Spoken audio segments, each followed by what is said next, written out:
President Proctor, go ahead. Hi, everyone. Welcome to the San Mateo-Foster City School District Board of Trustees meeting.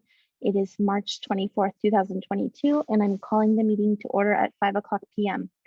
We are going to recess to closed session where we will discuss item 2.1, Government Code Section 54957, Public Employee Discipline Dismissal Release. We will reconvene at about 6:30, so see you then.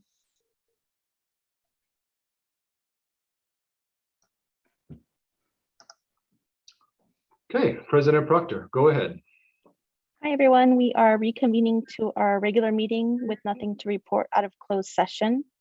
We're going to go straight to item 3.2, which is the flag salute. So please, everybody stand and join me for the pledge. I pledge allegiance to the flag of the United States of America and to the republic for which it stands, one nation, under God, indivisible, with liberty and justice for all.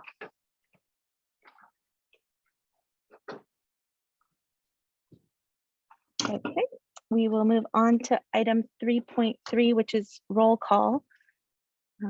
Trustee Warren. Yes. Trustee Watkins. Here. Trustee Corzo. Here. Trustee Chin. Here. And I am also here. Trustee Corzo, would you mind making the translation announcement now, please?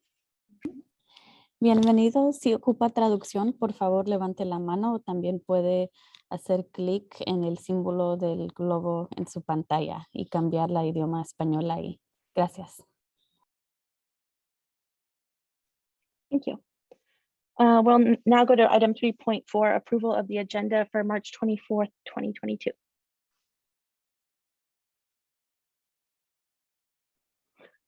President Proctor, I would love to pull item from, I'm sorry. I will approve, I would make a motion to approve tonight's agenda. I'll second. Okay, we have a motion from Trustee Chin and second from Trustee Watkins. All in favor, please say aye. Aye. Aye.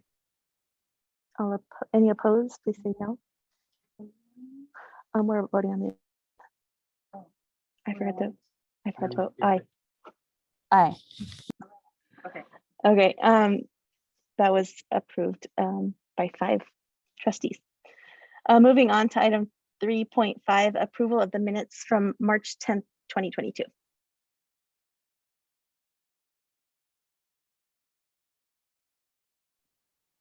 Motion to approve.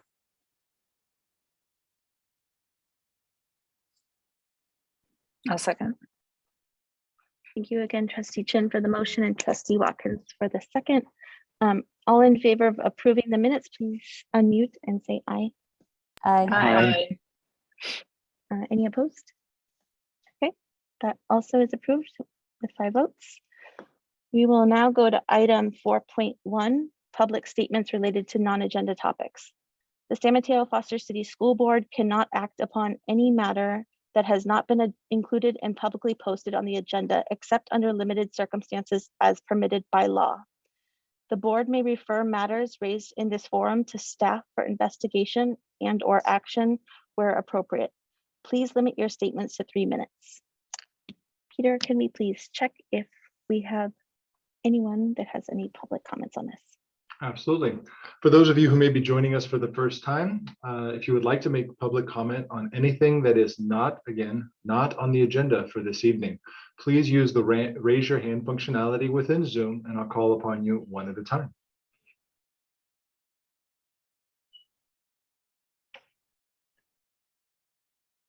Okay. President Proctor, we have no hands for public comment for non-agendized items. Thank you very much. Item 4.2 is public statements related to agenda items. Persons will be called on at the appropriate time. So we can move forward to 4.3, which is the foundation and committee reports. Does anyone have anything to share?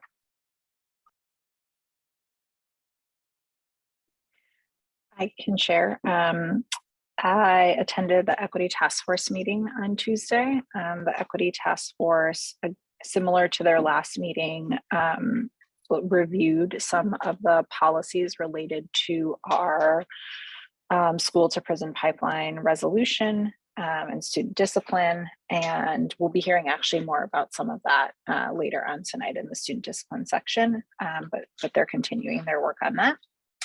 I also attended the Ed Foundation meeting last week, and they, as I think has been pretty publicly posted on social media, I don't know if I shared it the last time, but received a really generous grant from Gilead in the amount of $500,000. And there's actually some of the programs that'll be funding in our schools is on our consent agenda tonight. So the Paxton and Patterson and Lego for middle school, and the Lego program for elementary school, and kind of creating those spaces for kids to innovate at all of our sites. So that was definitely some of the discussion at the Ed Foundation meeting. A couple of other things, they are, as always, working on recruitment to their board. So if there's anyone that's interested or knows folks that are interested, reach out. And then they made some additions to allow, so the city or the mayors from both San Mateo and Foster City are also on the board as ex officio board members. I forget exactly what that means, but it's a special kind of board member. And so that was a great addition as well. So those were some of the highlights.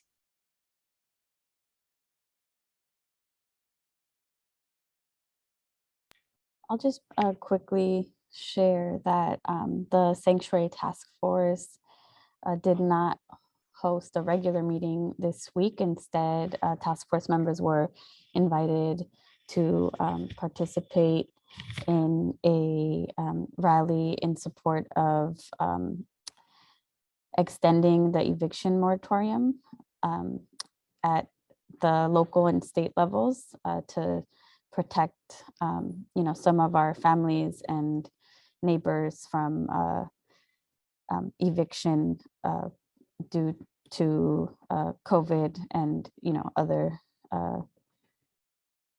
impacts from the pandemic. Yes.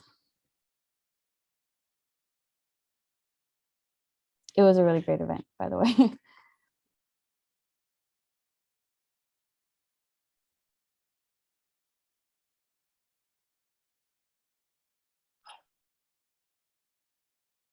I can share that Trustee Warren and Superintendent Ochoa and I had a liaison meeting with the San Mateo City Council members. And so we gave them an update. It was right after our last meeting. So we just had mentioned about the masking policy that we had just approved.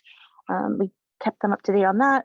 We talked about actually also at that same meeting, so it was the very next day, was the discussion about the police presence at Abbott and Laurel. And so we just talked about opening those lines of communications and working together with the city and the police departments to really understand process and procedures and who will be communicating. And so hopefully those conversations will happen or are happening. But that was a good update. And then I'm trying to think what else. Lisa, do you remember? I know we talked a little bit about Sunnybray and the updates, safety updates that were happening there with parking and. Yeah, and then also we talked about the bike lane on Poplar and how that affected pickup and drop off traffic, and the realization that there's a lot of schools in that Poplar and Delaware corner. That intersection has, what do we count, 3 schools right there.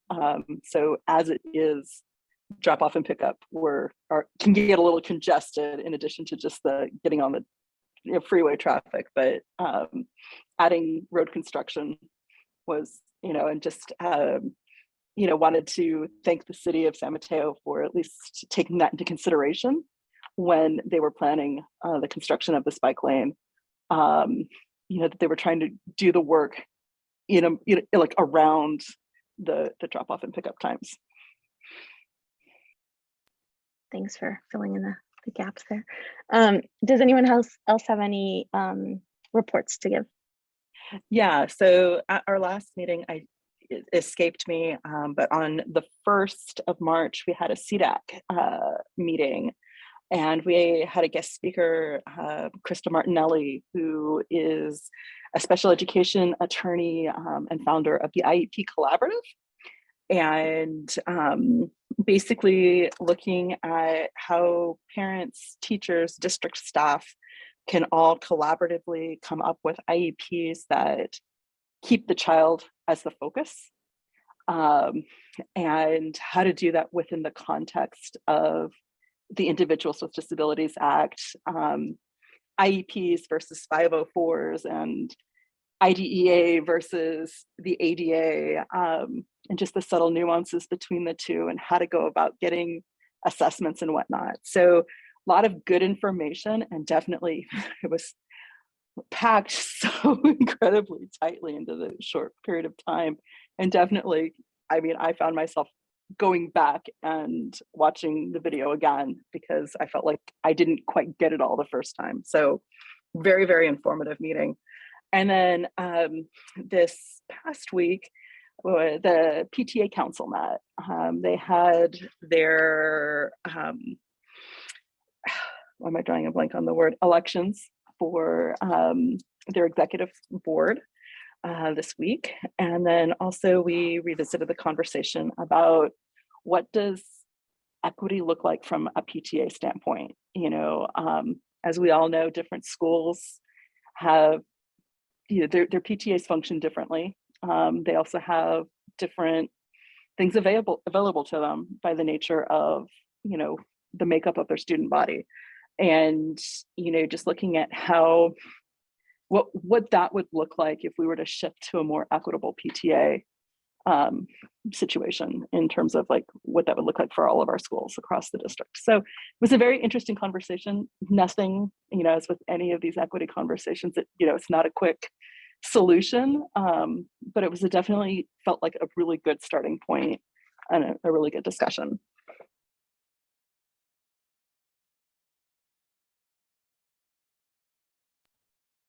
Anyone else have anything to share for this item? Okay. Moving on to item 4.4, SMETA, CSEA, SMEA updates. Peter, could we bring those people into the mix here? Give me one moment and you'll see them entering shortly.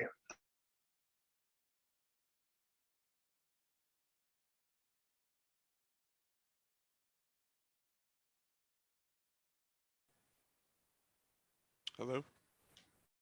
You guys hear me? Yes, John, we can hear you. Go ahead. Okay. As I bring in the others. I am giving this on behalf of CSEA for Alicia, who is at her daughter's open house, I believe. So, hi board. My name is John Harrison. I am an annex lead teacher at George Hall Elementary. I am also both the chief negotiator and chief job steward for CSEA Chapter 411. I wanted to bring up issues that I have with the annex presentation that will be presented later tonight.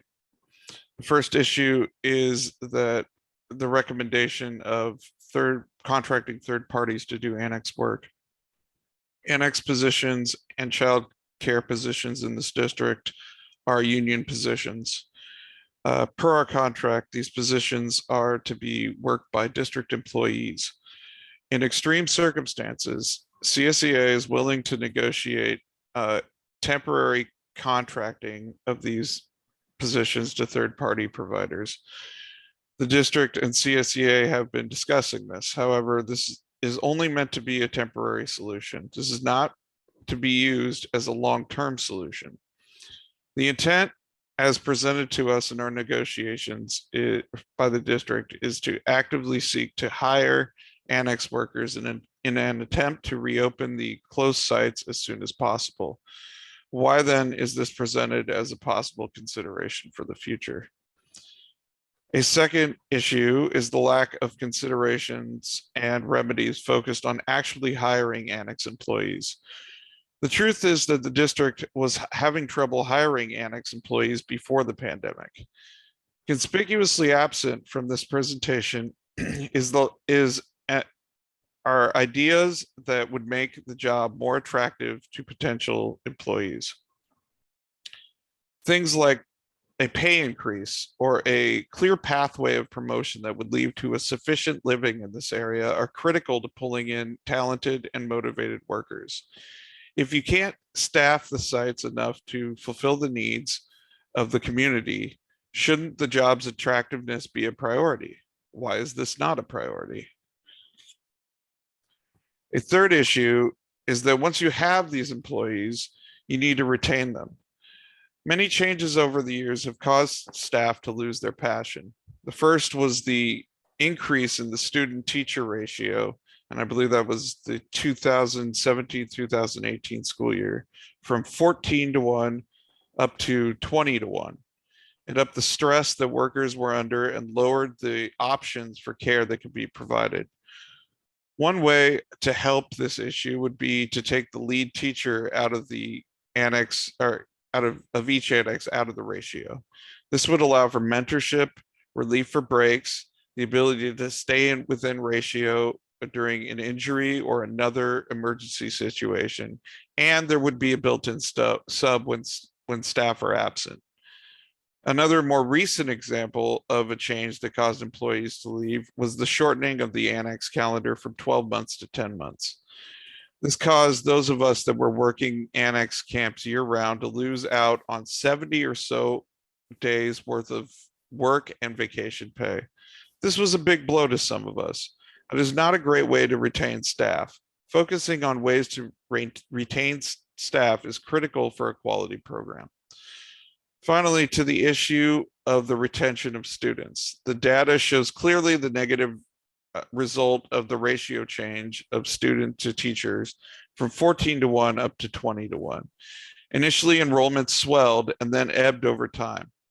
It is important to remember that other changes occurred at the same time as the ratio change. The tuition increase and the snack program changed as well. The end result for these changes is that parents had to spend more money for a lower quality program. I want to see a plan to address the core issues of recruitment and retention of staff. If the district is to tell CSEA that they are committed to growing this program, reopening sites, hiring new classified employees, and retaining them, why are the recommendations devoid of solutions that address these issues? Thank you.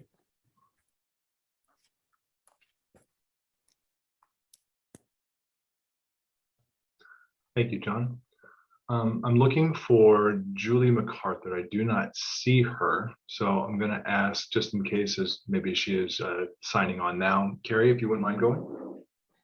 Good evening. I'm Carrie Betty, the principal at Highlands Elementary School.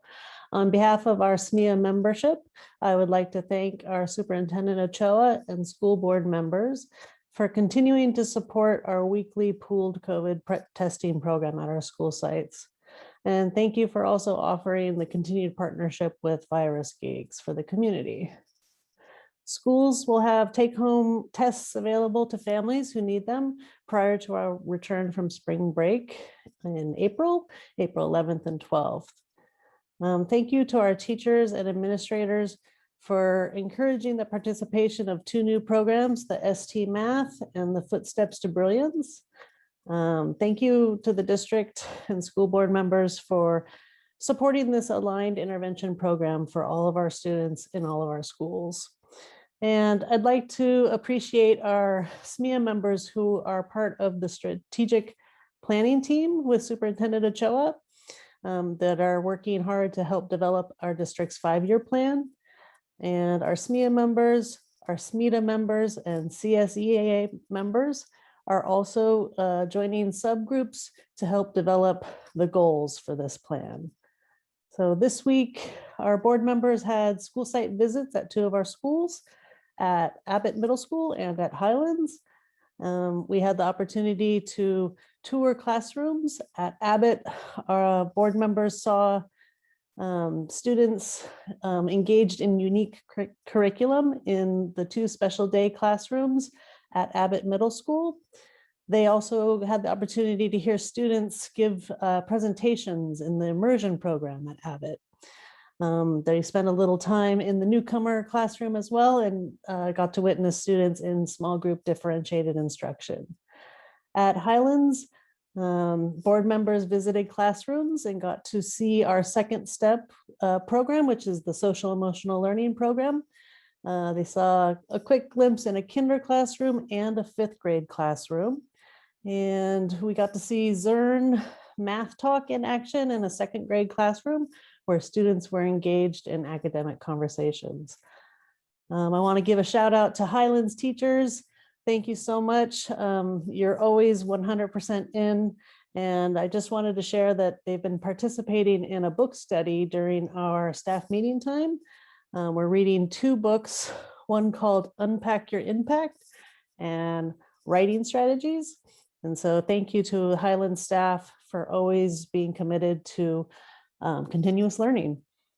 And then last but not least, this past week, SMEA members engaged in a social mixer at Pinstripes. And I'm happy to report that the highest bowler was Assistant Principal Nelson Hunter.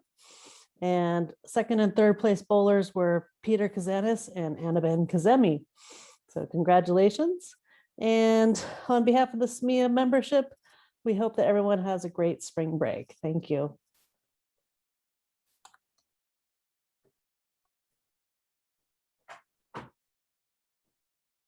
Thank you, John and Carrie, for those updates. And Julie's not here tonight, so we will move on to the next item, which is 4.5 announcements.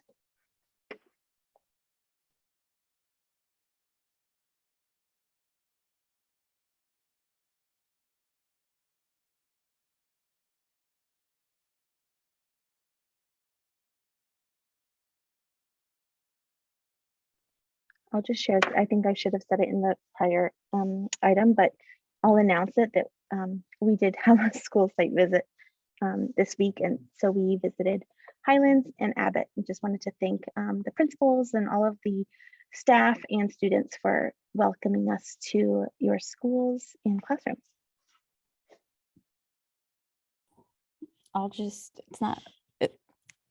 My announcement is that I wish everyone a happy spring break, have fun, get some rest, and then come back ready to learn.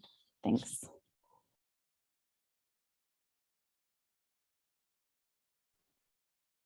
Okay. We will move on to item 4.6, Superintendent Report. Superintendent Ochoa.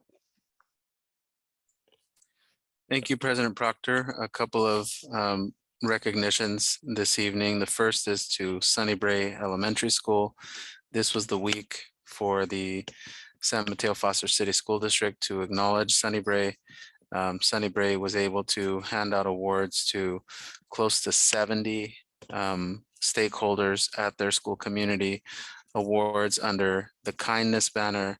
The school gave out awards to multiple representatives who received 1 SMFC awards, and these are awards that connect to employees and community members who make everyone feel welcome on their school campus. They gave out awards under the All-In banner, and these awards are given to those who show extremely high levels of commitment.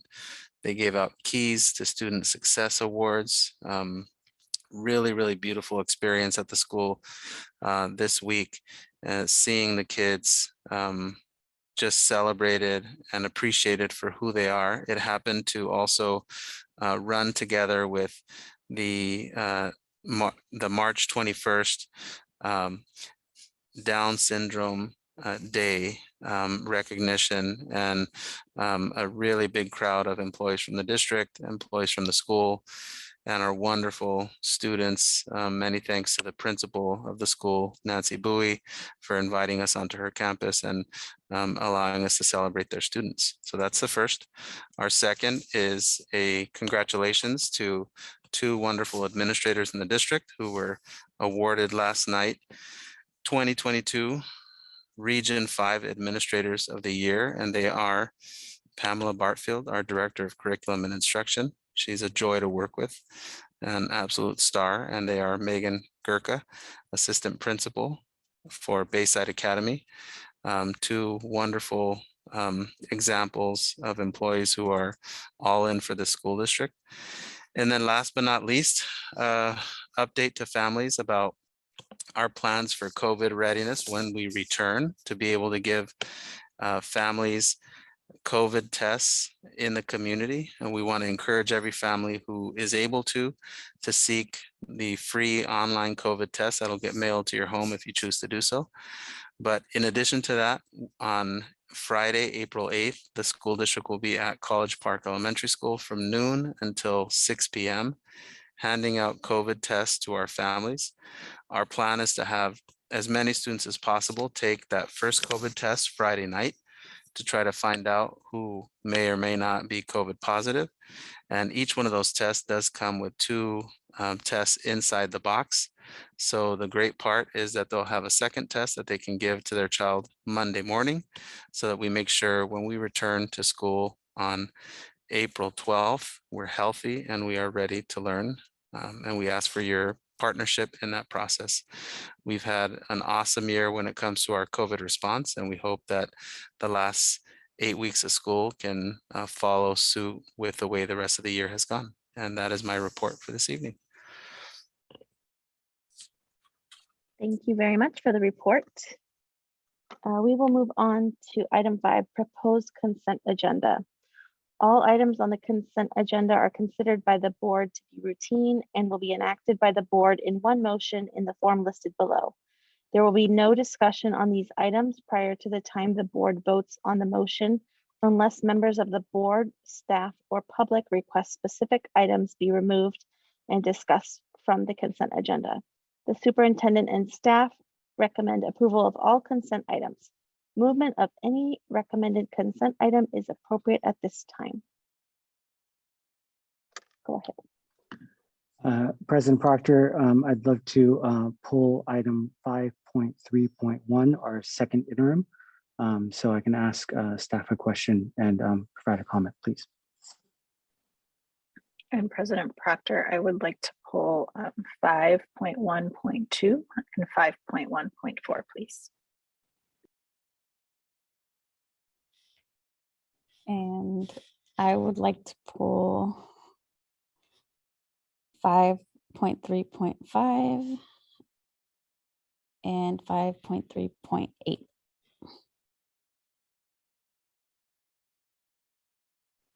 Anyone else? I would like to pull nothing. Okay, perfect. Peter, can we check with our Zoom audience to see if they'd like to pull anything? Absolutely. If there are any members of the audience that would like to make public comment on any of the items under item 5, please use the raise your hand functionality within Zoom. I will call upon you and ask you to provide me the specific item number you would like to make comment on.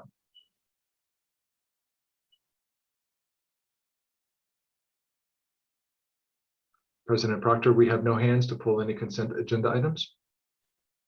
Okay, thank you.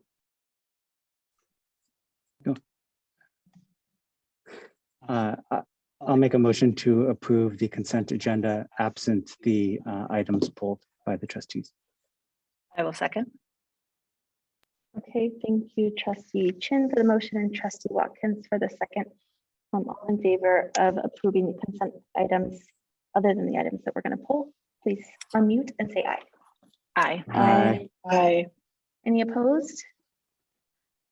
Okay, then those items have been approved, and we have several here that we will now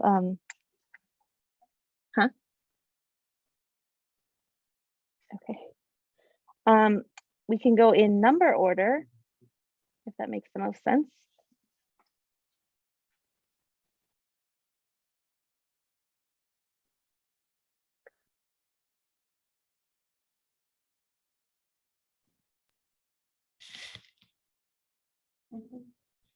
So before we move on to those items, we want to congratulate someone. I'm going to let our president congratulate, but I just wanted to intro. Oh yeah, several people, sorry.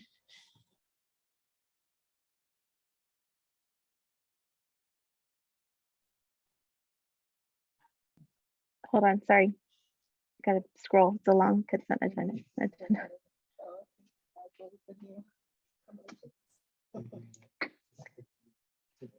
Okay, we have Anna Ben Kazemi as our new Director of Induction and Professional Development, and Kira Walsh as our new Assistant Director for SPED. So congratulations to them, and thank you for all that you do.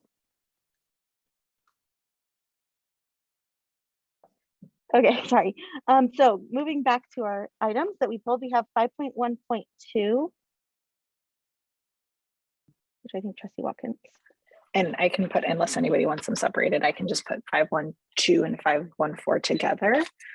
So I wanted to just highlight these as I mentioned in my remarks about the Ed Foundation, that these programs are a result of the Gilead grant that was provided. So just wanted to first start by just taking a moment to thank the Ed Foundation and Gilead for allowing these programs to be implemented at our school sites and all of the district staff. And I know that our science TOSAs and a variety of other folks have been involved in kind of getting these, selecting these and kind of planning for the implementation of these programs. I did also just want to highlight that, you know, the district is also supplementing the grant here by a pretty significant amount. And I'm fully in support of us doing that, and hope that as we kind of move forward with grants and collaboration with the Ed Foundation, that we as a board just kind of discuss what our district investments will be in grants moving forward, so that we're kind of all aligned on what that looks like. So really excited about this. Thank you to everyone that's worked to put it together, and look forward to continuing to think about how we can kind of embed this into our strategic planning and programming for future grants, because I know this is only the beginning.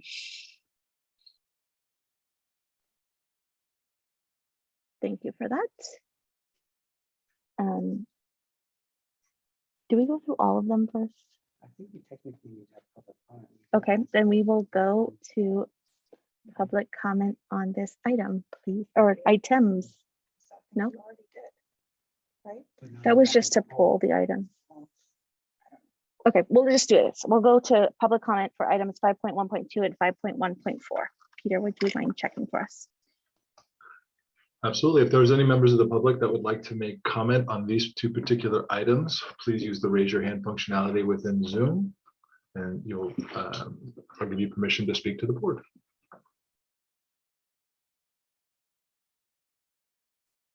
Okay, President Proctor, we have no hands for public comment. Okay, thank you.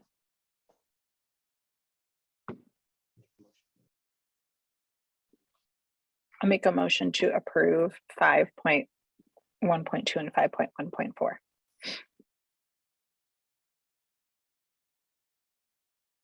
I'll second. Thank you, Trustee Watkins for the motion and Trustee Corzo for the second.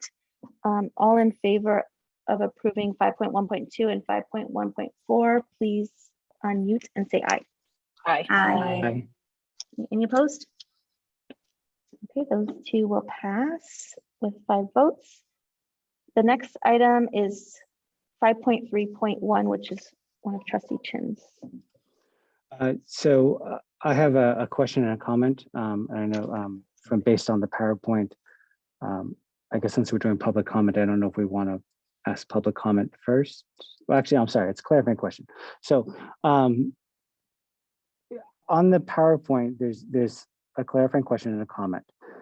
Based on the PowerPoint, which is based on the second interim, the presentation one, the comment is on when we go through on showing the budget assumptions, we have called out a separate line item, separate row for parcel tax measure B. It'd be great that since Measure B has a sunset to it, and I believe is it 2027? Is that, I forget exactly the year 2027. It'd be great if we can put in parentheticals, expires in 2027, so that we know that, whether it's in future interims or future boards, that we know that this parcel text is going to expire. And so we can't count on that. So that's my one suggestion. The actual clarifying question was in the multi-year projections. We're showing that we are going to be deficit spending in 22-23 by $2.1 million, I think it is. But then in 23-24, we're going to rebound back into the black at 3.5 million. And it appears that most of that is from operating costs, but I'm wondering whether or not staff, if you're able to just further explain the thought process on these swings. And Yeah, granted, I Jen. know that this is, multi-year projections, they're projections and they fluctuate, but I'd love to hear the thought process on Big this. picture. So thanks for your comment regarding the parcel tax. We'll certainly embed that into future presentations. Some of the expenditures, you'll see also in that slide deck that there are items that are in the reserve. When those are converted to expenses, that will change that, right? So those expenses go up, and I'll change it. To give you a high level summary, Ken, I'll be happy to go into more detail because there's multiple factors go into that to that. But we can, I'd almost have to walk through all the different components. I'm happy to give you a summary though, and send it to the superintendent and share with all the board to give you a quick high level summary of why from one year to the next. Operating factor assumptions, right? Benefits cost change, increase in STRS and PERS, right? Are part of that factor. And some other expenditures related to books and supplies, contracted services, assumptions, in terms of percentages contribute to that. So we can swim through in a lot more micro detail for you, but that's at a real macro level to answer your question. That's a starting point for you. No, that's helpful. Thank you. I just wanted to highlight the fact that we are going to dip down into the negative, which is allowed. But then you're pulling us back up in the next year, and so that and it appears based on your explanation there's some operation costs there and some things. So I'm happy with that. So thank you very much. Sure. And President Proctor, if we go to the public comment, and then afterwards I'll be happy to make a motion. Okay, thank you. Peter, would you mind checking if we have any public comment on 5.3.1? Yes, if there's any members of the public that would like to make public comment, please use the raise your hand functionality in Zoom now.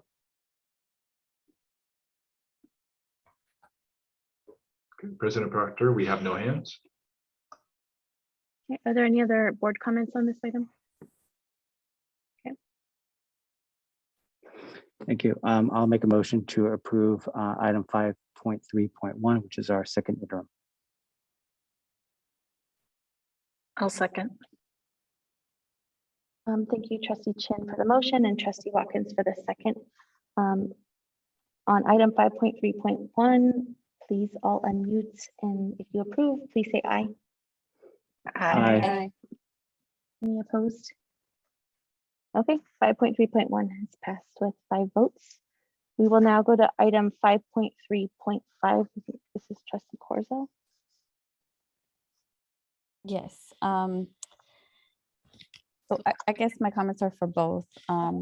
They're regarding the turf projects. I know that we had a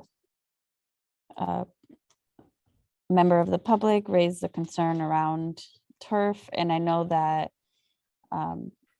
these are projects that we have already in process, but I just wanted to pause and just ask, like, do we need to absolutely approve these at this meeting, or can we have a discussion about alternatives? I personally always prefer grass to turf, but this is not a personal decision here. So I just wanted to raise that and see if there's interest from other board members, but also, oh wait, there's clarifying questions. I'm sorry. Okay, I'll stop And let's go to public comment, I guess. But that was why I'm pulling it overall. Okay. Peter, can you check with our audience if there's anybody that would like to make a comment on 5.3.5 or 5.3.8? Okay. Any members of the public that would like to make public comment on either 5.3.5 or 5.3.8, please use the raise your hand functionality within Zoom now. Okay, we have Vicky, and then after Vicky will be Nicola. Vicky, go ahead.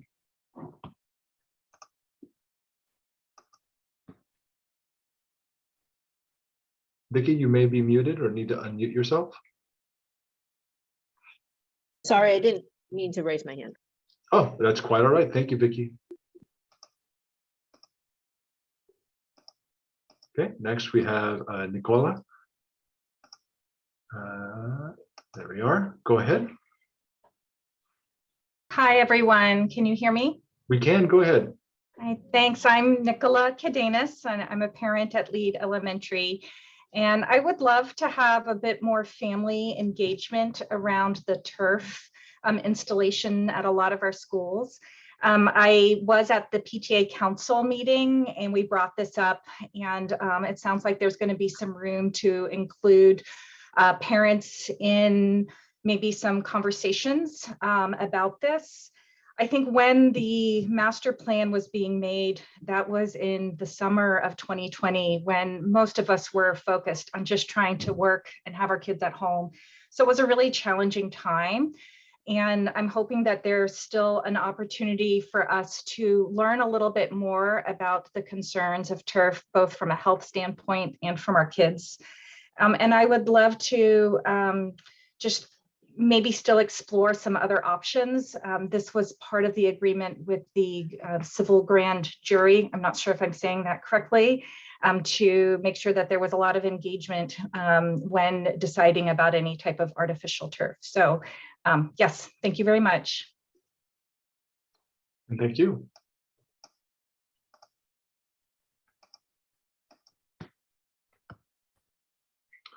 Okay, President Proctor, we have no other hands for public comment. Thank you very much. Bringing it back for board comments. I think just in, hearing about like the whole turf and how it's kind of gone beyond just looking at ways that we can mitigate, the health risks of kids playing on grass that's covered in geese feces. Not to mention slipping on geese feces. I'm sorry, I'm a nurse. I'm used to being disgusting. And I know that that's really gross. But, I was looking at the company that our landscape architects are talking about going with, Shaw Turf. I was actually surprised that, they're talking about doing infill with recycled walnut shells and creating like some, and Patrick, perhaps you can correct me if I'm not stating this quite correctly, because I was trying to read all these FAQ sheets and I went down several rabbit holes last night trying to research this, because one of my concerns was latex. There's latex allergies are so prevalent. Grateful to know that the turf doesn't include latex. But then I was like, oh, well, walnut hulls, that's a lot different than using, natural rubber, or, to me, it seems like a little bit more of an environmentally aware and sound sort of, what am I trying to say? Type of a material. It also sounded like Shaw recycles, not necessarily by pulling things out of, and, going through a plant and recycling, but say something may not be, good enough to be on a college level field, but yet still might be okay for an elementary school. So they'll take the turf out and put that at a different location because it still has life in it. So, it's recycling that way. They also do have a recycling plant, evidently as part of their compound in Georgia. So it seemed like, you know, of all the companies out there that we could choose, it seemed like we're going with a fairly environmentally sound company, which was reassuring to me. I would like to see and hear a little bit more, just to get a better idea of like what is going onto these fields. You know, I remember when we went on our school visitation to College Park, they were having, what was it? Why did they have the coyote out there? Was that, no, that was seagulls, but they're just as annoying as geese too, to be perfectly honest with you. And, you know, they were having a hard time getting the seagulls to actually recognize that this coyote decoy was, you know, something to be feared. I have a sense that the geese that have been living at Bayside are going to have a similar experience if we were to try to put some sort of decoy out there. You know, I can't speak to Foster City. Allison, I think you'd be able to better speak to that. But when I've been in the parks in Foster City, those geese aren't exactly the kindest creatures. And I'm a little afraid of them. So I can't imagine being a small child and trying to play on a school field and having to share it with the geese. So I'm all for anything that gets rid of those creatures so that our students can actually have outdoor time. So that's just kind of random thoughts from my mind right now.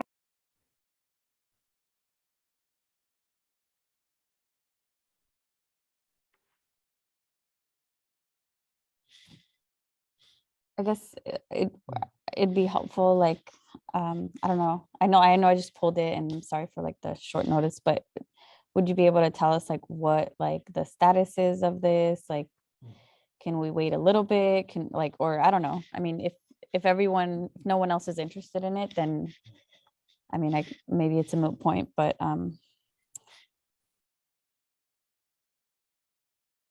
thanks, Patrick. Well, just respectfully, process-wise, you asked questions of your colleagues as well as questions of me. So I want to be respectful of the process. So, Madam President and the board, whatever I'm happy to share what I know, what led to this, the meetings with the community where there are numerous parents involved.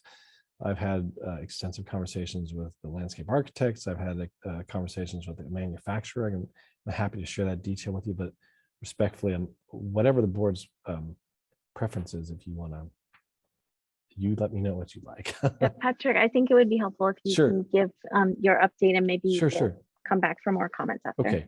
Well, again, I would just share with you too that first and foremost, I think we're in this incredibly fortunate circumstance because we have such a tremendously supportive community that's going to fund these improvements on our school site. So thanks first and foremost to our community. I can share with you too that, like many of you who've seen the condition of these fields out there, they're in desperate need of attention, desperate need. So I'm really excited we're gonna be able to move forward with this. Leading up to this, and somebody mentioned the facilities master plan, I attended numerous meetings with the community, and this explicitly was requested by numerous members of the community, synthetic turf fields, because for a variety of different reasons, safety reasons, drought reasons, maintenance reasons, safety reasons. Much of our Measure T was all about the health and safety of students. So that's my recollection of the meetings prior to the facilities master plan was adopted, which is prior to the actual bond language that was approved. So that preceded us moving forward with these projects. There are two items in front of you tonight. One is for a field that is under construction currently, and this is just an amendment to a contract with the design landscape architectural firm who's helping with the bridging document. So that project is, I mean, we've been out there, the field's torn up, the products are ordered, it's in motion. My conversations with Shaw, and Shaw again manufactures, I think Ms. Warren spoke to this as well too, but the organization that is supplying the fields for the Foster City School they're a very large manufacturer of all different types of flooring products, vinyl flooring, as well as these turf products, carpet, vinyl flooring, and these turf fields. So in regards to some of the questions that were voiced pertaining to, I recall that our community member had mentioned PFAs, had mentioned potential crumb rubber, and there was a third one, which was a concern also.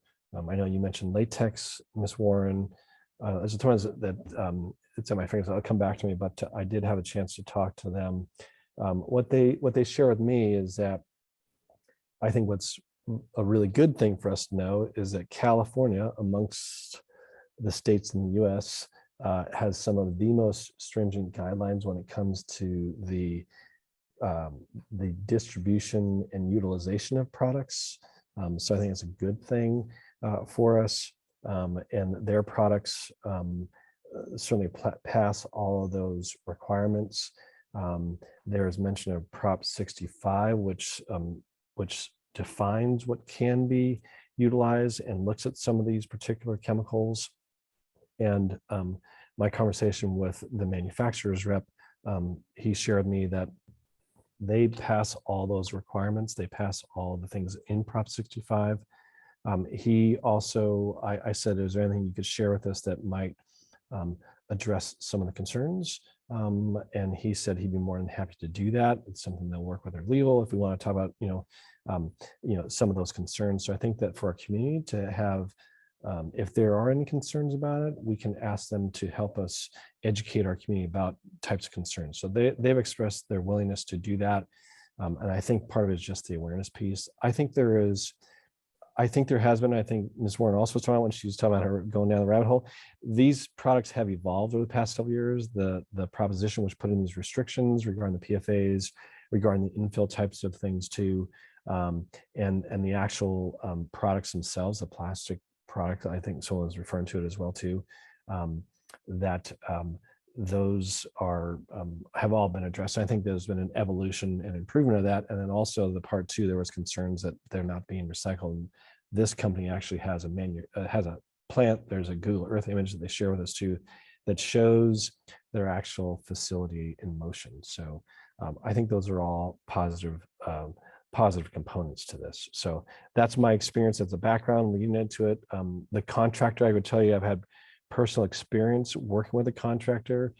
I was a superintendent of the district that they graduated from. So no, I've seen them do really outstanding work too. So I think we're really fortunate that they were one of the 10 organizations that put in a proposal, and I've had personal experience working with them. They do really outstanding work. And on top of that, the owners are having very nice guys. So just that's a little bit of information for how to answer some of your questions. Thank you for that explanation. I did want to share, I think when we talked about the facilities master plan, my concern, at least in terms of Foster City, was the geese and the health and safety of our students and anyone that uses the fields. And so I will just share that I don't spend a lot of time on school campuses because I have middle school students and they don't want, like, no moms allowed, but I do spend a lot of time at Sea Cloud Park. And I know that there's a couple of 3 turf fields and a couple of grass fields, and the geese do spend their time on the grass fields and they do not care that there are kids in the outfield playing baseball. Same can be said for Bowditch and Bayside during flag football games. The geese are there and you play around them. And so I support the turf fields for that reason. I know that there's concerns about whether the actual turf is healthy for kids, and I want to make sure that it sounds like we've done some due diligence there. And so, as you know, assuming we feel good about that, I do want to move forward with the turf fields. And I know it's not just a Foster City issue, but that's where I live and that's where I see the geese. Just echo, I don't need to repeat, but I kind of echo that sentiment. And I'll just, as putting my 2 cents in, Patrick, you mentioned Measure T, and one thing when Allison, like when you and I did go out and talk to people and we sort of pitched it off of the facilities master plan, one of the things that the community was interested in, as we talked about the bond, was the turf fields and the reality that the geese won't. I wouldn't say never poo on them, but the idea that they would actually have at certain schools fields that kids could actually be on and use. So I feel pretty comfortable with Patrick's explanation, with the emails that we got relating to the type of materials and everything, and the community outreach that has already happened, that I feel comfortable with moving forward at this time. Yeah, I was just going to add, just did a quick thing about geese and like problems. We've got parasites, E. coli, Cryptosporidia, Campylobacter, Giardia, coliform. That's just what's found in goose poop. Not to mention, Canada geese are aggressive and, like I said before, scary. So yeah, I just wanted to make sure that we were looking at the health and mental well-being of our children, because being chased by a goose is, I don't know if any of you guys have had that happen, but I have in McKinley Park in Sacramento, and there's nothing like being chased by like 5 geese as you're like running away. So, and that happened when I was 5 and I'm still tortured by it. So I feel like I don't want anybody to have to go through that again. With all that being said, I'm happy to make a motion on item 5.35 and 5.38. Motion to approve these items. I'll second. Thank you, Trustee Chin for the motion and Trustee Warren for the second. All in favor of approving 5.3.5 and 5.3.8, please unmute and say aye. Aye. Any opposed? Okay, those 2 items pass with 5 votes. Let me just scroll on my screen now so I can find where we are. Okay. We are now at item 6.1, discussion of community-based elementary school design for North Central San Mateo, College Park Elementary, and Fiesta Gardens International School implications. Thank you, President Proctor. Tonight's discussion on this continuation of an item that was presented to the Board of Trustees on our Thursday, March 10th meeting is a follow-up with an update on steps and procedures taken since our last meeting. Beginning first, the week following March 10th, I held 2 engagements, one with all parents invited from the Fiesta Gardens community. We had about 85 in attendance. It was Tuesday, March 15th, approximately 6 to 8:30 p.m. A great opportunity to hear from parents, to speak with parents, to engage with parents.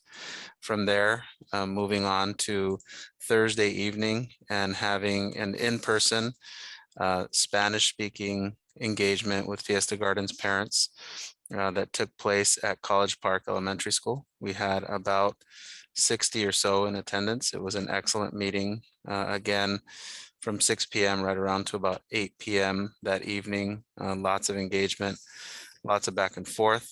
In addition to that, a Monday, March 21st meeting with College Park families.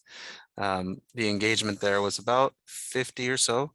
I want to thank over at Fiesta Gardens, Directora Ramirez, and at College Park, Dr. Singh, the principal, for joining me and assisting me with that.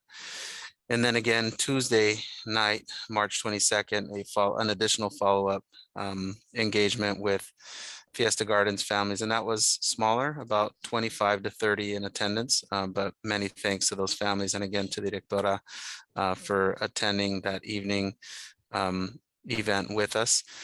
The proposal on the table, once again, was brought to the board at our last school board meeting. I have attached an updated version of the proposal to tonight's presentation. aside from the visuals of the school and the considerations pertaining to enrollment, those have continued to remain in the presentation. Again, a recognition that the campuses do provide the ability for those students and staff to transition between the two schools. But in addition to that, the idea that the recommendation includes with it a strong proposal pertaining to connecting with a community design process to be able to bring in families, to be able to bring in employees of the respective school communities to engage in a school design process. We do have a consultant assigned to this task, and that is the PAN consultative group. This is a group that put together a process from November of 2020 until June of 2021, resulting in a presentation that was made to this school board, indicating a desire and support for a community responsive school, and indicating an interest in continuing the work relative to a school design. So tonight's presentation and tonight's agenda item is to continue the discussion. There is no recommendation for action to the board this evening, knowing that the district received a high amount of response from families via email and during these engagements with families, and continued engagement with staff members as well. We felt it appropriate to agendize this as a continued discussion and to be able to allow the public to be heard and to share their viewpoints, and to be able to allow the board to continue the discussion, to ask questions, and then ultimately to provide further direction to administration as it relates to next steps. And with that, I'll turn it back over to you, President Proctor. Thank you. Are there any clarifying questions from the board? I do have a question. Superintendent Ochoa, there is a,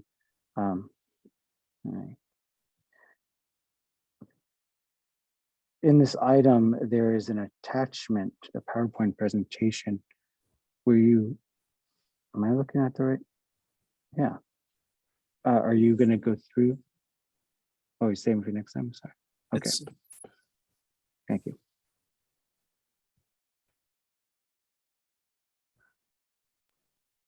Any other questions?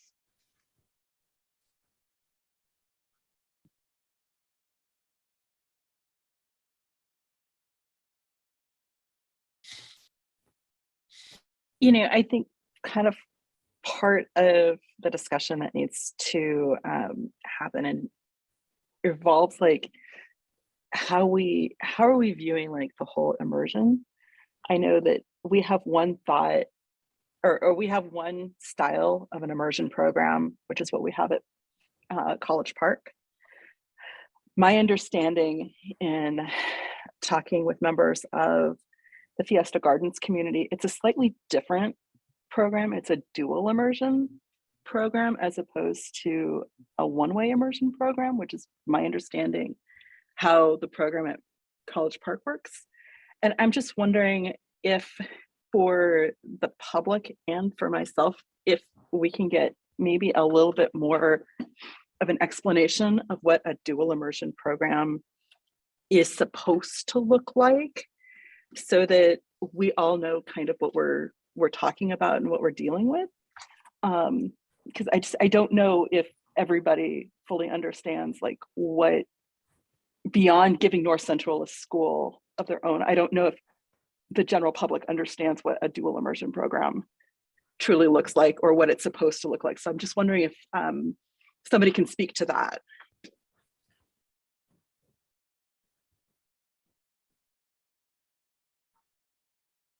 I don't know if that would be David. I don't know if that would be Superintendent Ochoa, Rochambeau. Yes, happy to. Good evening. So at Fiesta Gardens, the model, we call it a 90-10 model because there is a progression from 90% of the day in kindergarten is spent in Spanish and 10% of the day is spent in English for all students. And the program attempts to recruit sort of a wide distribution of English and Spanish speaking students in kindergarten. So you know, ideally you have a fair balance of students who are at least sort of first language is English, with balanced with students for whom the first language is Spanish. And then as you go through each grade, you that percentage of time spent in Spanish slightly decreases each year, and the amount of time spent in English increases each year, so that by the time you reach 5th grade, it's a 50-50 program, so that the students are spending half the day in English and half the day in Spanish. It's a particular design that especially promotes full bilingualism, right? You're trying to reach the point that students are reading, writing, and speaking in Spanish and English, you know, by the end of the program in 8th grade. Again, our program, we move into Abbott, and in Abbott, it's a slightly different configuration, but the goal is that complete, bilingualism. And then whereas College Park, the structure is essentially 50-50 all the way through. There is no specific effort to ensure sort of a distribution of Mandarin first and or English first. Simply, you just spend half of your day every day, every week, every year doing content, certainly Mandarin language arts, as well as other content in Mandarin. So that's like very high level overview of the kind of the differences between the two. So then, Mr. Chambliss, then in order for a program like Fiesta Gardens to work as a dual immersion, it would be important to make sure that we have like a 50-50 student population of native Spanish speakers and native English speakers, or, you know, like you say, significant amount. I'm like, is there like a certain number amount, or, you know, I mean, like, it seems like ideally it would be 50-50, but I would love to hear a little bit more of like, just fleshing that out a little bit. And just to my knowledge, there isn't like you're trying to hit an exact number. Basically, what's important is just as kids are learning Spanish and English together, you want a balance of students who their first language and their strongest language is Spanish, and first language and strongest language is English, so they can model for each other. So I don't think there's a particular like mark you need to hit. But you want to have a fair representation of each in the classroom to allow for that modeling. Would you say we have a fair representation in each of our classrooms at Fiesta Gardens at this point? My understanding is yes.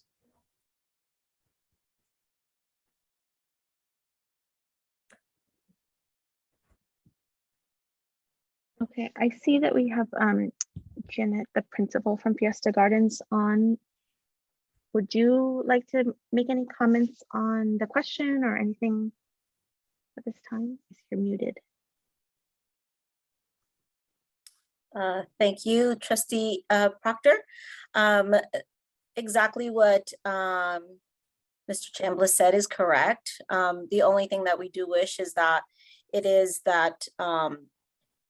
we want to make sure that it is a balance between 50-50, but within that 50, we do strive for the 1/3, 1/3, 1/3. And what that means is 1/3 is English only students, the other 1/3 is native speakers, and then the other 1/3 is the bilingual students. And when we design the classrooms, we make sure that there's a balance with the languages in all the classrooms.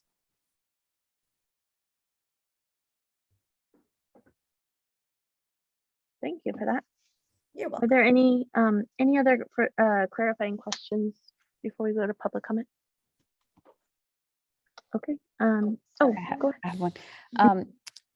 I was just hoping if we could hear like I think you said this, but just like, so I'm super clear. And so the public is super clear, like the high level kind of like sequence of the timeline, right? Like what the possible timeline is, like when can we expect certain parts of the process to wrap up?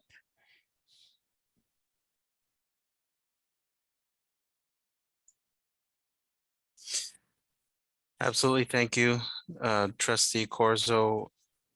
The first part of this process is for in the board's deliberation to arrive at a decision as to this proposal.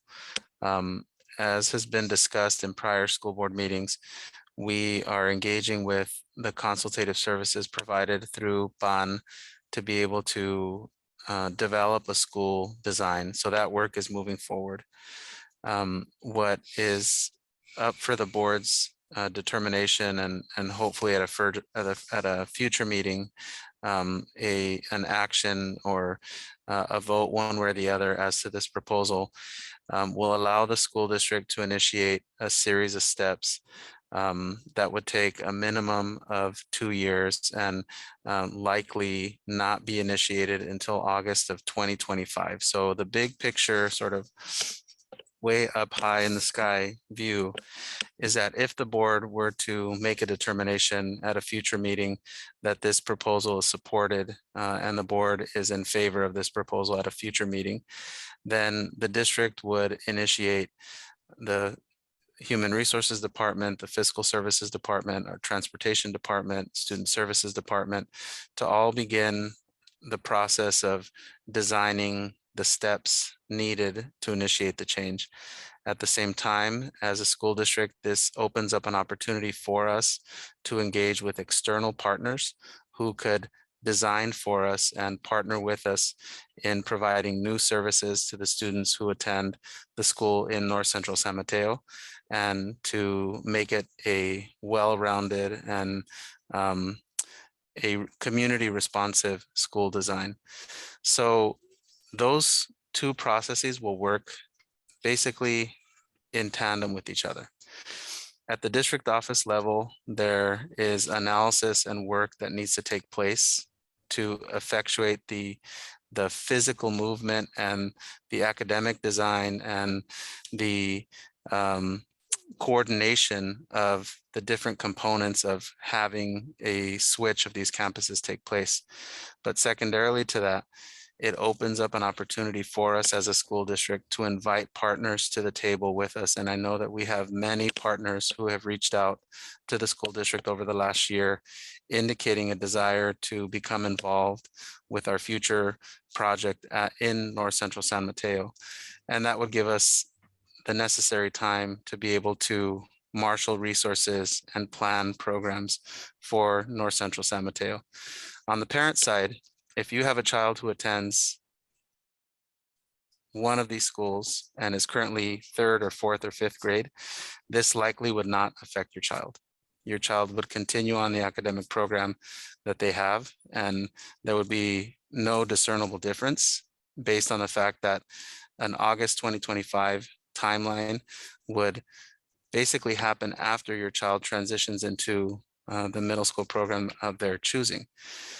Having said that, for those who are a part of this community and have TK, kinder, 1st or 2nd graders, or who have a sibling of a child that's in one of the upper grades currently, then those families would very likely be affected by this proposed change, and they would be involved throughout the process as part of community town halls. Those who are interested and have time to do so would be involved in subcommittee work at the district office, planning the implementation of these changes.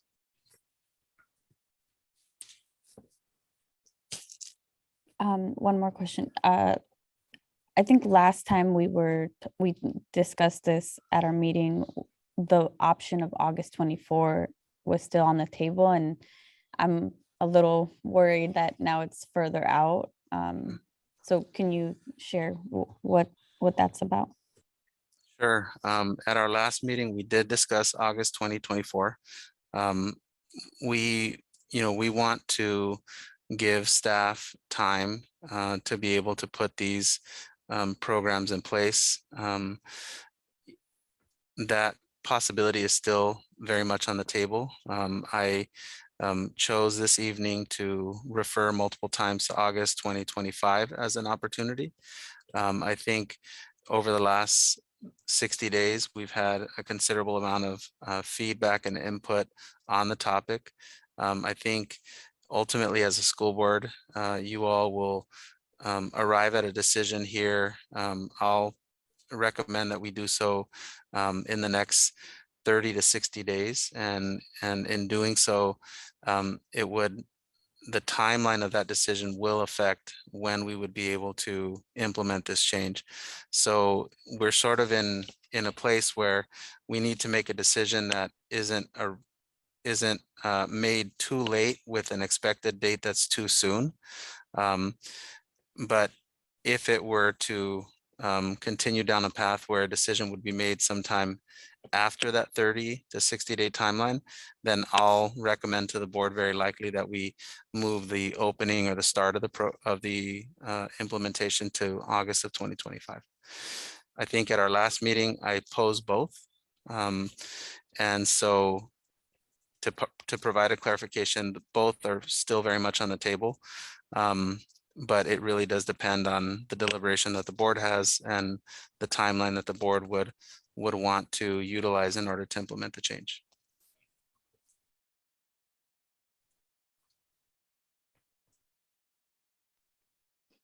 Thank you. Any other questions? Okay, Peter, can we go to public comment, please? Absolutely. If there's any members of the public that would like to make public comment on this particular agenda item, please use the raise your hand functionality within Zoom now. Okay, Michael, go ahead.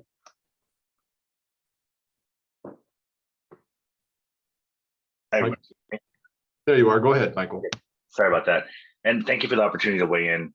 I'm a parent of a non-native Spanish speaker enrolled at FGIS preschool, entering kindergarten next year. And we chose this program because we believe strongly in the benefit of our child being multilingual and the associated benefits of being exposed and immersed in different cultures. And based on the superintendent's recommendation, it looks like this recommendation is being reframed from simply moving and expanding the existing Fiesta Gardens program to essentially redesigning it as a new program to be better suited to the needs of the North Central San Mateo community, which I totally understand, right? It's an underserved community and they need a school of their own. My concern is that in the process of reshaping the FGIS program for North Central San Mateo as a community school, the core components and the vision and execution of the immersion program seems to be up in the air. And a specific concern for me is the dual immersion or two-way immersion concept that Trustee Warren had mentioned, specifically, an equal focus on native Spanish speakers and non-native Spanish speakers so they can learn from each other. And I would love confirmation from the board that this core tenet of the existing immersion program is not up in the air, that it's not going to change.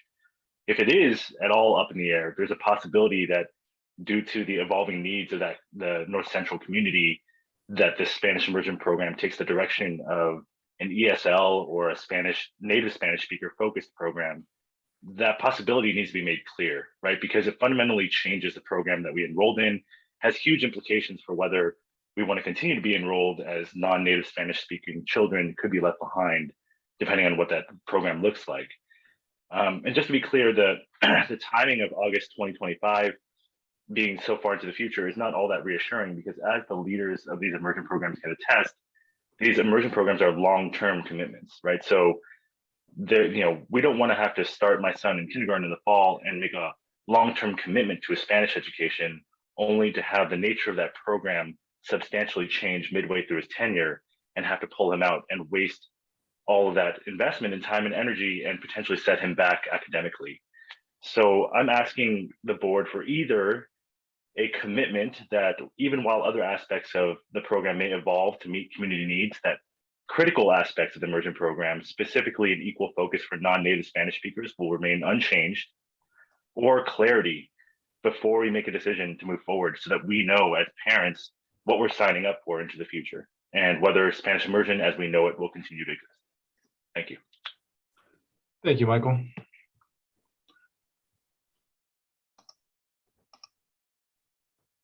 Next, we have Patty. Patty, go ahead. And then after Patty will be Paige.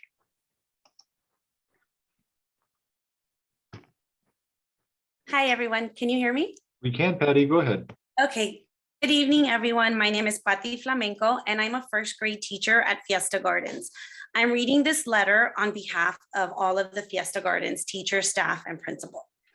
Dear San Mateo-Foster City School Board, Superintendent, and community, we, the teachers, principal, and staff of Fiesta Gardens International School, are writing in support of the possible move of our campus to the College Park location in the North Central neighborhood of San Mateo. Historically, our dual language immersion program was created on a defunct elementary school site in the Fiesta Gardens neighborhood. Many have argued that it should have originally replaced the discontinued Turnbull bilingual program years ago in the North Central neighborhood. This is a rare opportunity for our school district to bring back a bilingual Spanish-English program to the North Central neighborhood with an even better vision and program. Currently, our program is the only truly additive bilingual Spanish-English program available in the San Mateo-Foster City School District. That means that we have a unique proven program that adds to students' abilities in both languages, not just one. Research shows that additive bilingual programs like dual language immersion programs are the most effective in closing the achievement and opportunity gap between English learners and their English-only counterparts. They do this by providing instruction that develops literacy and academic skills in two languages in an environment that values both languages and cultures. Dual language programs are the only school learning model that looks at the English learner students' native language as an asset rather than a barrier. We believe that this program model, with the support and funding of the district and community, is a perfect fit with the community makeup of the North Central neighborhood. We believe that our staff is uniquely qualified to meet the needs of the neighborhood. Nearly 100% of our teaching staff are bilingual. Many of us are also bicultural, and our own diversity reflects the diversity of the North Central neighborhood. A large portion of our school population is made up of students from the North Central neighborhood, and our connections to families in that area run deep. Moving Fiesta Gardens to North Central would also give us an opportunity to recruit more native Spanish speakers to grow the program and also open the possibility of a preschool through K grade program, 8th grade program. So together, let's imagine a community school in the North Central neighborhood that combines integral community resources with a flourishing bilingual program and qualified teachers committed to the success of all its students and school community members.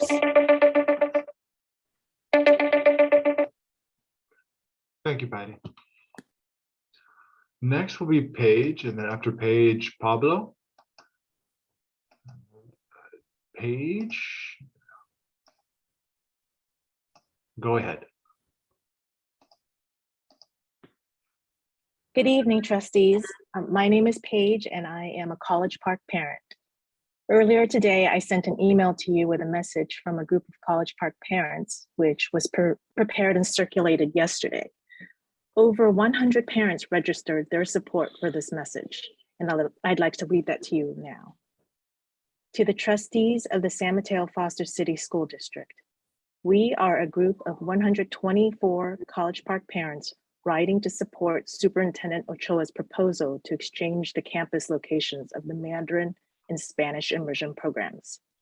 As the district's consultant, Pan, recommended a Spanish immersion school with wraparound services as best meeting the needs of the North Central neighborhood, we agree that the campus exchange would be the fastest way to effectuate the PAN recommendations and also maximize the positive impact of use of bond funds for the North Central neighborhood.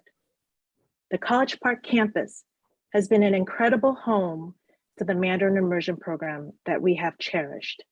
We have great hopes that it will serve the Spanish immersion community as well as it has served us. Thank you. Thank you, Paige. Next, we'll have Pablo, and then after Pablo, I see Jeanette, you have your hand raised. We'll have you go after Pablo. Go ahead, Pablo. Bueno, buenas noches. Me llamo Pablo Quintanilla. Good evening. My name is Pablo Quintanilla. Soy el papá de un niño que está en I kinder am the father of a child that is in kindergarten.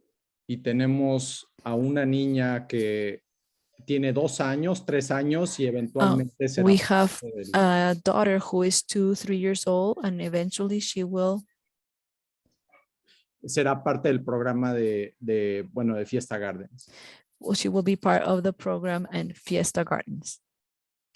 Y quería expresar el apoyo de parte de mi familia And I wanted to express the support from my family para esta iniciativa for this initiative, porque pensamos que puede beneficiar a un número más grande de estudiantes en nuestra comunidad. because we think that it could benefit a bigger number of students in our community. Y también quiero ser muy claro que nuestra familia no vive en North Central, But I also want to be clear that our family does not live in North Central. y sin embargo creemos que esta iniciativa es muy positiva. However, we think that this initiative is very positive. Entonces, con eso les quería agradecer su servicio a todo este grupo en esta llamada. With that, I would like to say that I appreciate this group during this meeting. Y estamos en apoyo de la iniciativa. Gracias. And we are supportive of the initiative. Thank you very much. Thank you, Pablo. Can I translate that? Okay. Oh, she was? Oh, but I can just tell you guys right now real quick. My name is Pablo. I have a 2, nearly 3-year-old, and I want to express my support for this initiative because I feel it will help a greater amount of children in our community. Our family does not live in North Central, and even then we feel this initiative is very positive. And with that, I'd like to appreciate everyone's work on this call, and we are in support of the initiative. Thank you. And that is bilingualism for you right there. All right, Jeanette, I saw that you had your hand up. Go ahead, Jeanette. You should be able to unmute and address the board. Thank you. Thank you, Superintendent Ochoa and Board of Trustee members. Maestra Patricia Patti Flamenco read a letter on behalf of all the school, and I want to highlight a couple of things on that letter. Most of all, where it says, many have argued that it should have originally replaced the discontinued Turnbull bilingual program many years ago in the North Central neighborhood.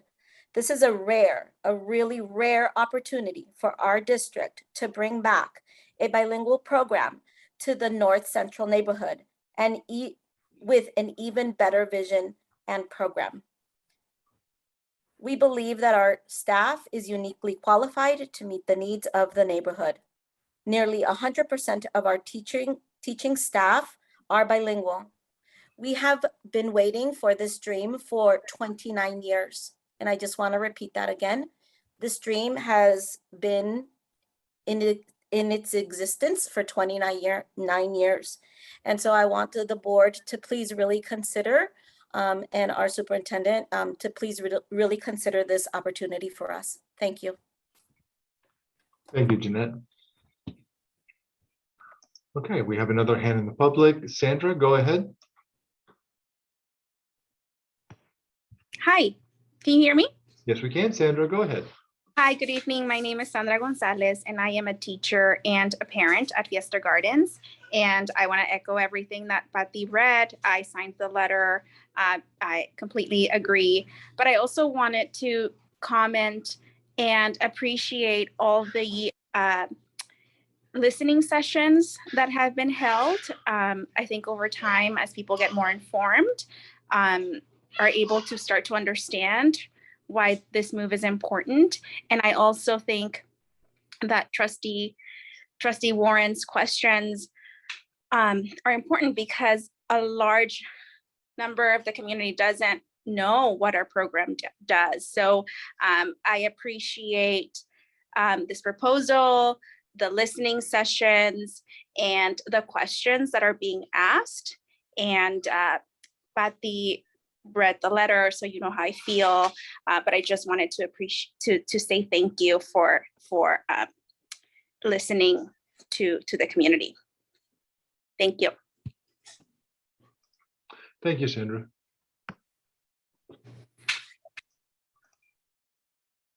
Next, we'll have Randy Painter, and then after Randy will be Cheryl. Randy, go ahead. Hi, good evening.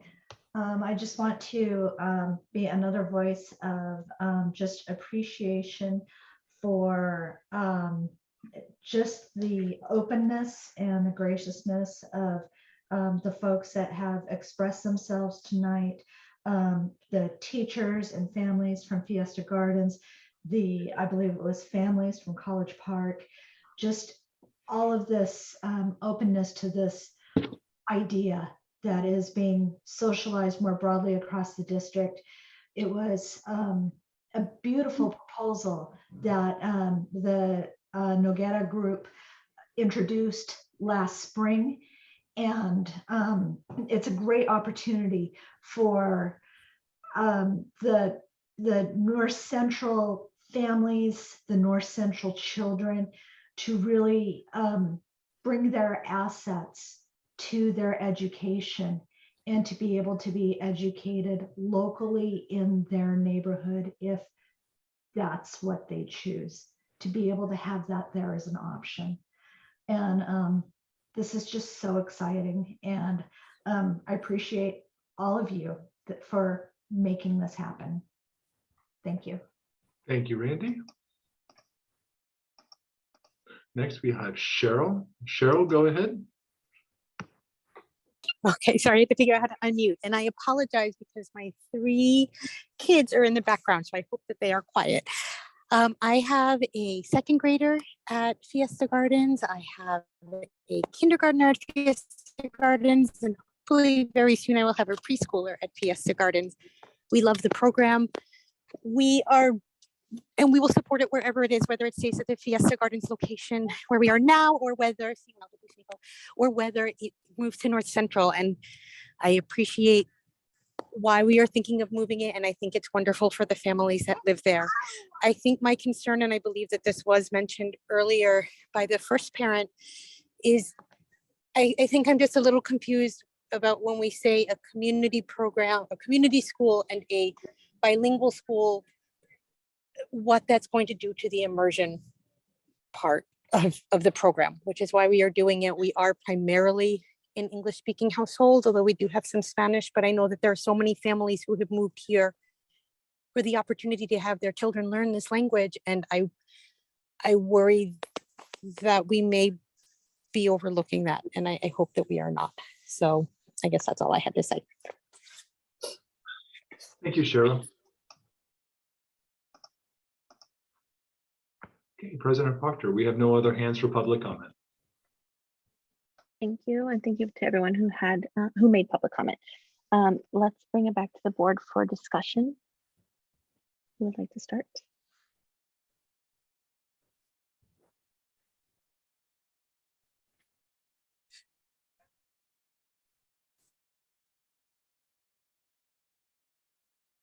Okay, I'll start.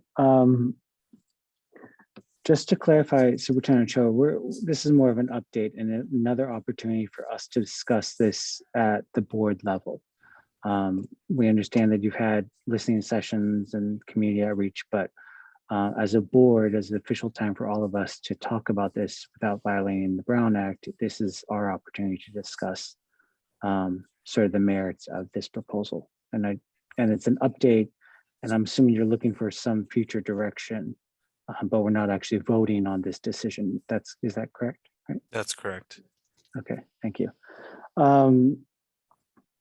So I'll start with from the last meeting. I think that there was discussions about the programs and everything else, and I would definitely echo sort of the comments of the parents And for the community members that I spoke to since our last meeting about the program and the concerns about making sure that, those who commit to the Spanish immersion program, have some sort of clarity in terms of what's going to happen to it.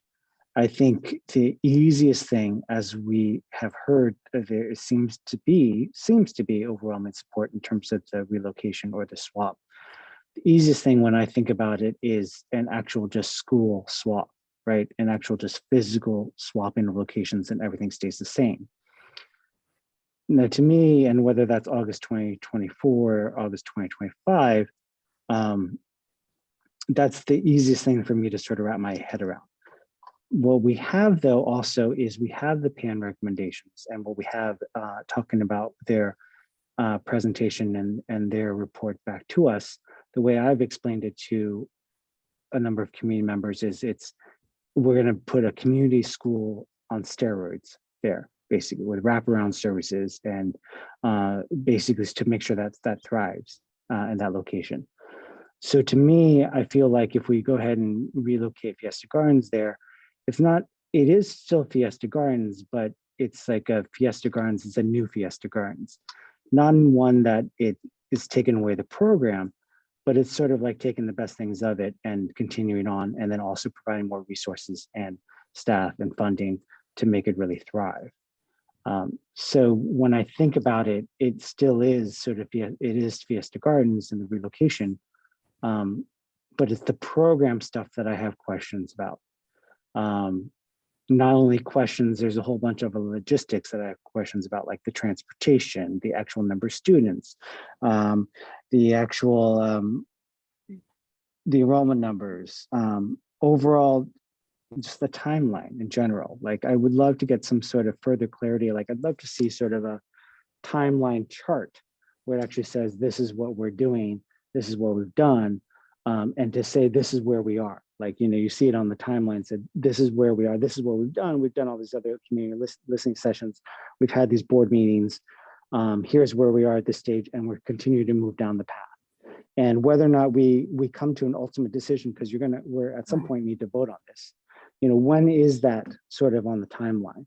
And then to understand that timeline is still that decision may just be in the middle, because there's still a whole bunch of other things that have to happen before August 2024 or 2025, and to figure out, well, what are those other milestones that are there that we need to look at. So at the last meeting, I thought, like, well, big picture wise, I don't want to dive into the details yet to sort of like squash the idea. But now, after hearing everybody and making sure we talk about the program, before we actually vote, my opinion is that I would love to get some more clarity on some of these things that have come up, to address some of the concerns. I'd also want to make sure, I know that Superintendent Cho, you have done outreach, and I would love to continue the outreach, and then also make sure to communicate with the homeowners associations that are in either North Central and or Fiesta Gardens, because those parents or those families who aren't in our system yet may not actually know about it yet. So the idea is that we should be reaching out to the community at large regarding this potential change. So overall, I'm happy to hear that there is positive support on this. I do have some questions about it, but I would like to see some additional details as we move along, specifically about sort of the enrollment numbers, about the program itself, about the idea. One member did mention that TK through 8th. I think that's very enticing, and so I'd love to hear more comments about that. But generally, an overall timeline to when we'd actually go ahead and vote on this would be helpful. So those are my comments. Thank you.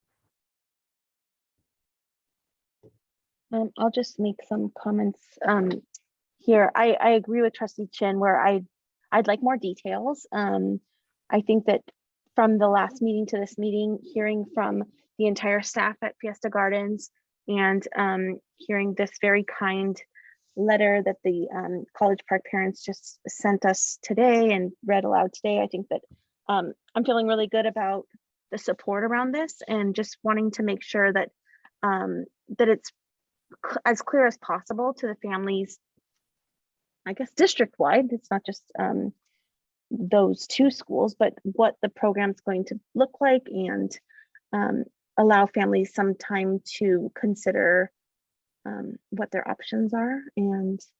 But I'm in support of this. I think that I feel really good about the conversations that have happened over the last couple of weeks since our last meeting, and hearing a lot of support from the community is great. So again, just to echo what Trustee Chin said, just some more details, and I think the timeline would be great to share.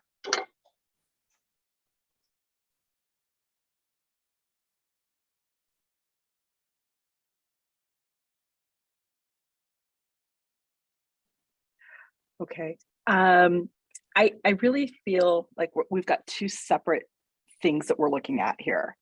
We have, the idea of moving a dual immersion program to a neighborhood where it fits, that where we have, we had a program there once before, and, we're looking, it almost feels like the more I'm learning, it feels like a homecoming, almost bringing the program back to the neighborhood where it started.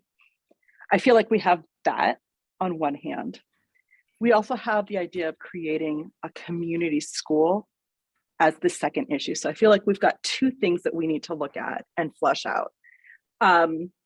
As I said at the last meeting, I feel like it's overly simplistic to just look at this as a program like facility swap, because we are looking at creating our first ever community school.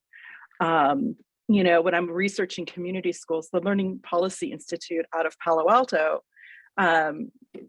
states that there's 4 pillars of community schools: integrated student supports, expanded learning time and opportunities, family and community engagement, and collaborative leadership and practices, all of which, in the listening sessions from PON says are wanted by the North Central community as part of this school that's going into their community. We've also identified that, we can provide supports for families and for the students that need the most support in that way. So we've got that aspect. And I think Superintendent Ochoa, as knowing that there are grants that the California Department of Education has available for the creation of community schools, and I know that in our discussions that you have mentioned that we do have staff writing these grants. I think you said that you were also actively writing and pursuing these grants as well with the state. I would like to know more about what's going on there. And I'd like follow up on that. And then once we get those grants, or even as we're presenting to the state, how we would use that money to create this community school. And I would even like to see, community schools being placed at all of our Title I schools. I mean, I think we have demonstrated need at all of our Title I sites. And I think those would be excellent places to create community schools. I would like to see that happen.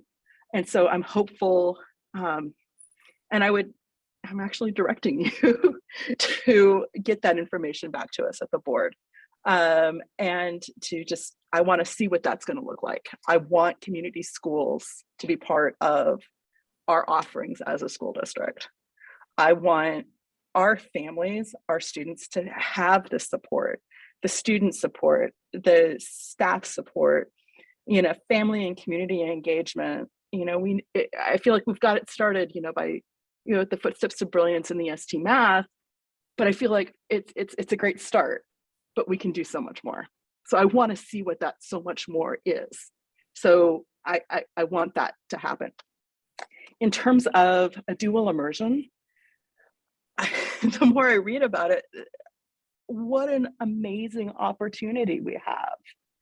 And if we have current enrollment is more like a 60-40 mix with 60% English and 40% native Spanish speakers, are we missing the boat? You know, are we not, like, I feel like, yes, we have a quality program, but could it be even better? Could it be even stronger? What are the barriers to getting more native Spanish speakers into a dual immersion program?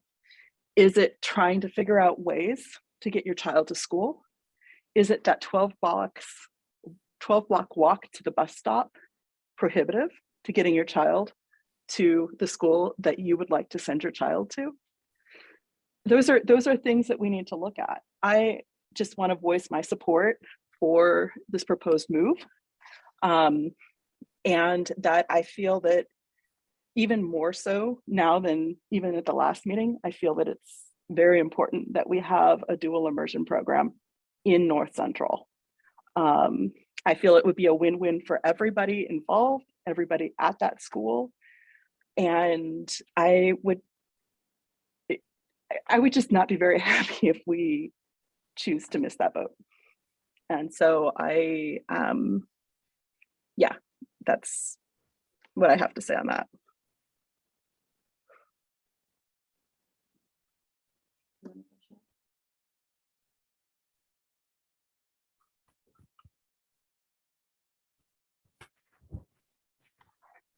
I can chime in quickly. Yeah, I echo what a lot of other folks said. Appreciate all of the engagements that have happened and the feedback that folks from the community have shared with us. And I've had the opportunity to connect with a lot of folks, you know, individually as well. So thank everyone for their time and, you know, sharing their perspective. Also in support of this move and echo some of the questions that my fellow board members have raised. I'd actually like to request that we have a study session at some point digging into this specifically. I feel like we might actually need a couple, but you know, there's the programmatic elements that I think everyone in the community, as you know, evidenced by kind of the question that Trustee Warren posed and was echoed by some of our teachers and staff to share a little bit more about kind of what this looks like. I think it would be great to hear a little bit about community engagement, what that has looked like so far and what that will look like moving forward. Digging into the facilities piece of things, right? We have this money that's for facilities specifically. What does that look like given all of this? So I just think there's, I think having at least a study session to begin digging into those that would potentially lead to more might be a good next step. I would love to have Pan come to that as well. I know that there's been, you know, a lot of meetings that have happened with district staff and Pan, but we as a board haven't heard from them since our last proposal. And I think it's important to be able to have that conversation and to kind of just hear where they are in their processing and their recommendations. And one of the reasons that we brought them on was for kind of the research perspective. I you know, would love to hear from them in that session. So that's kind of where I am in terms of next steps. Yep.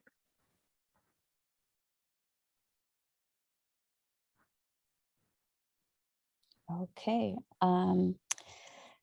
so I will say that, you know, when and I've said this before, but when I have thought about North Central getting a school back, it's always been really important to me that it not just be a small school on a corner lot, right? That that it be like completely like what the community wants and needs. I do strongly believe that this move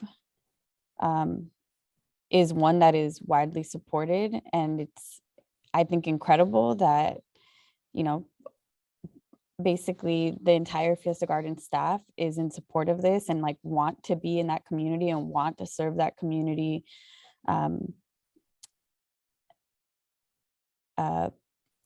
even better than they already have, right? Like want to be able to be closer to families and have more of a connection with families.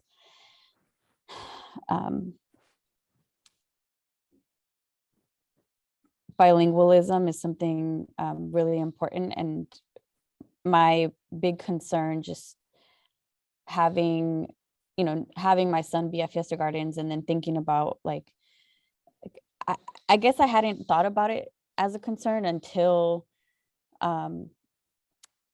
this was proposed, and then like thinking like the proposal to me was like, oh, that makes sense, right? But there's still work to do, right? Like the community aspect of it is super important, and things would need to shift a bit, right?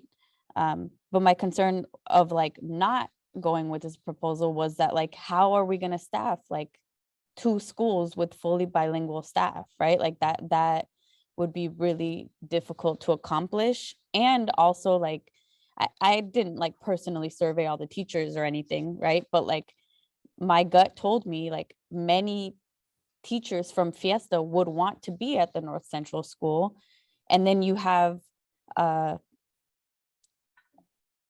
a program that like has a loss of potentially many teachers, right? And so this proposal, I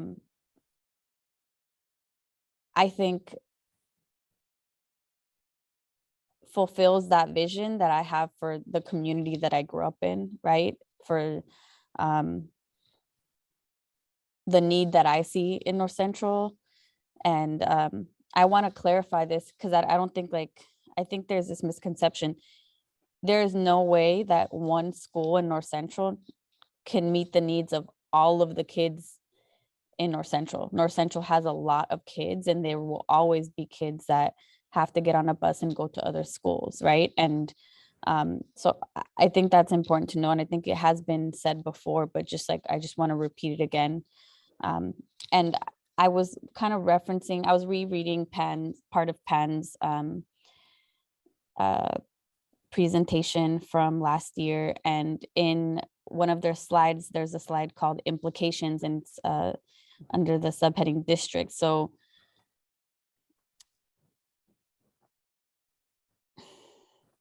where is it?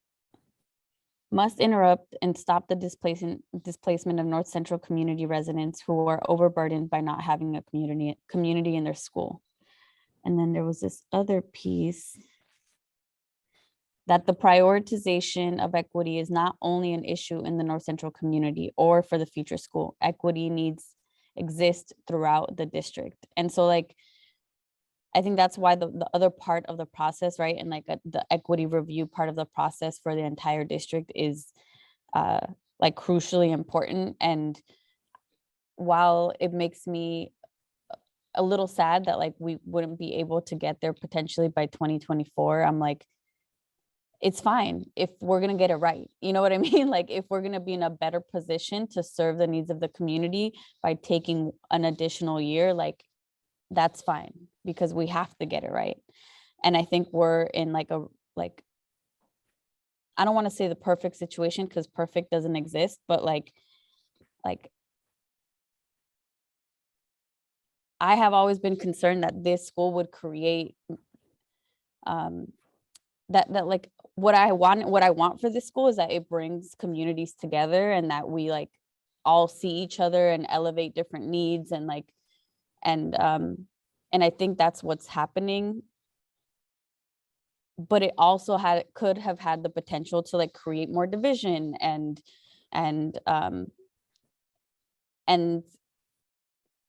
in a sense, right, there are some families that are not happy about this and have many concerns, and those concerns are real. And yet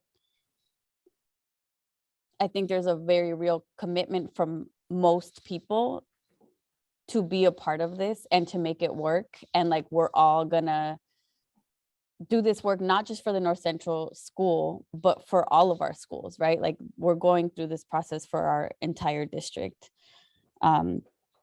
And another part of the implications that were shared through the PAN presentation was that we have to recognize that there's a history of equity efforts being resisted at the institutional and community level, and there's a continuing tendency for equity efforts to be resisted. And I think some of that rings true. You know, when there was a proposal many years ago for College Park moving there was like during Measure X times, right? Like that was like, there was a very, very different community sentiment around that idea. And so we have moved away from that. And I think that's a testament to the equity work that we've already done, right? And that is in process already. And the types of conversations that we've had as a district, as a board, as a community, and that we are getting to a place where we're seeing each other's needs a little better and understanding that we can make different choices and better choices. And I think this is a part of that. So I'm really excited about it. I think like when these kinds of like this school, I think is like something that like hits really close to home for me, because I think about just like the history, right? Like the loss in the community when Turnbull was closed, and like it, you know, and it makes me happy to think about like what's coming in the future for the community. So I do support this proposal. I want to know details, but also I have faith that as the details are worked out, because this is a process, we will have all of those details. And so I want to like just say that personally, I want to make sure that our staff feel supported in let's do the work and let's do it well. And of course, update us. And of course, we want more information, but like also don't let us like sidetrack you from like the overall goal. And the goal is serving the community well and doing equity work and improving outcomes for all kids everywhere. And I'll add like one more thing, right? But I think there was someone that shared that they are concerned that this school could potentially become a mostly be a school of just like one certain kind of demographic. And like my thing is like, we have schools like that already, and they're amazing schools, and those are amazing kids and amazing staff. And like and I understand, right? Like I guess like what that comment makes me think of is like how I was one of the kids that went on a bus to a different school, and that school now is like 84% students of color from like lower middle income levels, right? And like it's in a very, very wealthy neighborhood, and that is called like white flight. You know what I mean? Like and like just the sentiment of like, oh, I don't want my kid to be at a school like that, like schools become like that over time. And it's not because North Central kids wanted to take over that school. It's because other families made very direct choices to pull their kids out of their neighborhood school and send them private or elsewhere, etc. So that's part of that history, right? Part of that history of equity efforts being resisted at an institutional and community level, potentially. So, okay, I'll stop my sermon now. But I just want to say like one thing. I'm excited that we have a lot of support around this school, and it's taken a long time to get to this point, and it's overdue, and that's why we need to do it right and as quickly as we can, but like not rush it. So it's about balance. So I support this. I support all of our kids, all of our community, and it's bittersweet, but I'm happy. Okay. Superintendent Ochoa, I would love to just hear you talk about sort of next steps, because we've now had, it seems like the board is sort of supportive of this, and I just, not just for the board, but for the public who are listening, like I just would love for you to give us some insights of what's going to happen over the next couple of board meetings, or the next couple of months, just some sort of something. It would be great, please. I'd recommend that as a board, we calendar a study session to be able to devote the amount of time that the board would want to be able to dig into the details. As you know, tomorrow marks the last day before many of our staff are on break. So I will not be asking people to cancel vacation plans to come back. So I would ask that we schedule that for the week prior to our regular April 28th school board meeting. Doing so would give the public the ability to know about the meeting, to be able to attend the study session, to be able to review the documents that we discussed during the study session, and then to have a proposal made to the school board at the April 28th regular meeting of the Board of Trustees. Those would be my next steps. In the interim, continue to hold engagement sessions with communities of interest, and to continue working with our wonderful teachers and staff at both schools to continue this process forward. Thank you. I think that sounds great. Do we have any other final comments before moving on? Okay, I'm going to propose that we take a quick break if everyone's okay with that before we go on to the next item. So we'll take maybe 5 minutes or so and be right back.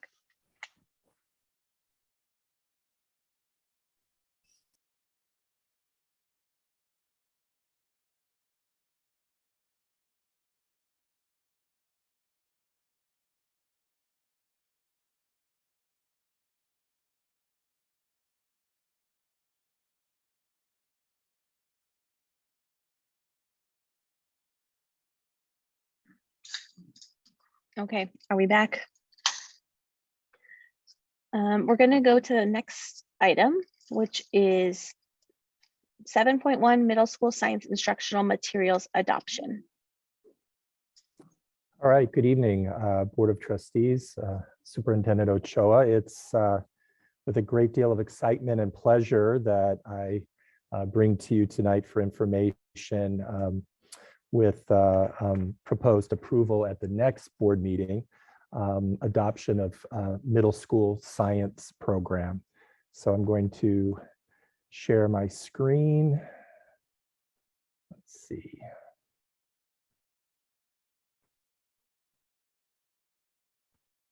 And just share a little bit of information with you tonight about that adoption. We have been looking through a variety of materials, just to say over a process, yes, that is correct, starting January 2019 to date. You can see the various rounds of curriculum that have been considered until we bring to you tonight a proposal. I want to just acknowledge the folks on the pilot team. Now, this is to say, this is not the only people who had voice in this decision, but it is specifically the folks who did the most thorough piloting, kind of the core pilot team from our 5 schools. Now, just to note, Parkside is not listed here. Please recall that you approved earlier in the year the use of TWIG in the 4, 5, 6 that's at Park this year, and that's the extent of the middle school for this year's program. But they did have some voice in the process. And the team is coming to you tonight with a recommendation for Open Science Ed. I do want to clarify that Open Science Ed is an open source curriculum. And so that it was developed by, of course, the organization attached, but it actually, the materials and the program, there are actually a variety of vendors who then make the curriculum materials, the kits and whatnot available. So we'll come back to that in a minute, but it's actually quite important that in using an open source material, the approach there, the emphasis becomes on spending a significant chunk of money on PD. That's one of the big advantages of going with open source materials. They generally run below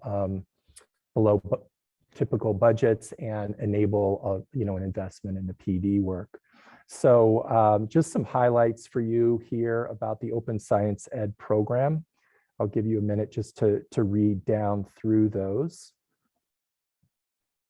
These are many of the highlights you can imagine our science team debating and discussing and trying to land on in coming to a decision. And to the point that, you know, successful implementation, however, is going to be really dependent on how we support our teachers to implement the program. So the professional learning and the supports that we provide going forward. So you'll see some of the key requirements that we're laying out in the plan to implement this curriculum once you have approved it. You'll note some elements of the professional learning plans, particularly the summer learning and ongoing district-wide training. One of the things that also is important is the science team is forming a curriculum guidance team. They have their own sort of feedback to the company about ways the program can become stronger. And so that curriculum guidance team in an ongoing way will be interacting with the publishers around how we want to strengthen the program. So just very active, committed group of folks here. In terms of next steps, you know, as is typical with our adoption process, we will make the materials available in the IMC for folks if they want to come in and take a look at it. Of course, actually, it's quite easy to see them online as well. So that's an important option, but available up to the time of the next April 14th board meeting. Obviously, once you've approved, we'll move forward with purchase and confirm our professional development sessions. You'll see listed here, and this was the point I was making earlier, that as an open source curriculum, there were a number of vendors that we could look at for materials. You'll see that we landed on Carolina Biological. As you compare the sort of features, we felt like that was the highest quality vendor at the best price. And then, of course, you'll see the additional investment in professional development. So that, again, that professional development is included in an overall cost that is still below what we budgeted in the LCAP when we planned for this last spring. So it's a win-win in that respect. I'll stop there. I'm open to any questions that you may have. Again, this is for information tonight, with coming back to you for approval on the 14th of April. Thank you, David. Do we have any clarifying questions from the board on this?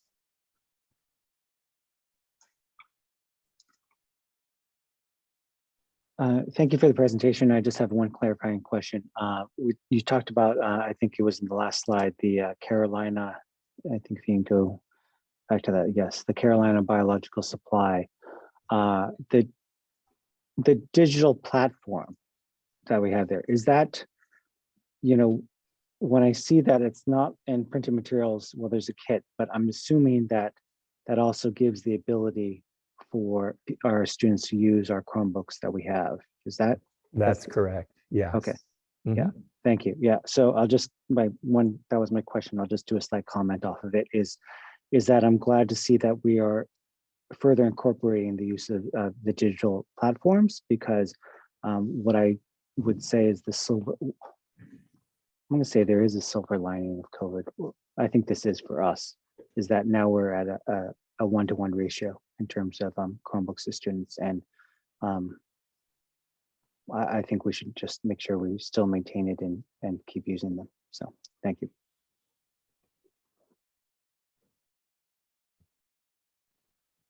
Any other questions? I guess just, Mr. Chambliss, if you could just further go into, like, I was always under the impression when I've looked at NGSS closely, that ELA and ELD were already kind of a big part of that. And it sounds like maybe there's slightly different standards for the state of California, or am I reading that wrong or understanding that wrong?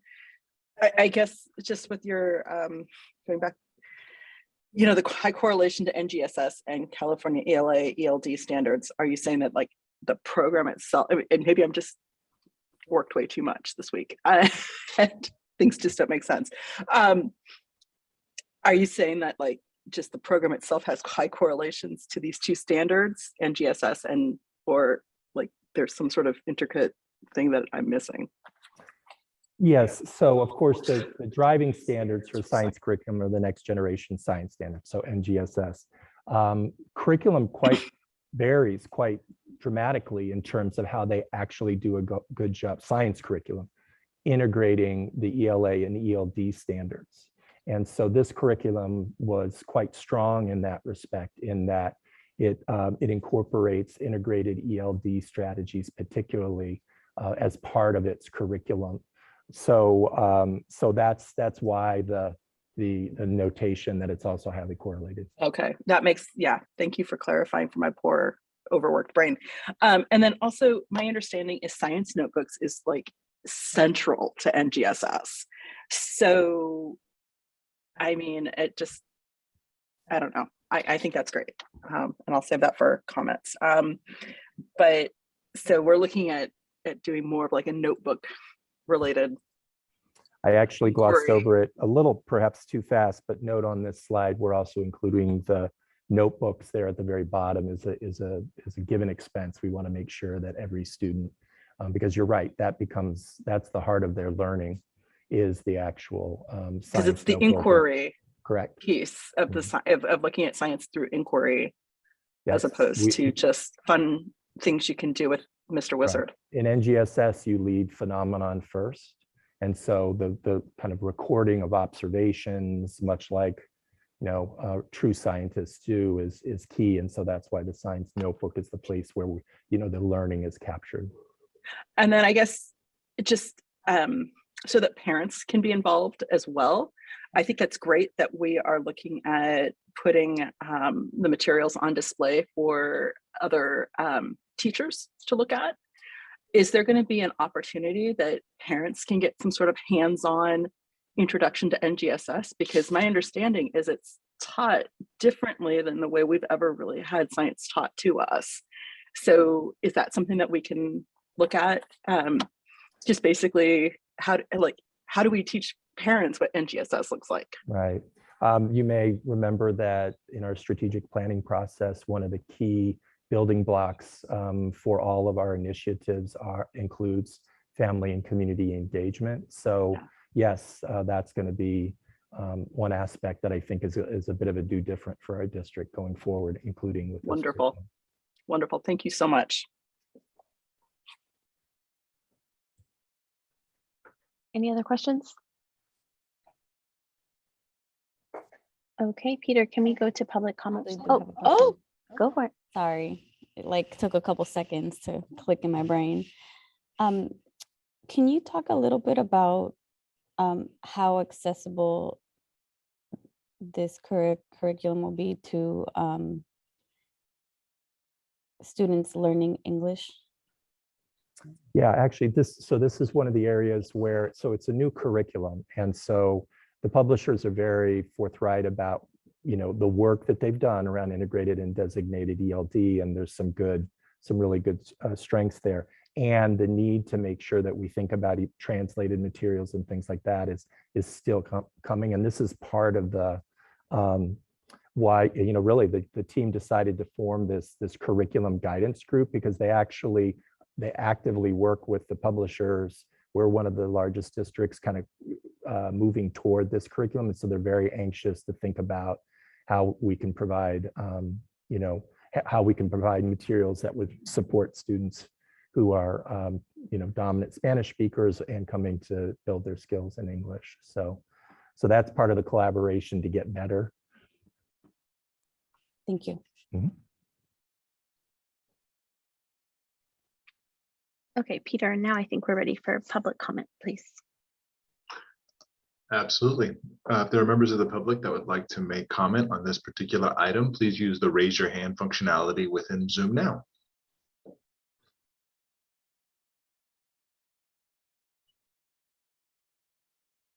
Okay. President Proctor, we have no hands for public comment. Okay, thank you. We'll close public comment and go back to the board for board comments. I just wanted to clarify my comment about the digital platform and the Chromebooks. It's not, I definitely believe in hands-on, experience, especially for science. And so I'm glad basically that it'll be compatible. And so I'm not saying, definitely, I hope it didn't come across that I only want things to be digital. So I want to make sure that's clear.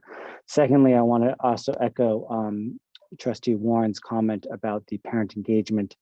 It kind of reminds me of Common Core math when that came through, and the idea that Common Core math is totally different from how we learned math.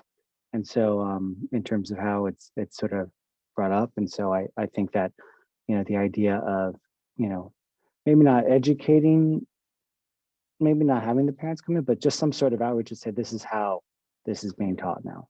So but anyways, just second that comment. Thank you.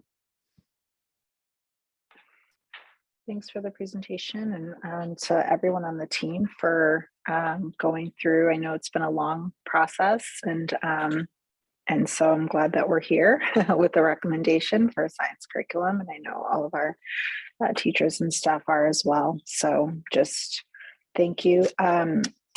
Kind of to build off of what both Trustee Warren and Trustee Chin said, I almost wonder, even for me, like I know there's been a lot of new curriculum, a lot of new programs, right? Like it's hard for me to even keep some of it straight. I almost wonder about like, is there some way we can do some sort of parent communication as we head into the fall, like over summer, just like what's based on grade level, grade band, right? Like, what does this picture look like for your kid? And here's where you can go for more information, like something that's kind of graphically, I'm not saying to send like a 5-page document or anything like that to parents, but, and as things open back up, right? Like there used to be times where parents would like come to the classroom and have an opportunity to like do the math lesson, right?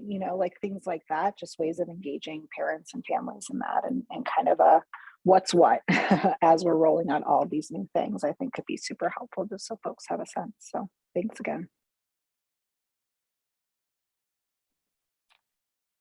I love NGSS. I'm just going to put that out there. As somebody who is, prior to being a nurse, my background is microbiology.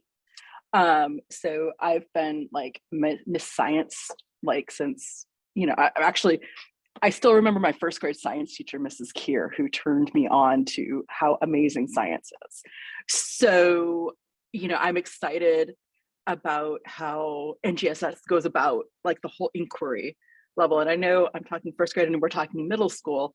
And, I feel like from what I've seen and what I've looked at with this curriculum that this group has chosen, I feel like it's just like building upon what we're giving our students in elementary school with Twig. So it just seems like what a great opportunity. I think that, helping kids find that spark is so important. And if it's science, so be it. And I think, thank you. And I'm really excited to see kind of how this unfolds and where this will go.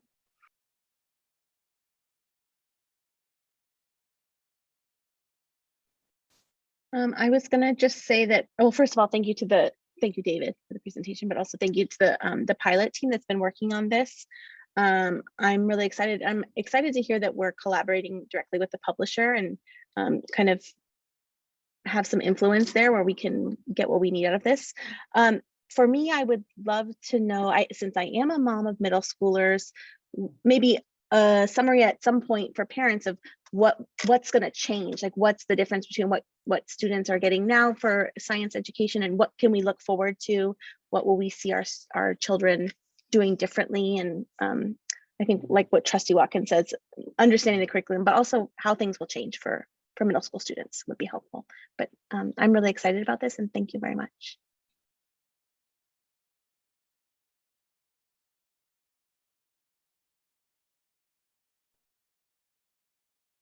Any other comments? Okay, then I think we can, so this will come back for a vote. What are the next steps? Yes, so April 14th, we'll come back with the request for actual approval. And I just want to add, I was slightly remiss. I didn't mention Ian Kostelik and Angel Yan, who had played a key role in facilitating the work. So in addition to the folks named on that slide, I just want to acknowledge all their hard work to get to this point. Thank you so much. Okay, we can move on. Let's go to item 8.1, update on Children's Annex Program staffing. Thank you, Board President. Good evening, Board of Trustees and Superintendent Ochoa. This evening, we do have an Annex Program staffing update. Danielle Tremaine, Principal of the Annex Program, and Tiffany Canaris, the Coordinator, are here to present some information for you for consideration.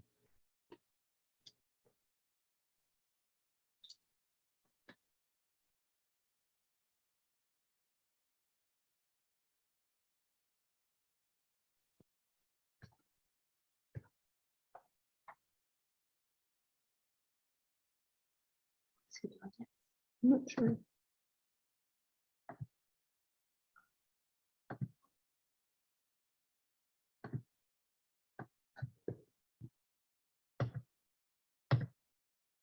All right.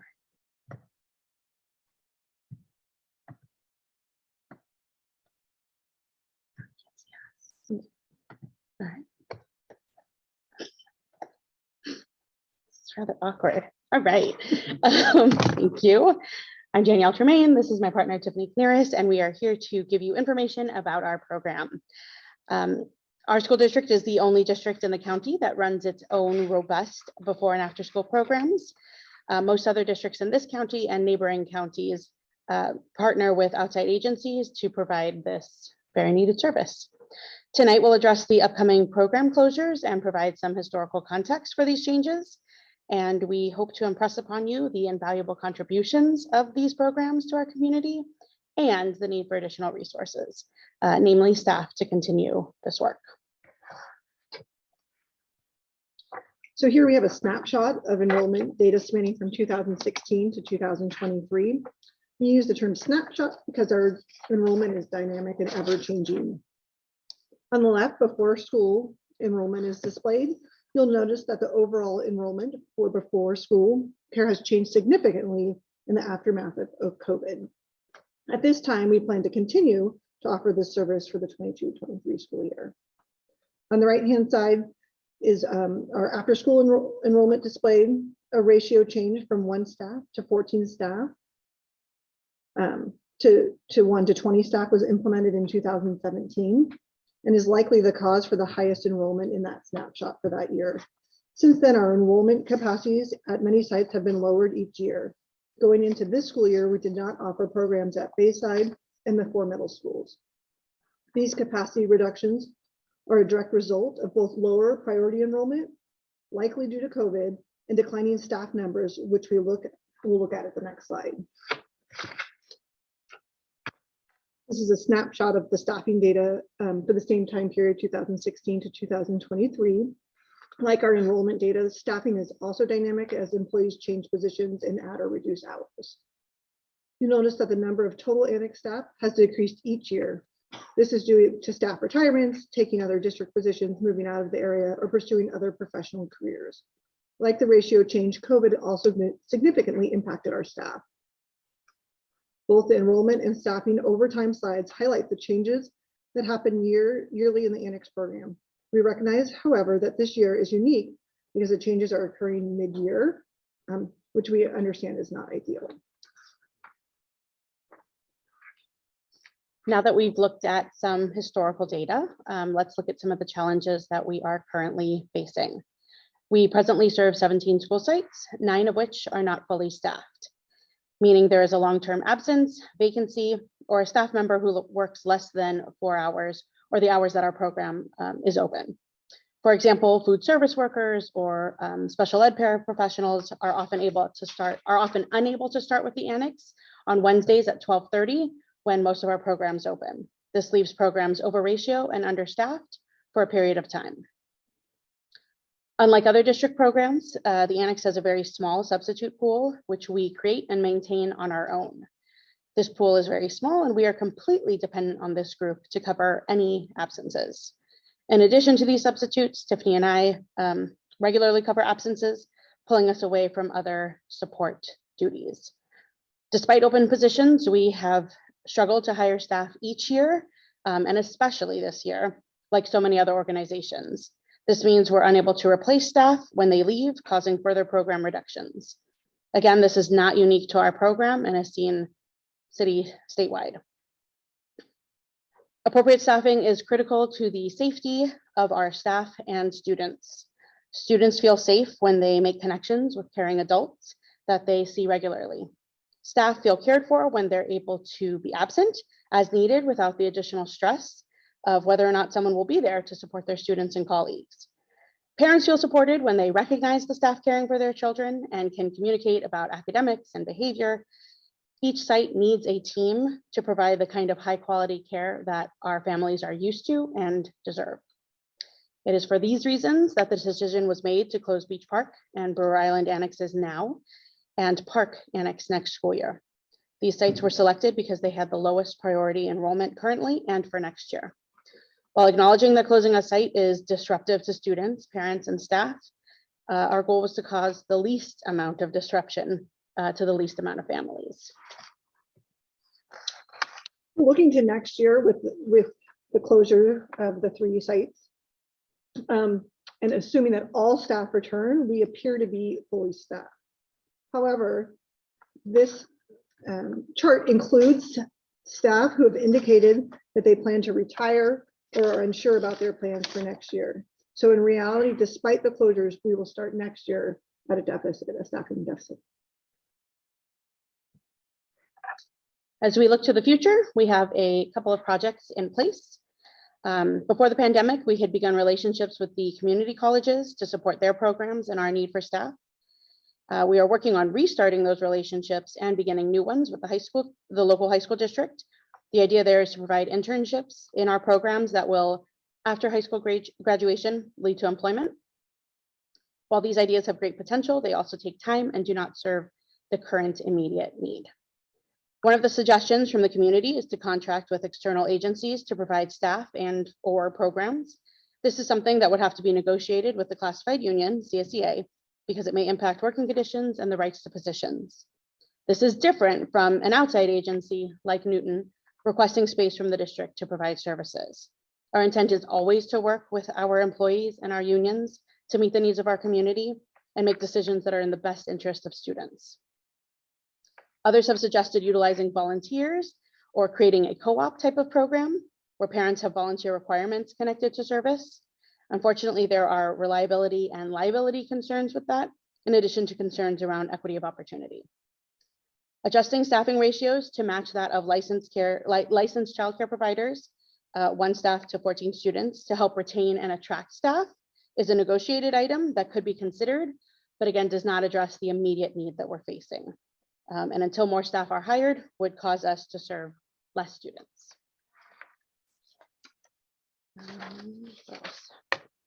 In closing, we'd like to restate and highlight the uniqueness of the Annex program as one of the only district-run programs in the county and neighboring counties. The Annex staff are committed, passionate, hard workers that are exceptional at what they do, which is support families and students and help build connections with the school day staff. The goal is not to eliminate this program in any way, but we must address the growing concern around the lack of human resources. Despite our best attempts, we are looking to you for direction about how to best meet the changing needs of our community and our Annex program.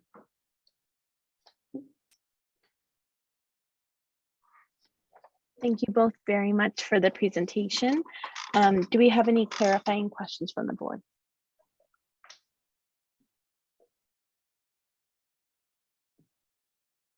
I have one.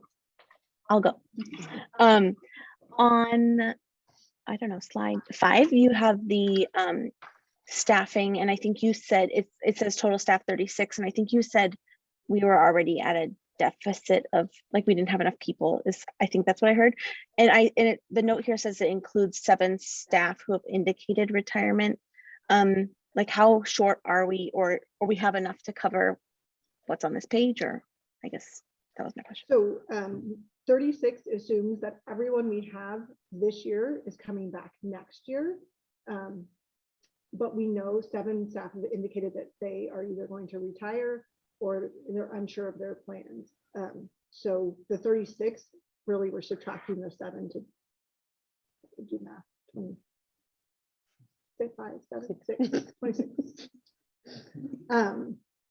So really, then we're short, and we don't know how many of the 7 are actually going to leave. So they've indicated they're unsure of retiring, but they haven't turned in paperwork or they haven't turned in a resignation. Thank you. So just following up on that. So let's say all 7 do not come back. What would be like the plan? What's the contingency plan here, or just to hire 7 more? Okay. So, okay. Thank you. Yeah, I'm sorry, were you done? So I had a parent reach out to me last week. As a parent who works in the counseling office at Hillsdale High School. And she says that, she found out through the counseling office that you had reached out to Hillsdale High School, the career coordinator, and that she followed up with them, but that she hasn't heard from you in over a month. So I'm just curious to know, like, where, if we're pursuing, these internships with high schoolers, I'm a little concerned that we're not following up with these career coordinators. They've actually reached, all 6 of the high schools I've reached out to, and they're all willing to partner, but that has to be brought to at the district level to one of their assistant superintendents. So that's where we're at, and we're waiting for those pieces. There has to be an MOU in place and things like that. Sure. Yeah, I just want to make sure, because I mean, the way it sounds, and I was clear. The understanding is that things kind of fell off the radar, and I wanted to make sure that wasn't happening. Nope, and I communicated with that we're waiting for those pieces to be in place, and then I would be contacting them to send them a flyer and things like that once we had the MOU. Okay, so it's a MOU between the 2 districts that we're waiting for. I think maybe HR or Dennis could speak more to that, but yes. Okay. Just, I think what's been said is where we're at with this. I have reached out to the high school district, and we're starting that conversation, but it will take a bit of time. So very much is an opportunity. Certainly high school students, I'm sure, would be very eager to do this work, because it would be work for them. But it does have some limitations as well, as far as student time they could get here in the afternoon. But we're eager to have that happen. Great, thank you, Dennis.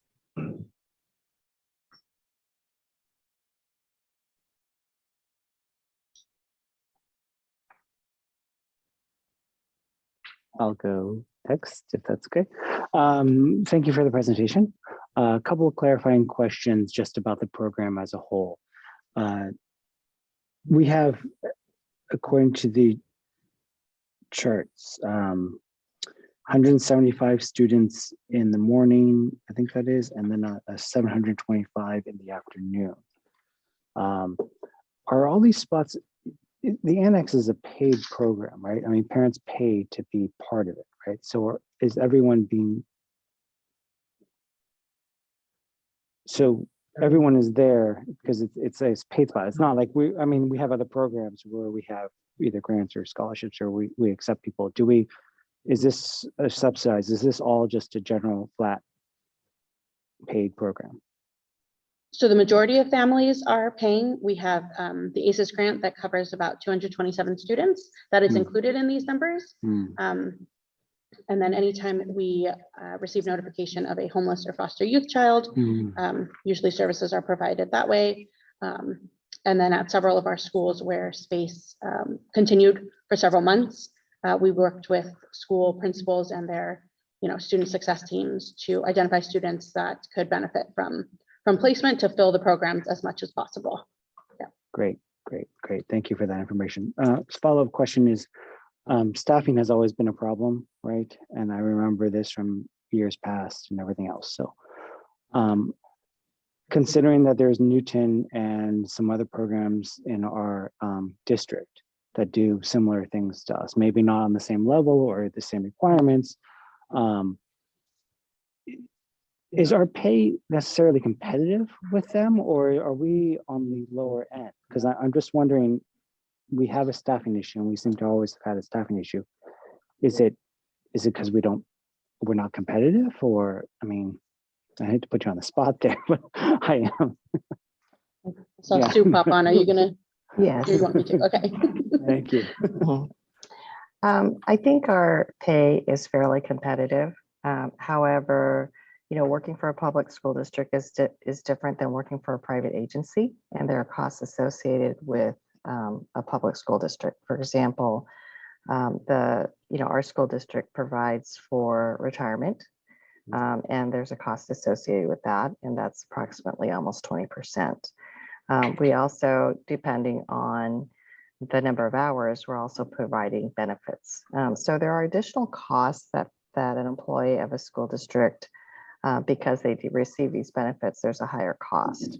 So private entities may be able to pay a little bit more than a public entity like ours. Great, thank you. That helps clarify things. Thank you very much.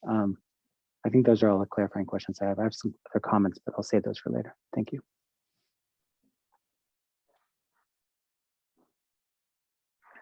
Just had, sorry, I'm carrying myself echo. Was wondering if you could just give a little bit more context in terms of the closures that are currently being proposed or that are kind of in the works, in terms of kind of how you landed there, the considerations that were kind of taken into account. Yeah, just a little bit more information about that would be wonderful. Sure. We wanted to make sure, as we looked at all of the schools and toyed with, where the need was and who we could close based on what information we had, we wanted to make sure that we had some kind of criteria for selecting, knowing that it would be disruptive, right? So if we wanted to be able to stick to that criteria for all the schools rather than picking and choosing. So Beach Park and Brewer Island currently have the lowest enrollment of all the programs. So they were selected first. Park also has, if you eliminate the scholarship spaces, has the lowest enrollment, but because of those scholarships is currently full. And so that was the reason to close them at the end of this school year rather than right at this moment. We also looked or considered the availability of other programs so that we weren't completely eliminating care for families, and that we're able to offer another option so that they're not totally without. So those were kind of the main points. And so just to clarify, San Mateo Park is slated to close at the end of the school year, not immediately. Yes. Okay, I was not clear on that, so thank you. And then Superintendent Ochoa, can I ask you, I know that there's, with that specifically, I don't know if you're able to share any information around like thoughts around park after school care moving into next year, because I know that there's been some work around that. Is that possible? What I can share with the board this evening is that we're working with community partners who have indicated an interest in offering it would be a subsidized program for families with financial need. I would want to bring back a much more fully fleshed out proposal with ideas, but the concept would be to engage with one of our community partners who would be willing to offer no cost services to children with economic need. And one of the schools that will, the general idea is to identify a school with great need, and Park School does have approximately 81% of the students qualify for the National School Lunch Program. So that is one of the schools that we have discussed. I think we're still a few weeks away from being able to bring more concrete ideas to the board, but that definitely has come our way in terms of engagement with a community partner. Great, thank you.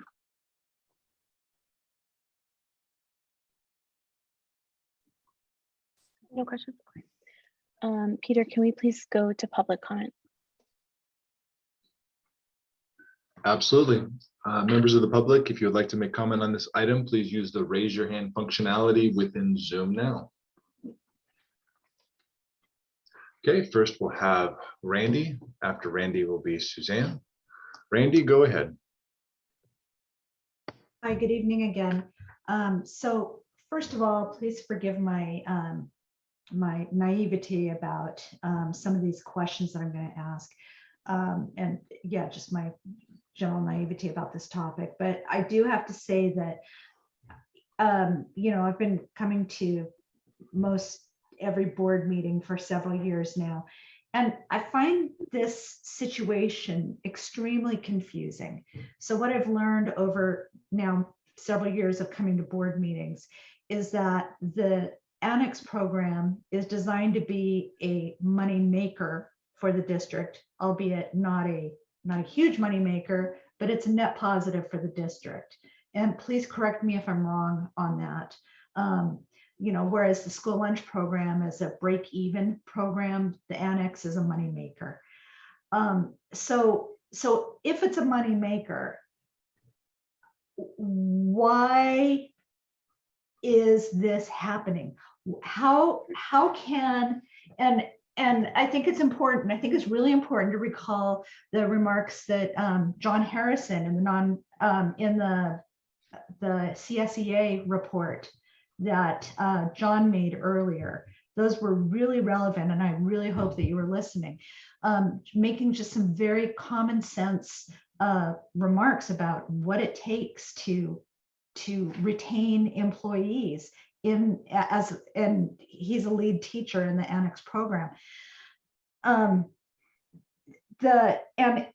I observed the same thing, that this reduction in the numbers of available slots in the annex program was happening well before the pandemic. I saw it happening in the program that my children were enrolled in the annex. And so, this reduction has been happening. Are you asking, what do the families need in our district? Or are you asking, what's making our lives easier? What's the easiest thing to do? And I tend to think it's the latter, not the former. Because if we were doing this with a family-centered and a student-centered approach, we'd be figuring out how to provide this service in a way that families and students are supported. And I would just ask you to consider that. Thank you. Thank you, Randy.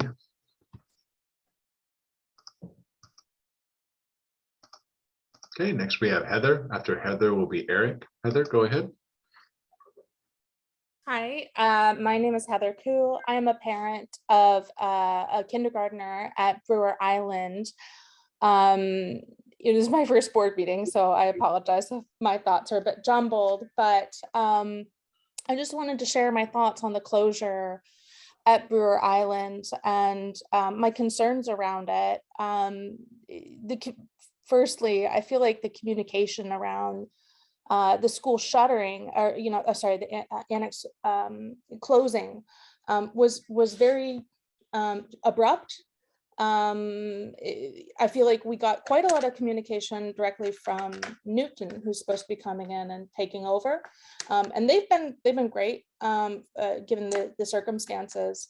But the communication that we received from Annex, I felt like was very short. Like we were told it was closing, and then there was going to be an official meeting less than 24 hours during the middle of the day, when didn't have an opportunity to move work meetings. In fact, I hadn't even seen the email. So that was very alarming. I felt like that the communication around this didn't give us an opportunity really to ask questions around like why it was happening. And it was very alarming that it came so quickly. And I think another concern that we had was that, who's coming in to the program. Again, Newton so far has been great, at least from the head communication there, but that doesn't necessarily translate to who's going to be there on site with my child, with the rest of the kids. And so, of course, I have concerns about the quality of those caregivers. I have concerns about the stability of those caregivers. Making sure that that's not a revolving door, because I think somebody else mentioned that it's really important that your kids, bond with your caregivers over time. And obviously there can be churn, but the more stable that they have with those caregivers, the more they feel bonded and a part of that community. Again, also like concerns about the cost of it. I know that Newton has guaranteed the cost to match what Annex was charging through the next year, but like I don't know if they're going to abruptly increase the cost of that after next year. So potentially shutting people out of that program.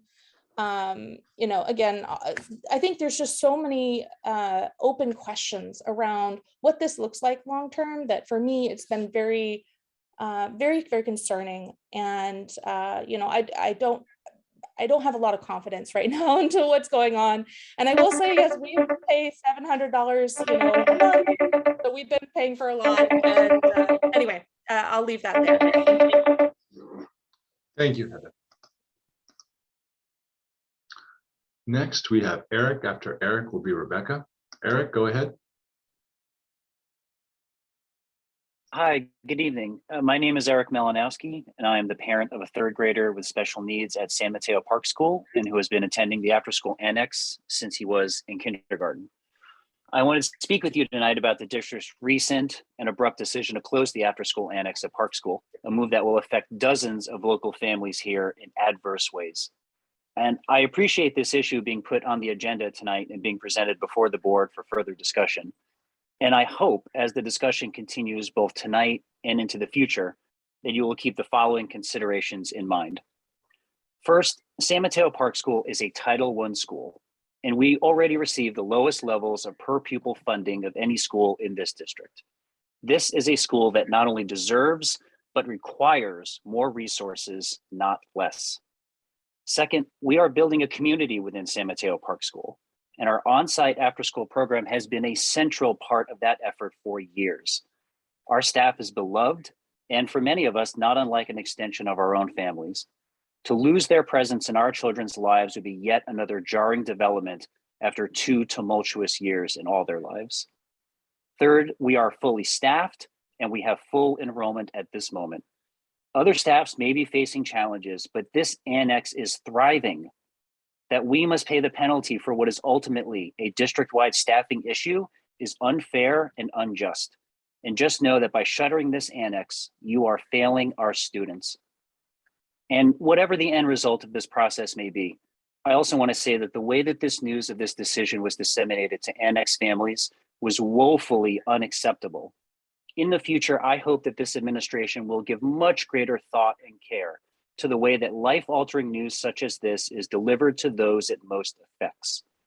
Above all, I truly want to emphasize that affordable, high-quality on-site services are what our Park School community needs the most. Speaking as a longtime Park School parent and proud to be one, that is truly our greatest need. Thank you for your time. Thank you, Eric. Let's go with Rebecca. After Rebecca, then Nicole. Rebecca, go ahead.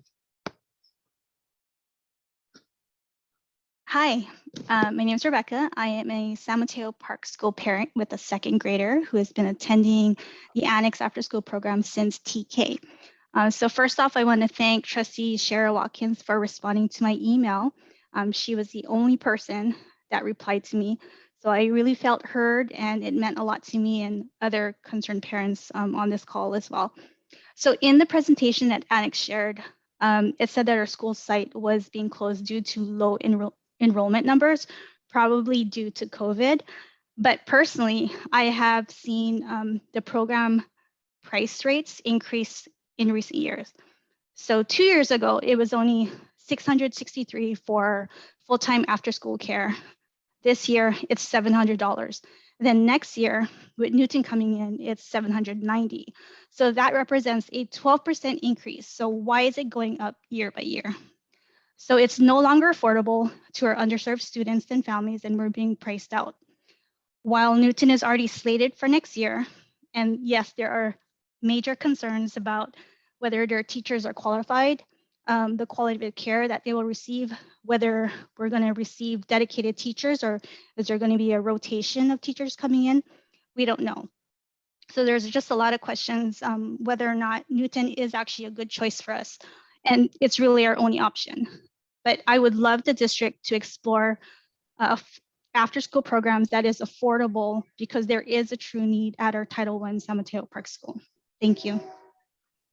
Thank you, Rebecca.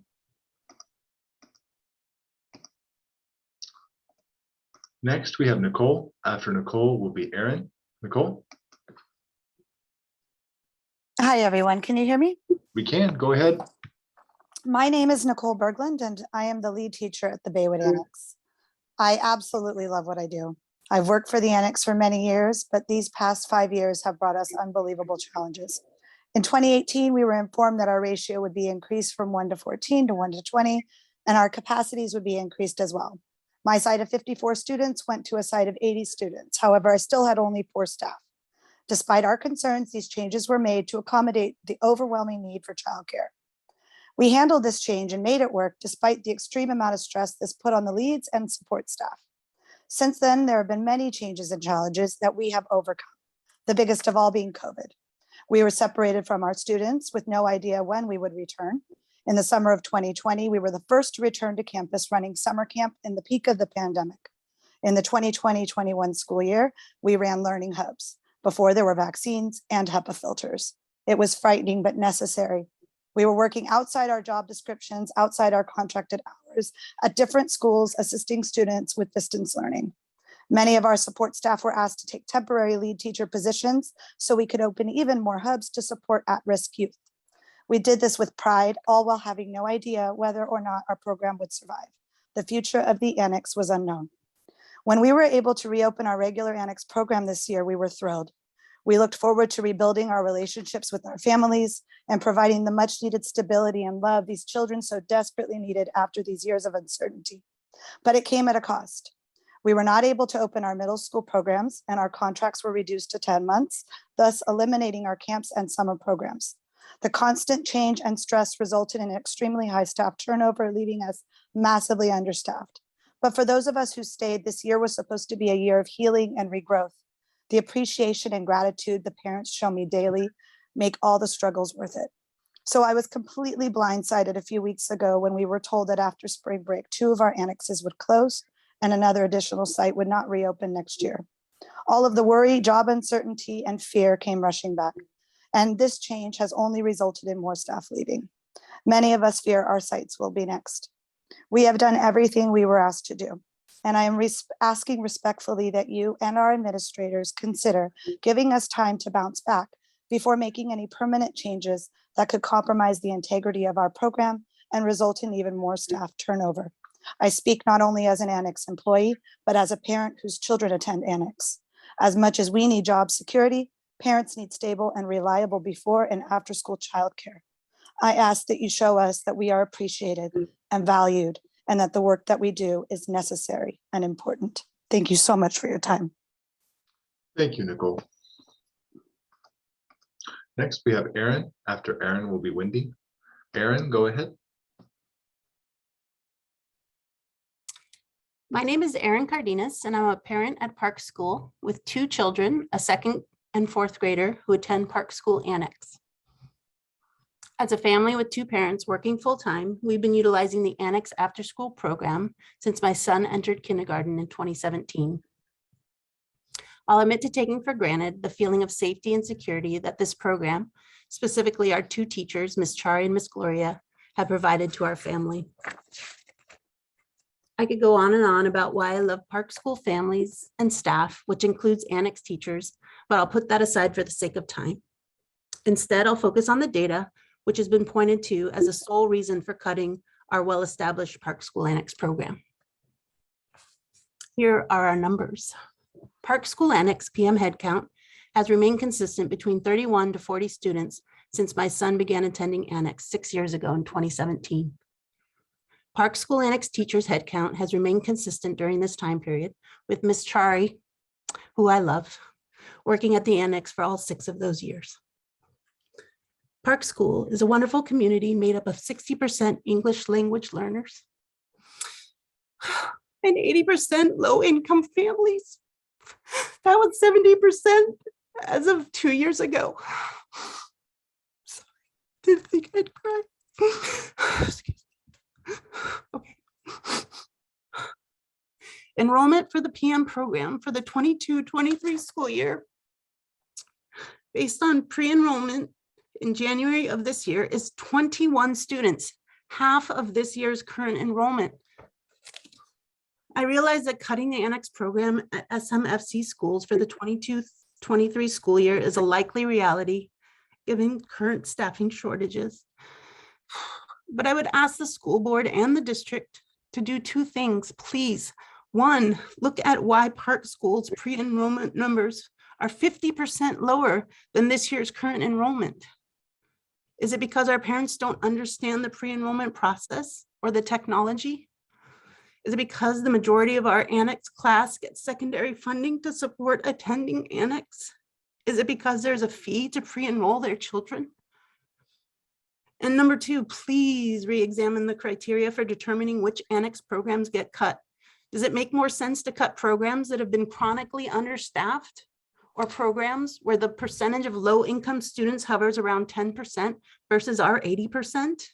If you really care about impacting the fewest families, I don't believe the current strategy supports this. My family and I have the means to go elsewhere for our after-school care if Newton doesn't pan out.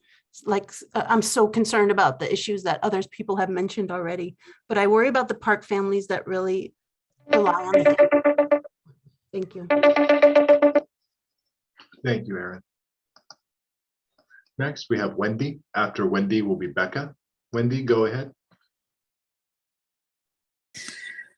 Hi, my name is Wendy Halverson. I'm a parent of a 4th grader at San Mateo Park Elementary. My daughter has gone and attended the annex program there since kindergarten. I'm sorry, Tiffany and Danielle, if you could lean into frame. I feel like I'm talking to a wall. Thanks so much.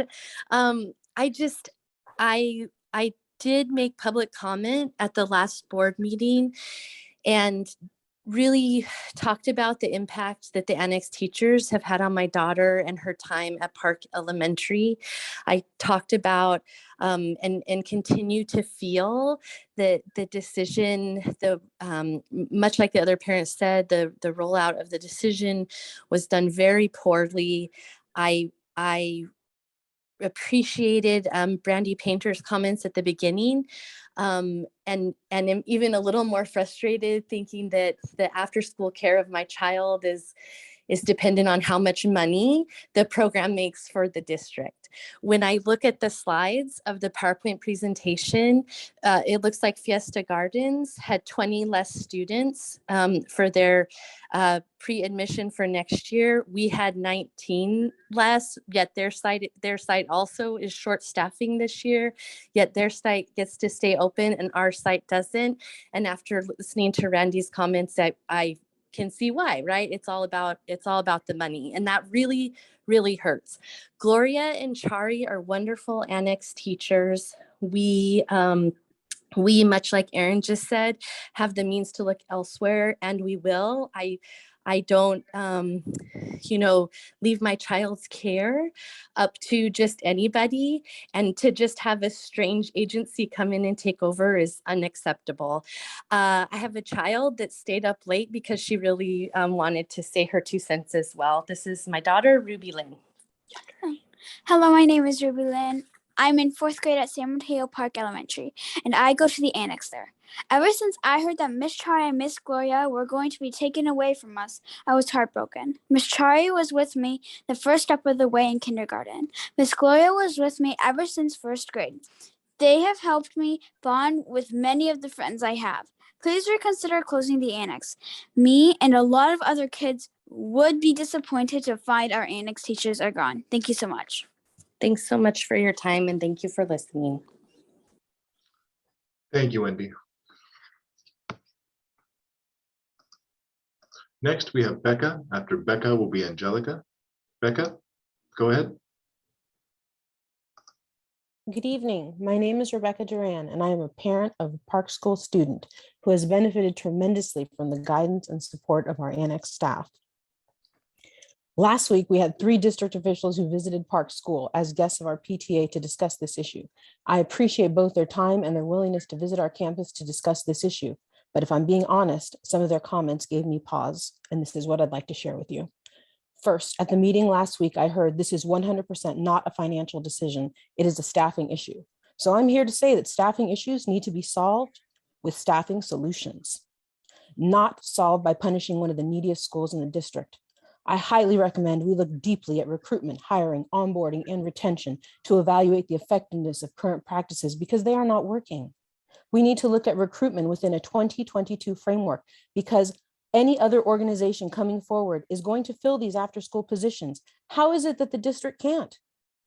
Overall, there has been a district-wide decline in annex participation as demonstrated by the slides earlier. But please know that this also directly correlates to an annual increase in fees.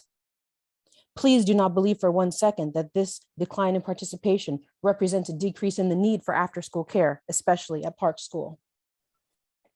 At the meeting last week, I heard the metric of priority enrollment was used to determine which annexes to close, and I would like to question the logic of solely using that metric. The Park School annex is full. It has a full complement of students and 2 full-time staff who are regularly present. In fact, more after-school services are needed at Park School because so many families have been priced out of after-school programs.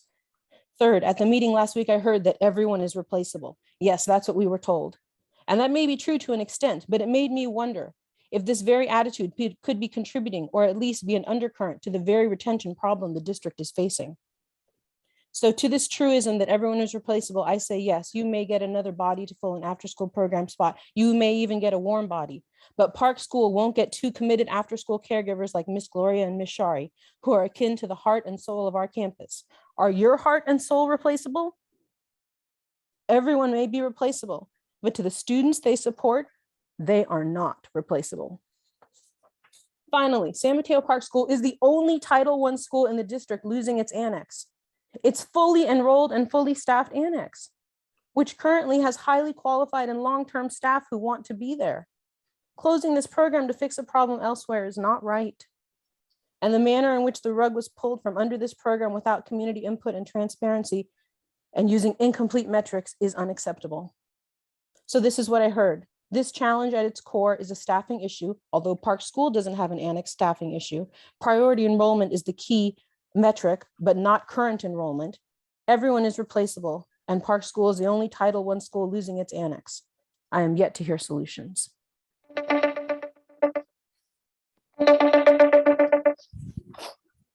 Thank you, Becca. Next, we have Angelica. After Angelica will be Penny. Angelica, go ahead. Angelica, you're using an older version of Zoom, so this is going to pop you off and promote you as a panelist.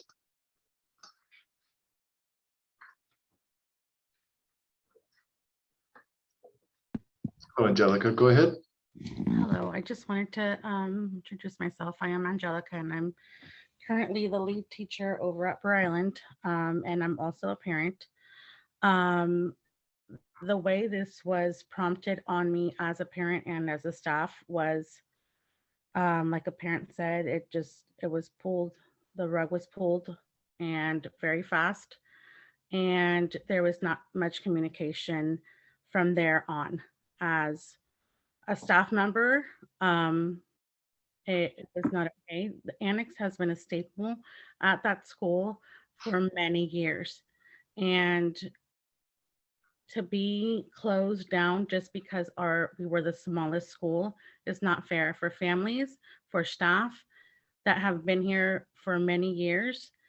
The communication is not there and it needs to be improved between the leaders to parents and to staff.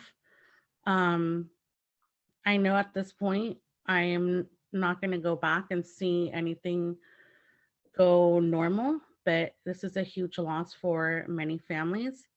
And I'm just very saddened by this choice and that we have to pay for not being fully enrolled. And we have staff members, we have kids, and they're all going to suffer because we have low enrollment. The way this was done was unacceptable, and I'm very saddened by this choice.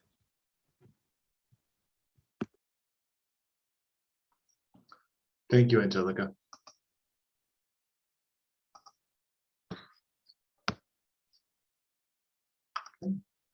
Penny, go ahead. Good evening, everyone.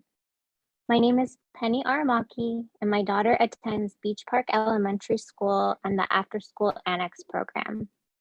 After faithfully dialing in to school board meetings for the past 2 years and virtually nodding in agreement when eloquent parents like Randy and Maricela regularly share comments, I have bravely decided to make a public comment for the very first time. Ms. Jenna Villanueva has been an exceptional director, passionate teacher, and caring role model for the children at Beach Park's Annex program. My daughter has a severe food allergy, and Ms. Jenna went out of her way numerous times to make sure my daughter always felt included whenever there was a special celebration involving food. Ms. Jenna went above and beyond and even got my daughter an individual vegan cheese pizza at her farewell party so she wouldn't feel left out. As a food allergy mom, it was such a relief knowing there is someone so conscientious as Ms. Jenna. I know Danielle Tremaine and her staff have done their very best navigating this very difficult and challenging task. Beach Park is new and still growing, but I would love the opportunity to help come up with a solution so the district is somehow able to continue this amazing annex program and employ such amazing educators like Ms. Jenna. Thank you for your time. Thank you, Penny.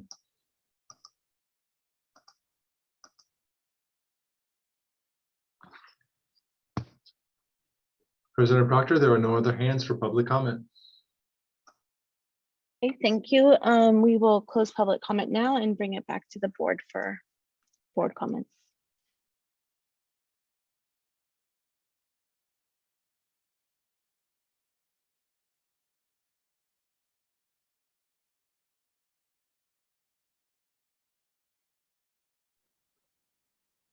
Can I just ask a clarifying question? Superintendent Ochoa, and thank you for the presentation, and thank you everyone for making their public comments. This is agendized as an update. Obviously, we have school annex programs that are closing at a couple schools and one that'll close at the end of this year. Are we actually taking action here, or I just want to frame my comments in terms of what's the ask here? So this is at the request of a board member to agendize and discuss the topic. We're presenting it to the board for discussion. If the board were inclined to go in a different direction than the administration has recommended, then I'd suggest that we agendize that for a future meeting. But that I would leave that up to the board to be able to make that recommendation.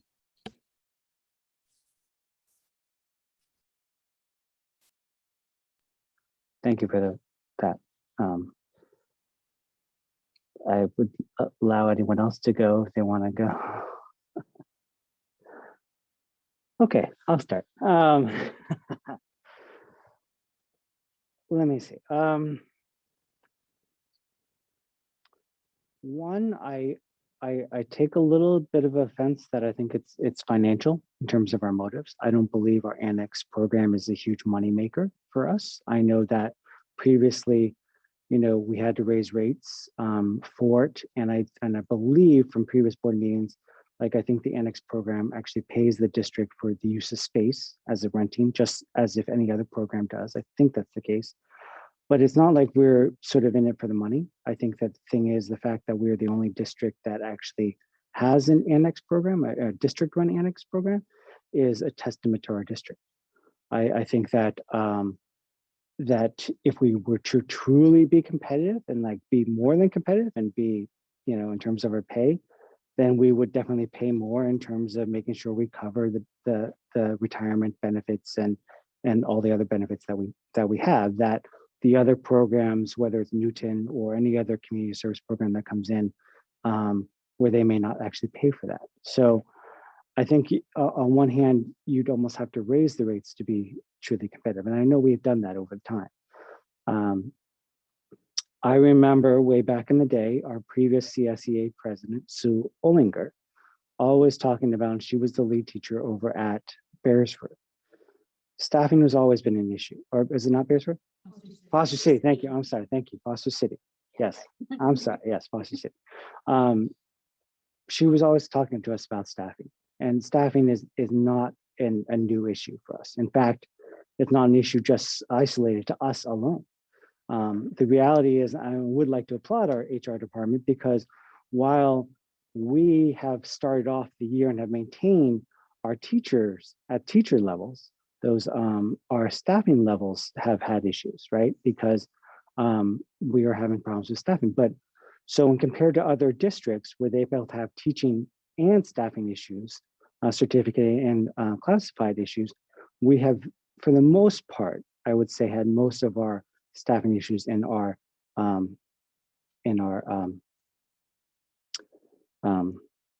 sorry, not a classified, sorry, in these positions. So this is a tough thing, honestly. I will absolutely say that we need to do better on the communication, right? We heard at the last meeting, and we're hearing tonight, of how abrupt it was and how people were blown away at it, right? At the news. I'll definitely say, Superintendent Ochoa, Nick, since you came on, we've had a different communication style, whether through the podcast or through the news blast or other things related to COVID and everything. It's been different, but this one we definitely could have done better. And so I think we can do better. We definitely can do better.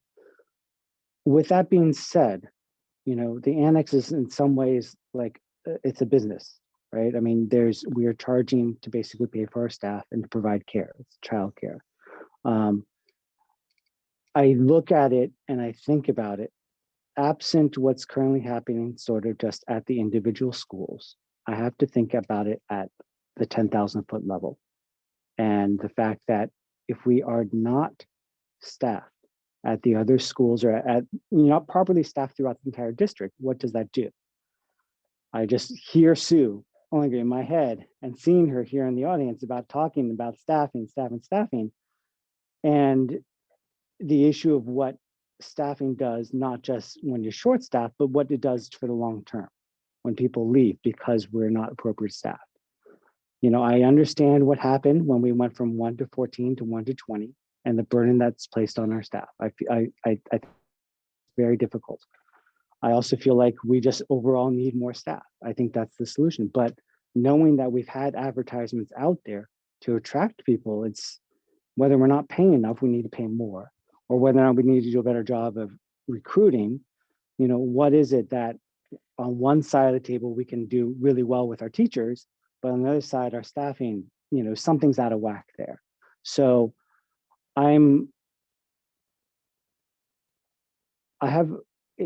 it's troubling with this issue, to be honest.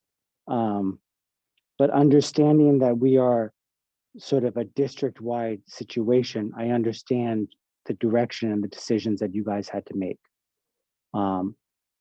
At the moment, I would say I'm like, while it's not up for a decision for an actual vote or direction, I will say at the moment, I am comfortable with the decision the staff has made, because I have to look at it from the 10,000 foot level.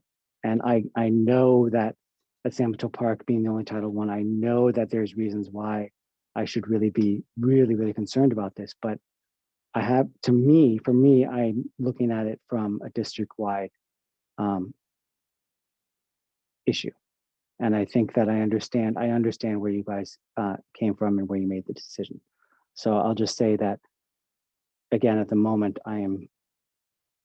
we had a rough going in terms of the announcement, but I understand what you guys did, and I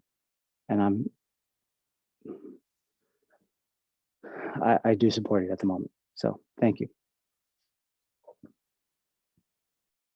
Okay, well, if Trustee Chin's going to look at it from a 10,000 foot standpoint, I'm going to bring it down to a 5,000 foot standpoint.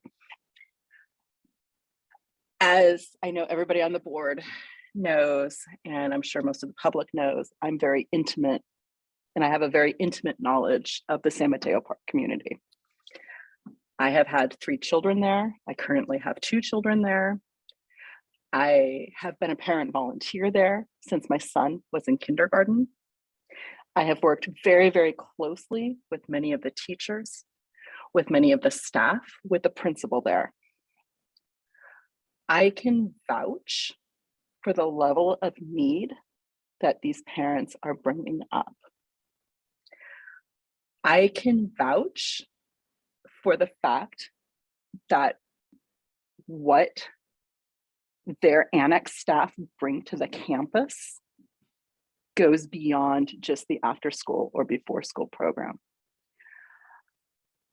During the pandemic, there were park students at the learning hubs who had Ms. Shari and Ms. Gloria be the anchor for them.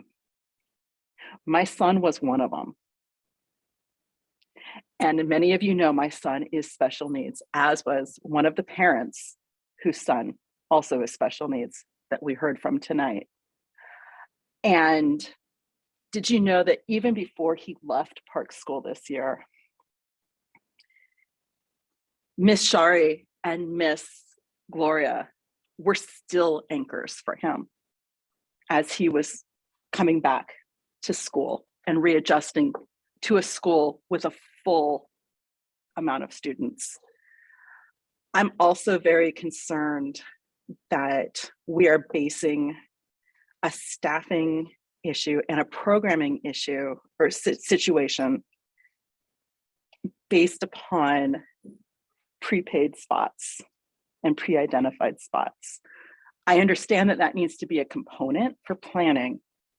And at the same time, a concern I have is, are we neglecting the fact that 81% of our students at Park are socioeconomically disadvantaged? I mean, there's Homework Central at Park, which is another after-school program that's very valuable. However, they can't take everybody. You know, I feel that there's been a history of Park being neglected by this board. Not necessarily you guys, but the San Mateo-Foster City School Board in general. And I feel that for all the equity that we talk about and all the equity that we want to bring to the table, and I think you guys are doing a great job, don't get me wrong. Why are we leaving Park out of it? Why would we consider closing a program? Why aren't we finding ways to create more equitable spots at Park? Why would we take people away from their community that are proving to be supports even for students that aren't even in the program? My kids are not in Annex, and yet Miss Chari and Miss Gloria know my children and can identify like which kids in Annex are their friends, which kids in Annex could benefit from playing with children that are not necessarily in the program at that point. You know, they're facilitating things with kindergartners, you know, in that lunchtime period where things can be kind of chaotic because everybody's at lunch at that point.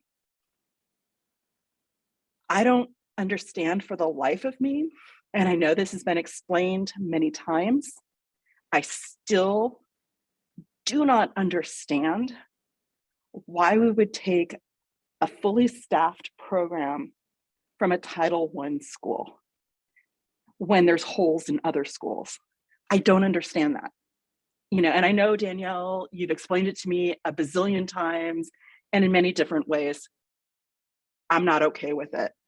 And I would ask that another school be considered for closure, not Park. And I hope that that can be happening, you know, and I hope that that discussion can be continued, because that is not the school that needs to have its program closed.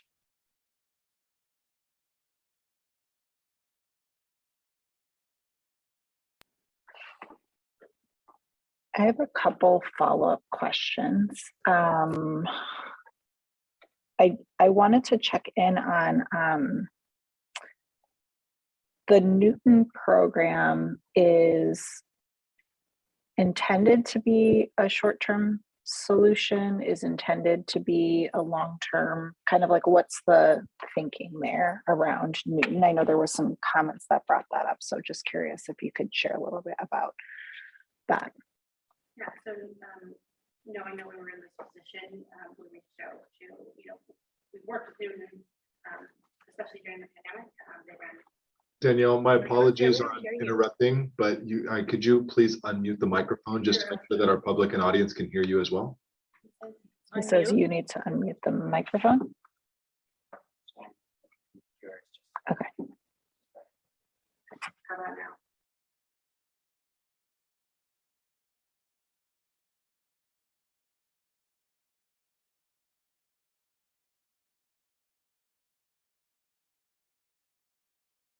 Okay, if you could try one more time. We have lost audio from the boardroom. Hold on.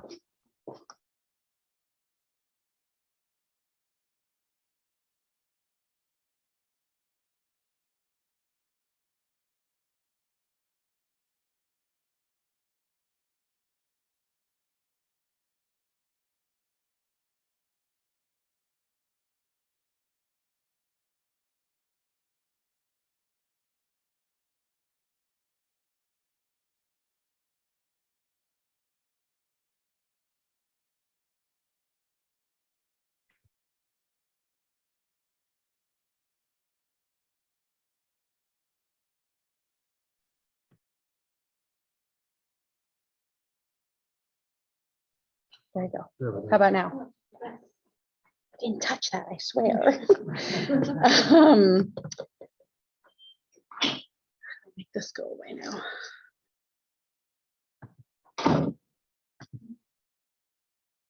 He did it. Okay, that's off. Many of the, no, I'm good, thank you. But now something else. Okay, you do that. One of the benefits of COVID, the silver linings, was getting to know some of our community partners. Foster City Park and Rec, San Mateo Park and Rec, YMCA, I mean, a host of them. So when we knew that this was coming, we reached out to Newton to see if they would be able to cover these programs so that we had something to offer.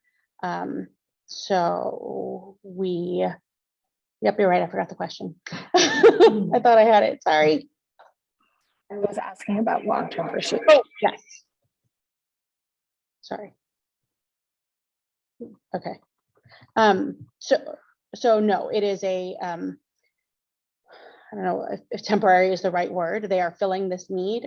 They also very much understand and support our desire to continue our programs.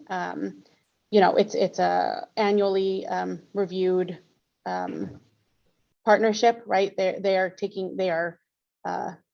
requesting space that we can at some point deny, and they know that. So assuming that we are able to rebuild and hire sufficient staff, we will absolutely reopen those programs. And Newton knows that's a possibility. Yeah. And then one other follow-up question is, if staffing for the programs, if you're able to staff,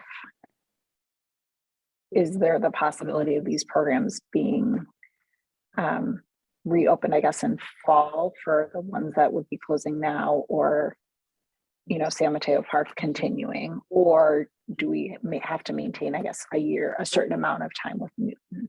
I guess my question is, like, at what point could these be brought back? Should the staffing be, should they be staffable? I think it depends. I think we'd have to wait and see. You know, it's not as simple as hiring one staff, right? And making sure that they stay, because we hire staff and then they leave or they pursue other positions. So I think we'd have to have the staff before we can determine, you know, if there's a break coming up, if there's something, if there's a reasonable time to change service, or if it's more appropriate to do at the end of the year. And it would depend on whatever agreement is in place in terms of space as well.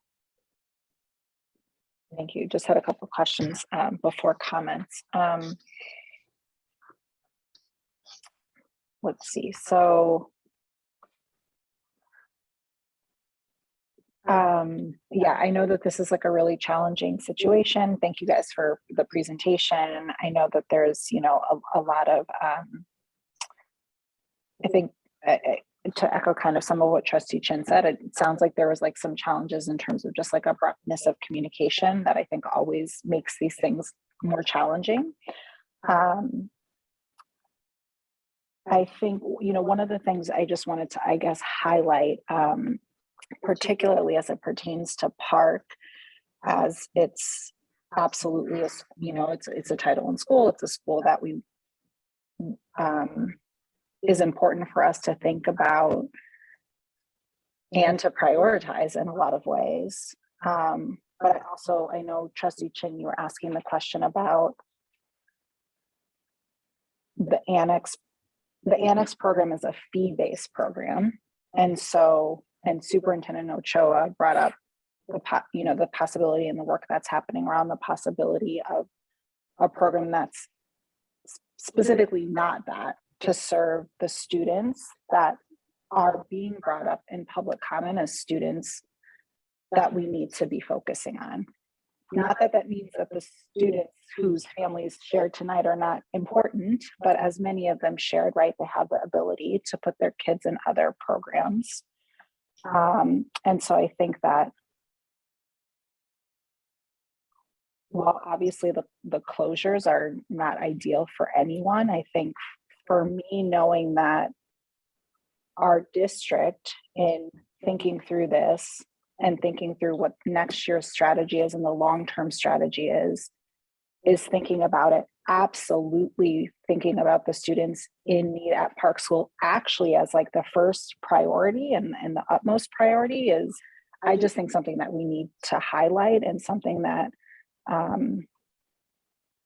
is even for me, like I was having a conversation with Trustee Corzo and Superintendent Ochoa, and I felt like I was learning a lot about the annex program that I actually didn't know, right? I didn't know that it was only fee-based or students that were able to pay that were in our annex programs. And I guess you're saying that there's a small subset of students that are receiving scholarships, or that there's other ways that they're, but the majority of students that are in our annex program are paying for it. And it's not as much as other after school programs, but so anyways, that I'm getting sidetracked.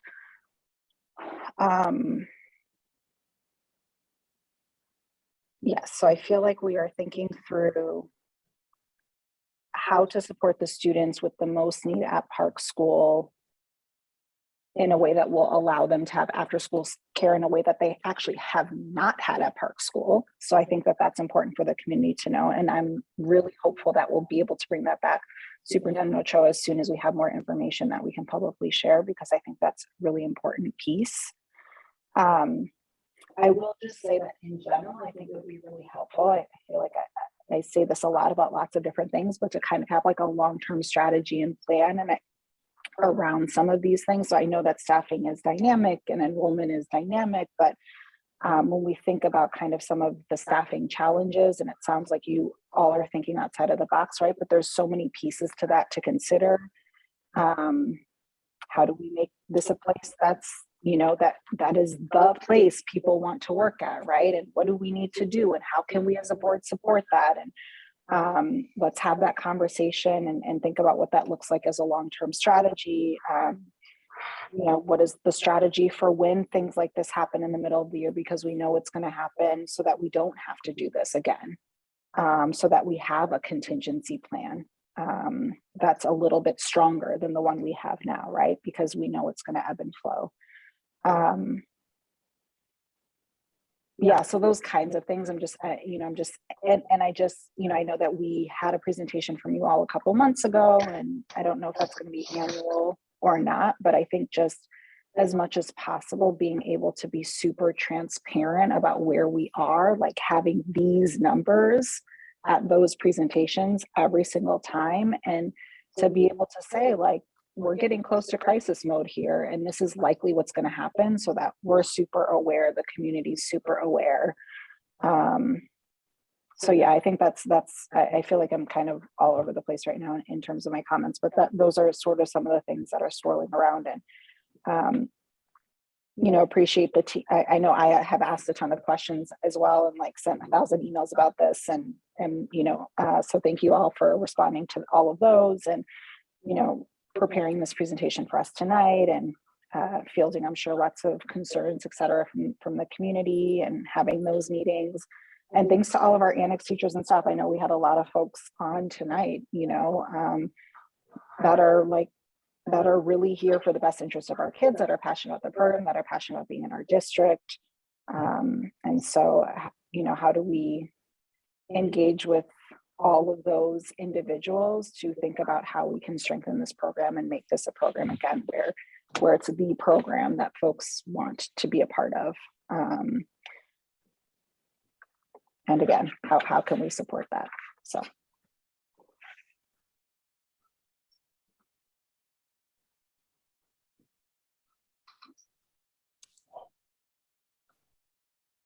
So,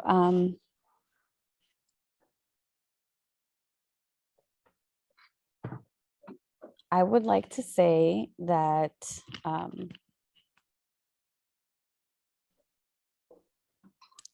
this has been a little bit of like a tense conversation at certain moments, right? I just want to name that, and I want to like encourage all of us to like be respectful to everyone involved in the conversation, and not like try to like put people on the spot for things. Like, this is a public meeting, and I want to like name that first. And then moving on to like the issue at hand, I think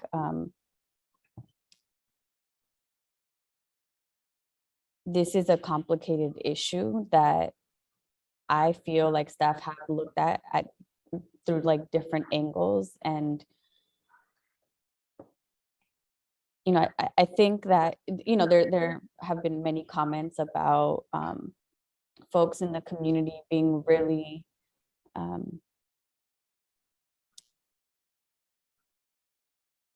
confident and like, and in a good relationship with specific staff at a specific site, right? And like, you know, I think about that history there, and like, I wish more kids had that, right? Like I think everybody wants that. And we also have to look at things at a high level and understand that there are other needs and at other sites, and it's a complicated puzzle. And it's not easy to make these kinds of decisions. And I'm sure that if we had the staff, we would never like want to do this intentionally. And so that's like really not a good spot to be in. And these are people's kids that we're talking about, right? And relationships that people have had for years with staff. And you know, I think about one of our first public speakers, and you know, the way that our annex staff showed up for our community during the pandemic, like they're truly essential workers. And it's also true that essential workers are like exhausted. And I saw those medical leaves and I'm like, that makes a lot of sense, right? Like for the essential workers that had to work, that had to deal with the anxiety of, you know, exposure notices and go quarantine for 2 weeks and like just all of these different stressors, I think like it's not just a physical thing, right? It could also be mental health, absolutely. And overall, when you like look at things from an even higher level, right? Just beyond our district, like the cost of housing is extremely difficult in this area. Like people need to go to where they can be paid enough to survive in this region and to survive in our community. And overall, childcare is very underfunded and there's like multiple hoops to jump through and like the licensing and the requirements for programs and like taking care of kids is a really big responsibility. And I have like a lot of respect for our annex staff for the complexity of, you know, leading that program, like looking at like, you know, I don't know, the annex has licensing? License exempt. Okay. But there's still rules and you're taking care of children and it's a lot of liability, right? And like, so let me correct myself there then. No licensing. There is licensing though for like other childcare issues. So let me like, my point being that it's a difficult sector to work in, period. And that is part of the issue, I believe. And yet for some people, it's really personal, right? And like we have heard that from multiple perspectives during this meeting. But also, I mean, I'm trying not to be like super repetitive here. So let me like circle back. My point is that as many speakers shared, they're like the concern around who takes care of your children is valid, and we wouldn't be allowing a partnership with the program that wouldn't take care of kids, because these are also, you know, these are our students. We care about these kids too, and we have to care about all kids. And the annex program, like Shar mentioned, is a program that is fee-based, and you know that like if I think about like my son is not an annex, I never even applied for it because I can't afford, even if it was what before like 600 or 580 or something, like the previous fee, like I couldn't afford that every month, you know. And so many families at Park and at other sites are already priced out of that. We're already priced out of that, and even more so after struggling through a pandemic, and people are still recovering, right? Like, and that goes for our staff and many families in this community. And so I think those are all part of the issues. And you know, I heard also folks wanting to be part of the solution and wanting us to address the problem from like, okay, let's improve hiring, let's like, you know, I can't remember all of the specifics that were shared, but like I'm willing to be a part of that, right? Like if we create like I know there are flyers, but maybe we can be more intentional. I'm happy to like share in my network, right? Like we're, you know, we're hiring staff, we're looking for staff for our annex, and maybe that'll help a little bit, right? Like, so I want to be part of the solution. And we're also faced with the reality that, you know, this is just a tough call to make. And it's unfortunate and it's painful for many families. And I'm sorry that it is. And I feel like it's necessary. So I'll end there. I want to thank you both for being here tonight and for the information and all that you are doing. I know this is not an easy decision that you've had to come to, and so I just want to first thank you for that. We've heard a couple of times, or I've heard a couple of times, that this is not a financial matter, it's a staffing matter, but I would like to say that a staffing issue is financial when we're talking about trying to attract people to these positions and to work for our district and work for Annex.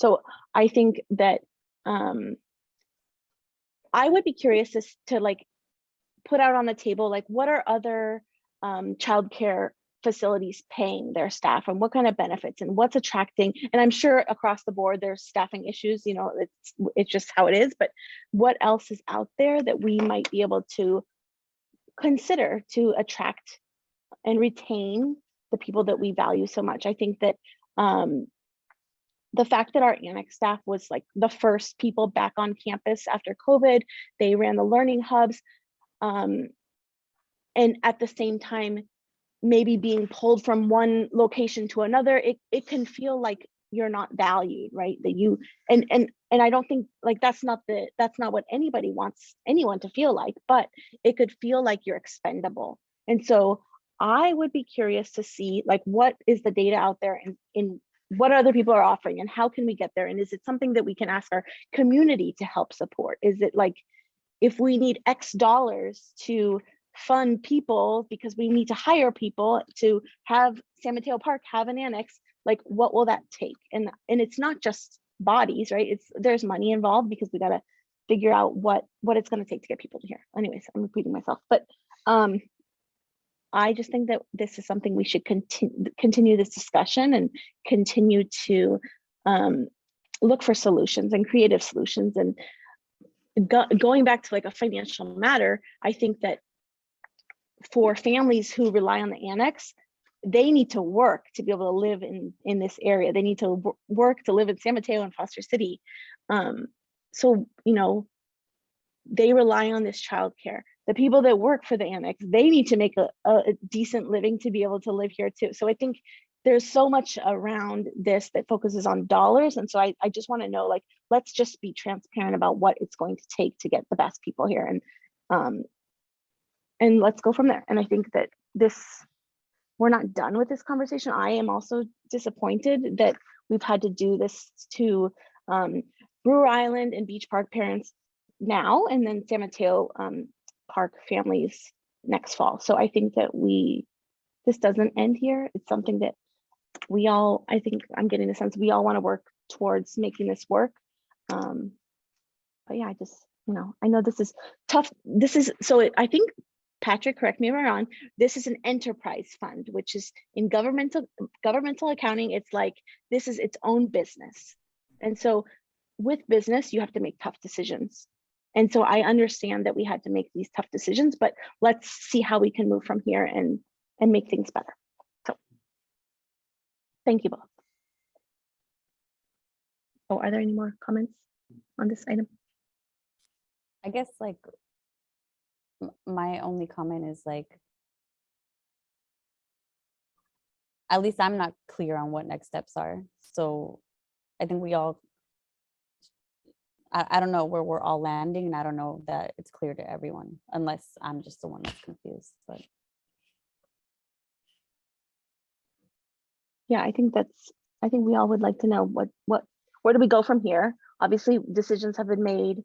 We're not going to probably come up with after spring break a bunch of staff that can go back to those schools that we've had to close. But how do we? What's next? I guess is the question, and how do we continue this conversation? At the board's request, administration would be ready to indicate our recommendations, our viewpoint on likely outcomes if we were to initiate new recruitment strategies. I want to point out a couple of things. First, huge thank you to Danielle and to Tiffany being here tonight and taking tough questions and making this presentation. And thank your staff. Your staff is really amazing. These are just wonderful people. And we're very appreciative of what they do for students, and we're appreciative for your role in leading the program. So thank you for that. But if you think about the design of the program for next year, what we have built into that process is 2 roving staff members. So as Danielle and Tiffany explained tonight, if everything were to remain as expected and all expected 36 employees were to come back next year. Remember, there are 7 that have told us they're not real sure and there is a chance they might retire. But even if all were to come back, 2 of those folks are listed as roving, meaning that when one of the other 34 has to be out for any reason, staff is able to cover. But as an administration, we have the ability over the next few months to design and develop recruitment strategies that are different and that attempt to reach a larger audience under the banner of hiring additional roving staff. And the reason to do that is to maintain that number of 34 staff assigned to site programs and to have additional roving staff hired, which if we start to approach the beginning of June, the end of June, and the staff that wasn't sure tells us, you know what, we are going to stick it out, then as an administration, it's incumbent upon us to have logical dates and times where we would be able to increase program. I think some of the issues that we would face are we have some agreements that we're making with external partners to come in and temporarily offer program. And so that, you know, it's hard to undo those things in the snap of a finger. But with the board's request, I would be happy to reconvene with these folks after break to develop some timelines and some strategies that we could present to the board for further work moving forward. I think what's also important to discuss is at what point the school district would choose to undo a decision. Because again, as an administration, we've contacted the families at Park and let them know that the program won't continue into next year. So in order for us to undo that decision, I would want direction from the board at a future meeting, if that would be the request of the board, understanding that there are potential compromises if that were to take place. So if we were to reinstate, excuse me, a program at Park and leave all of the other programs in place, then that would bring our number up to 38 from the 36 that we have. And part of the challenge that we face this year is that the employees that we have that work for us are also on leave. So if any staff next school year were to take leave for any reason, maternity, bereavement, personal leave, medical leave, or to quit, the number for the number that we would need to have substitutes or to have hired at that point in time would simply go up. And a very real concern for the administration is the impact that it has on employees when they work in a program where we don't have staff, because we currently have staff working outside of ratio. So even though the stated ratio is 20-1, we have instances that take place on a regular basis where staff are watching 29 kids and 35 kids.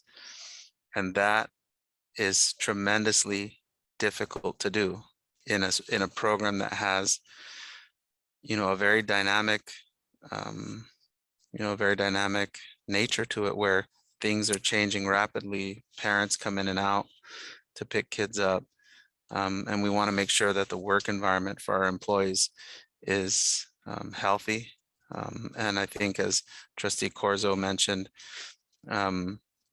a work environment that acknowledges that many of those folks who have been first responders for the last 2 years during the pandemic, that we think about their wellness and their mental health. So what I would leave the board with is as an administration upon return from this 2-week break for us to set in writing to the board. Again, strategies and steps that we could take to increase staffing in the program. I think we heard from our bargaining partner, their strong interest in having us do that as well. But with clear timelines on when any program additions would need to take place, and agendize that report at a future meeting.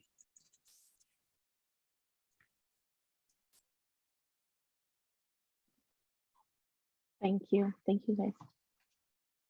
Okay, it's 10:33 p.m. and I wanted to just put on the table as a proposal, possibly moving 8.2 and 9.1 to next meeting, or one or both or neither. So I just wanted to check. And I know, do we have someone here for? Dr. Heredia is sitting in the back saying, please don't move it to the next meeting. No, she's very zen back there. She'll be okay if you do. You got to see us in person, Dr. Heredia? I would say, but if, no, I was just gonna say that if she's here to present, maybe we just keep that one. I was gonna say yes, absolutely, but maybe, and then if Patrick says it's okay for us to move the budget, then let's move it and then do the negotiations. Sound okay? Will it be long, Patrick? Do you think it'll be? He said we can move it. Oh, okay. So shall we, let's go to 8.2 then. Student discipline update. Well, I could just do it on the next one when we get to it, or okay. So we are at this next word topic, correct? Yes? Okay, thank you. So I promise we will be very succinct and clear in our communications, but again, good evening to the Board of Trustees and Superintendent Ochoa. Dr. Heredia is with me this evening. She's our principal on special assignment for multi-tiered systems of support. She and I will be presenting information this evening that is an overview of our work on how we serve students in our district. I know that we're going to be addressing barriers to learning while promoting positive academic and social emotional development. I think, Peter, you were going to put the slides up for us. There you go. Awesome. So there's the first one. And Peter, next slide, please. Our agenda, real briefly, is we're going to talk a little bit about the ongoing board policy work that we're doing. We are going to have a look at some of our data from discipline from the last 5 years, conversation about the listening sessions that have occurred, including a survey to the community and to staff, as well as supports for students and some professional development opportunities, and then time for questions and answers. So next slide. So as I mentioned, the board policy piece. Student discipline is guided by district board policies and administrative regulations, as well as by the California Education Code. Currently, Assistant Superintendent David Chambliss, Dr. Margaret Heredia, and I are in the process of reviewing and revising over 25 board policy and administrative regulations with the support of Moira Denite, a consulting specialist who is assisting with the alignment of our policies with a lens on racial equity, juvenile justice, trauma-informed care, behavioral health, and restorative practices. This ongoing work is also shared with the district's equity task force and will be presented to the Board of Trustees for review at upcoming board meetings. Again, listed on this slide are just a few of the 25 or so policies under review. Our intent is to adjust our policies with a restorative approach with a lens on racial equity, as well as addressing the school to prison pipeline concerns. Next slide. So this is the next two slides are some data regarding suspension. This graph represents suspension data from the last 5 years, starting in the 2017-2018 school year up through now. This graph is the number of students suspended. If you look at the graph, the red line is our Latinx student population. The purple line are our white students, the green are Asian, and the blue are Black or African American students. The dip I want to point out for all categories during the 2020-21 school year was during the pandemic when students were engaged in distance learning. The red line, as you can see, again, is our Latinx population. And you can see it's a clear trend there, and it's concerning, but it's very markedly different than the rest. Next slide, please. Again, this slide is the 5-year data span, same, but it's the percentage of total suspensions disaggregated by race.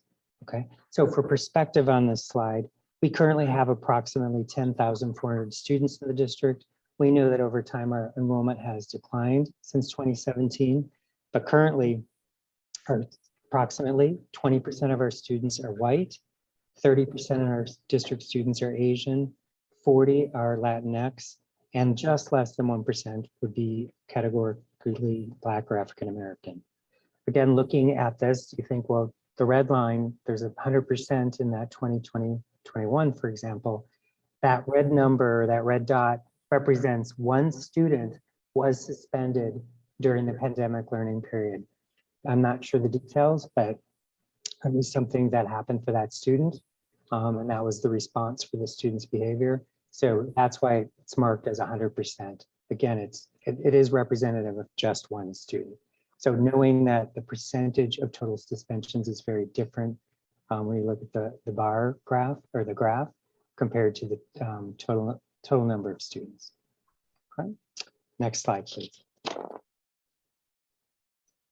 Good evening, Superintendent Ochoa and Board of Trustees. So we held a total of 7 listening sessions in response to the Board Resolution 02, address the perpetuation of the school to prison pipeline, and Resolution 34, denouncing racism and supporting equity, well-being, and safety of Black, Brown, and Indigenous people. We held 3 parent evening community sessions, 1 in English, 1 in Spanish, and 1 bilingual with interpretation. Additionally, we held 1 classified, 1 certificated session, and 2 administrative sessions.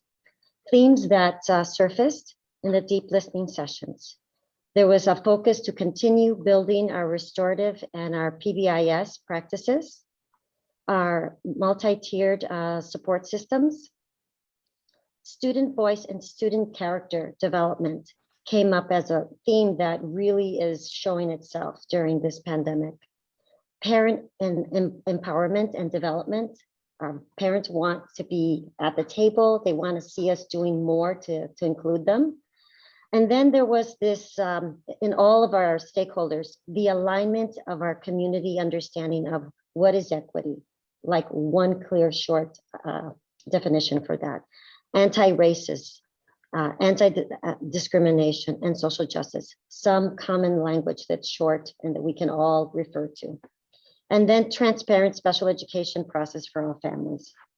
Next slide.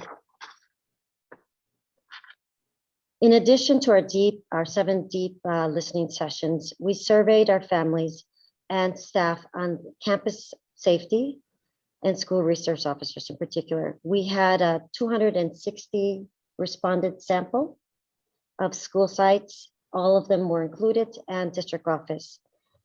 Our prompt was, I feel SMFCSD campuses are 70% of the respondents felt very safe or safe on campus. We're happy to see that. 21.3% felt neither safe nor unsafe. And then we had 6% that shared they felt unsafe. And this is an area for us to explore and to continue to address. Our goal is that every member of our community in our school feels safe. Next slide. Another prompt that we felt we want to share is, I'm in favor of having police officers on school campuses. A total of 54% of the respondents stated only when absolutely necessary or not at all. 20.7% of the respondents stated on a somewhat limited basis. with 25.2 of the respondents stating on a daily or regular basis. So as you can see, this is very divided. Next slide.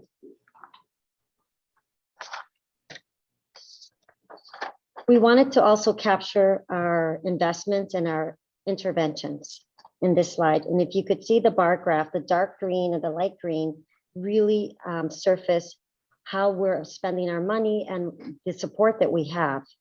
So we found that folks are really supportive of what we're doing. There was a high response, as you can see, with the dark green and the light green on all of our services and our targeted interventions. I'll just pause there for a moment so you can. Next slide. Student supports, what do we do? We've really been focusing on trauma-informed skills for educators. We had all of our classified staff be offered the opportunity to go through this training. Now we're going to have all of our certificated teaching staff go through a training on April 11th. And it's really focused on how do we support students, especially we're thinking during the return, right, to the brain and the development. So this is going to be another focus. All of our schools have what are called care teams. And this is a intervention team that really comes together where we have school counselors, we have our psychologists, principals, all of our mental health team that come together and talk about students case by case. And so that we can provide timely interventions and then come back. So it's really looking at the tier 1, tier 2 before we escalate to tier 3. In addition, we have TUPE, which is really focused on our middle schools. And we do have TOSA, and we're looking at that curriculum. And next, we're unveiling to our staff the progressive discipline matrix that we've been spending a lot of time on. And this has been a collaboration with our teacher union, with elementary, middle school principals. We've had mental health clinicians in this committee, and we've spent a lot of time really looking at what do we need to do to disrupt suspension being the first go-to, but really looking at what are the interventions, the restorative pieces that we want. So this is the progressive discipline matrix, has been shared with all of our administrators, and we're going to be rolling it out once we come back from spring break. And then there's the relationships that we're building with San Mateo and Foster City Joint Police Department meetings. We have monthly meetings with middle school administration, principals, assistant principals, in addition to Assistant Superintendent Dennis Hills and myself. And we talk about what are the trends that we're seeing in our community, what are the trends that we're seeing in our schools, and then how do we collaborate and how do we really support our students with these trends. And then there's our counselors, social workers, and community support staff that are there to support our students. Next slide. It is key that we continue to provide staff the training opportunities to ensure that all students have the support they need to be successful. Adults working with young people need to be sure they have the right tools and ongoing training. Some of the areas of focus include implicit bias training to help people understand their implicit biases, provide tools to adjust automatic patterns of thinking, and ultimately eliminating discriminatory behavior. Trauma-informed care shifts the focus from what's wrong with you to what happened to you. Again, as Dr. Heredia mentioned, on April 11th, we're having a full day professional development on trauma-informed care. The California Healthy Kids Survey, also known as CHICS, we did survey students this year through 3rd grade through 8th grade, which is a change for us. Typically it's 5th and 7th grade. We felt we wanted to do a deeper dive because of the pandemic, and we did include 3rd, 4th, 5th, 6th, 7th, and 8th grade students. This survey measures such areas of mental health, harassment, bullying, chronic sadness, social emotional distress, as well as optimism and life satisfaction. These results will be presented to our administrators on April 21st for them to use at their sites and with their communities to help guide the work. ARIES is a data portal web-based data collection system that our staff use to keep up-to-date information on students regarding care team support, as Dr. Hardy mentioned, counseling intervention notes, and other important information to document the ways in which we support our students. And then lastly, student voice empowerment. One way we can do this is through restorative circles. We need to show that students, that their authentic selves matter and that their voices are heard. When we do that, it changes what the classroom culture and climate looks like. Students will feel valued because we know that we value them. Next slide. I think we lost Peter. But the next slide is really just to thank you for listening to our presentation. And this is an opportunity certainly for questions, and we're here for you. So thank you for listening.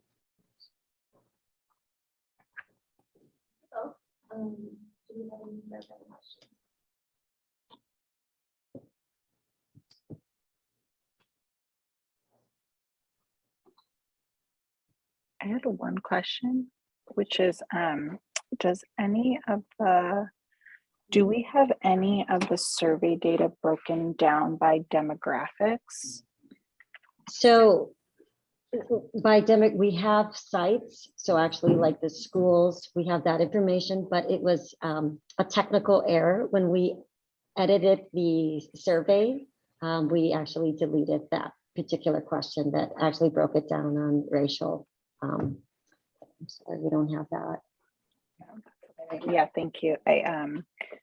Yeah, it would just be helpful to know, like when I think about like who feels safe, right? Like for us to know if there's variability, because I would anticipate that there would be, but that's something to dig into more. Yeah, so I think with our Healthy Kids survey, Dennis, I think we will be able to capture some of that from the students. Absolutely. So that at a minimum, we can come back, and that's pretty close, you know, the window for, and we could share that. Yeah. I have one question. Page 7, where it talks about the survey on I'm okay with adding police officers on campuses.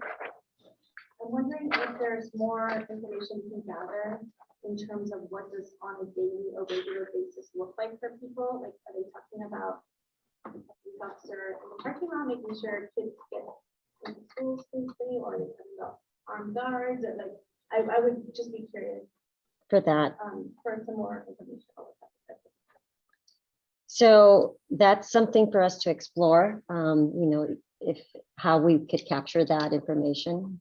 Maybe it's a, you know, phase 2 survey with that particular prompt. It could be that we could put out. We'll have to talk about that. We'll share that with Superintendent Ochoa. Sorry, one more follow-up is around, so I know that, and I don't, is it possible to put the slide back up that has, I know we don't have it because I think you added it in around the percentages. Peter, are you able to put that back Yeah, up? that would be slide, Peter, I think it's slide 5. Is that the one you're referencing? Yeah. With the suspension percentages, yeah, 5. Right, okay, and so this is of the total suspensions, how many were represented in each demographic group, correct? And what we don't have here is what the percentage is of that demographic group in our district, right? I think you were mentioning that. Dennis. Sorry. It's late. Dennis, you were mentioning. I'll go by anything at this hour. That there was the disproportion. Yeah, if you go to slide, so I Dennis, think, go let me to just 4 clarify. and 5. So of course our demographics change from year to year, right? So what I shared verbally was just our current demographic data of the breakdown of the percentage of what our student percentages are for the demographics. So if you look again at this slide compared to the other one, the first one was the number of students suspended. So you can just look at quantity and not knowing, you know, yes, you can certainly see through the colored lines which group that is or subgroup. And then the next one is the percentage of total suspensions which is a little bit more dialed down. But as I said, as an example, only one student was suspended that year in 2021, happened to be a Latinx student. And so 100% of the students that were suspended that year were Latinx.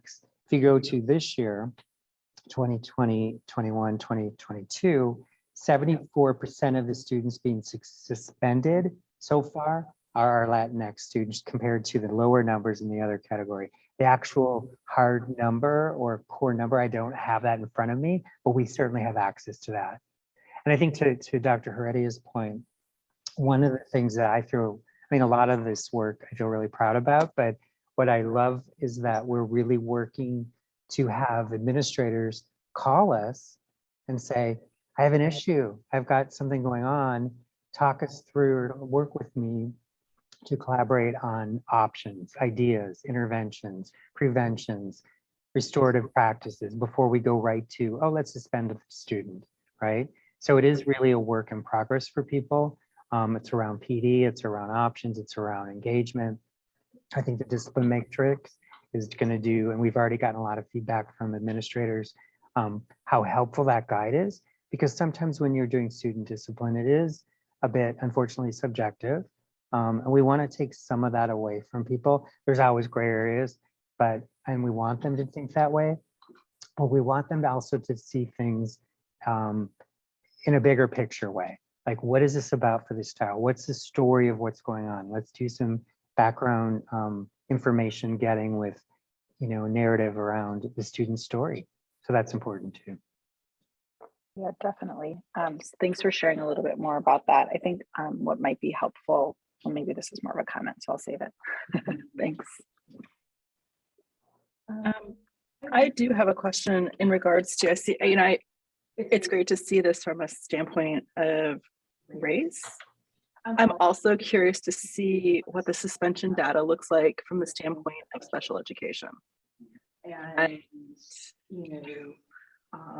as well as literacy, knowing that literacy and the ability to read by third grade does have a really big impact on the school to prison pipeline. So I don't know if that's data that you can come back with to us with, but I think that would be another side of this that I think would be really good to see. Mm-hmm. Absolutely. The data can be disaggregated by special education status and is embedded into this data that you're seeing. Any other questions? I think just, we talked special education, but we didn't talk about the literacy. We can explore that. I mean, we can definitely explore that. Yeah. Really So we can bring in, and I think it would be interesting to see where it lines up. Have a kind of like oddball question. How did it feel to like do this work? I'm just like, it's like a very sensitive topic, I feel like, right? Like safety, policing, like doing things differently, pushing people maybe to like a little bit of like discomfort. How does it feel? Yeah. Dennis, you or I first? Well, my response is very emotional, and Superintendent Ochoa can confirm that, and so could Dr. Heredia, but this is really why I love this job that I'm in. This work is so important. Our kids are struggling. The adults are struggling as well to figure out how to best support them. And our partnership work in the district with our administrators is really shifting it, and it needs to be shifted. Kids have a lot of needs right now, and we're working really hard to ensure that we're being thoughtful, mindful, supportive, collaborative, restorative. And that's not always the story. So how does it feel? It's exhausting, but it's great, important work, and I'm proud of it. So thank you for asking that. I'm going to share now. I know it's late, and I don't want to keep this for too long, but I'll just say, personally, when I'm working with the principals and assistant principals and our teams and looking at the data, I don't share often. Oh, this is getting recorded, but I was expelled in middle school, and I had a very traumatic situation. I was an English learner. I was judged I was called all the, you're gang related, you're this. I was assaulted and I was out of school for months. And so when I do this work, and I think of my mom coming, who didn't speak English, to the school, trying to fight for like access and for me to be able to get an education with her, apron and the chancletas, and it's emotional, but it's also what drives me to want to make sure that what we're doing is done intentionally, that we're working to support these resolutions, which do change the life path of look, I mean, here I am in front of you. And so I want all of those students that have those challenges to have those same opportunities. And we have to remember that they could be all our kids. And so when we're seeing that they made a mistake, let's not push them out the door. Let's sit and hear their stories, and let's welcome their families. So it's emotional. And thank you for allowing us to present tonight.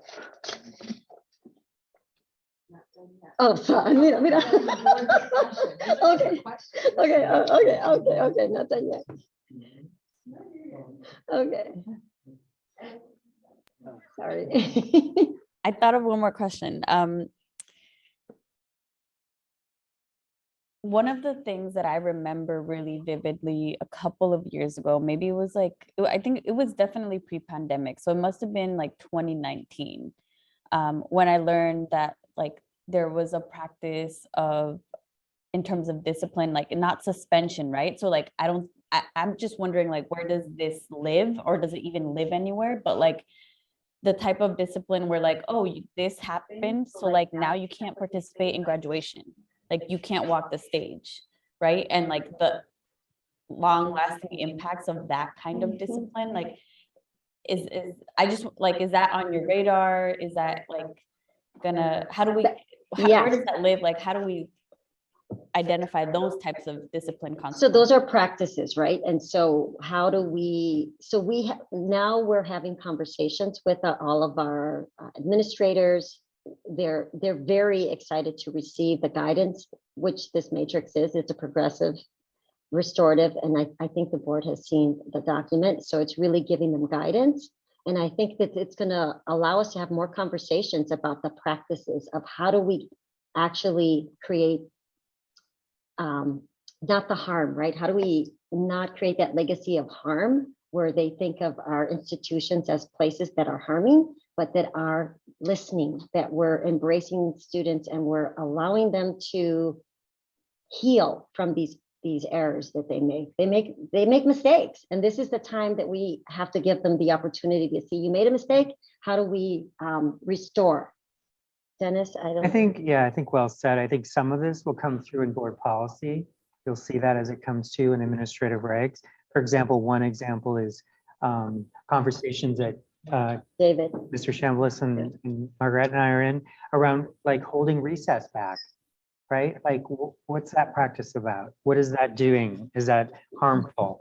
And we are all in agreement that it's not something we want kids to do or to have experience. So to answer your question, yes, we're definitely looking at our practices about how we're holding kids back in any way. Absolutely. Thank you. Any other questions? Okay, Peter, can we go to public comment, Peter? Any members of the public that would like to make comment on this particular item, please use the raise your hand functionality within Zoom now. Okay, we have Suzanne, and then after Suzanne will be Aaron. Suzanne, go ahead.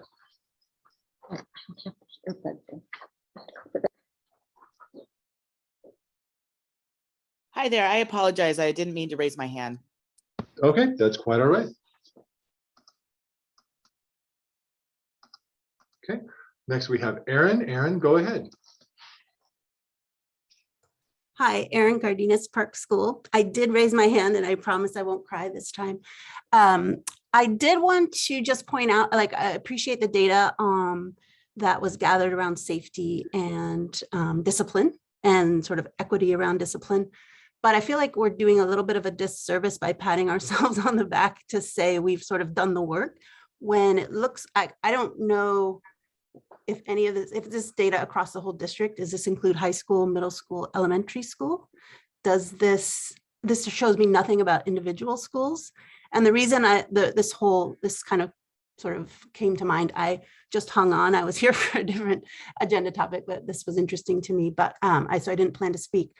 But I personally know at Park School, so if this does include elementary school data, at Park School, I know Miss Christina Haley's approach to discipline does not include suspension. So as you know, from statements earlier, our school is over 50% Latin, and a representation of our students, and knowing that we have very few suspensions, if any, on that graph, that means to me that some of the schools with very low Hispanic populations are probably disproportionately suspending those kids. So I feel like you cannot jump to solutions until you know which schools, which levels, is that all elementary? Is that all middle school? Is that all high school? Like Trustee Watkins was kind of getting there, but I feel like she didn't even quite dig in as far as I would like you to, which is show me the data, slice and dice it which I want to see 50 graphs. I don't want to see 4 graphs or 3 graphs in that presentation. So you haven't finished, I think, from my perspective. That's just what I wanted to say. So good job. And I appreciate you presenting that, but I don't think we're done. Thank you, Erin.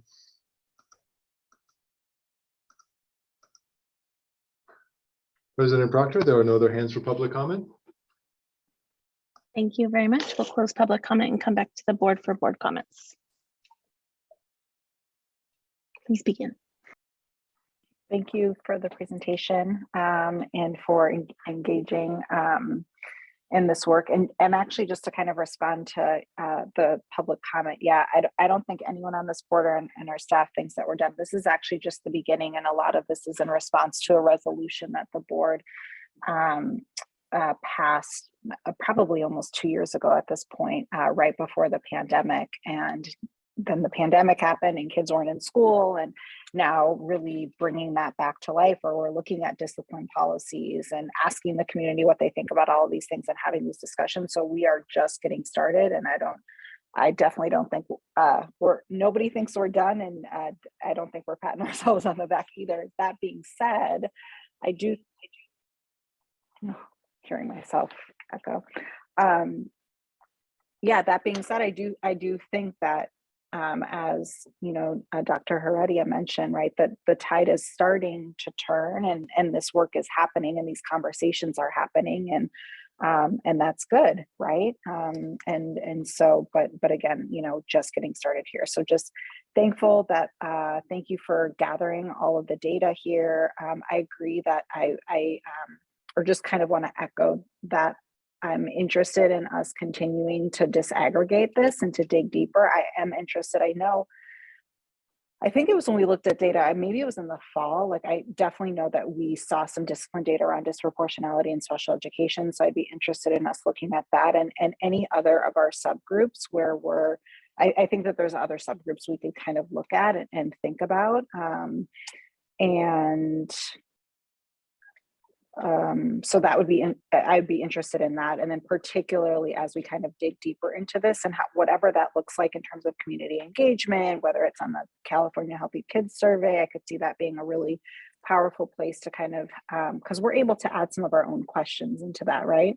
Yeah, and so adding some of these questions around and being able to disaggregate that. So we're able to really say like, our campuses feel safe for some. Another thing that this is making me think about that, one of the groups that the Equity Task Force was focused in on that came from the students was our LGBTQ plus students, right? Like and this came up a lot around safety in a variety of different ways, right? And what safe means. But I think that there's probably a lot there that we can dig into. And that our students would have a lot of thoughts around this. And I'd be really interested to see how that breaks down, because I think that impacts how we address this, right? So, when we look at, for example, having it being in favor of having police officers on campus, who's in favor of that on a daily or regular basis? And to your point, right, like how are they, what does that look like for them, but who is that? And that impacts what we decide about whether whether police officers are on campus. So we really need to know that information. And one of the things that stood out to me in terms of the chart around like how people, where the investments are, despite, and the answer to the question around school resource officers definitely still skews in the no, right? Like not at all or only when necessary, and then kind of like on a somewhat limited basis. And so obviously there's some more digging to do there. But then when you look at how you would support the school resource officers is the lowest in terms of at least in terms of support, right? So people that were surveyed in our district want us to invest in a lot of other things before they want us to invest in that, in school resource officers. So again, just, definitely a larger conversation to have. But, I'm glad thank you for all of the work that you're doing already, both of you. Thank you for the presentation. Thank you for, bringing this back to life, and also to, I know David and Superintendent Ochoa have done a ton with the board policy work, and so thank you to you two and to the community members that have engaged in that policy work. It's I'm really looking forward to seeing those at the board level and being able to make like really important adjustments to some of those policies that then are going to have direct implications and impacts and in the implementation work. So I don't know, I'd be interested to know maybe after other folks kind of share their thoughts, like what next steps are in terms of when this gets brought back and what your team is doing next, and how we just continue to make sure that we're following up on this because it's important. I want to keep the momentum going.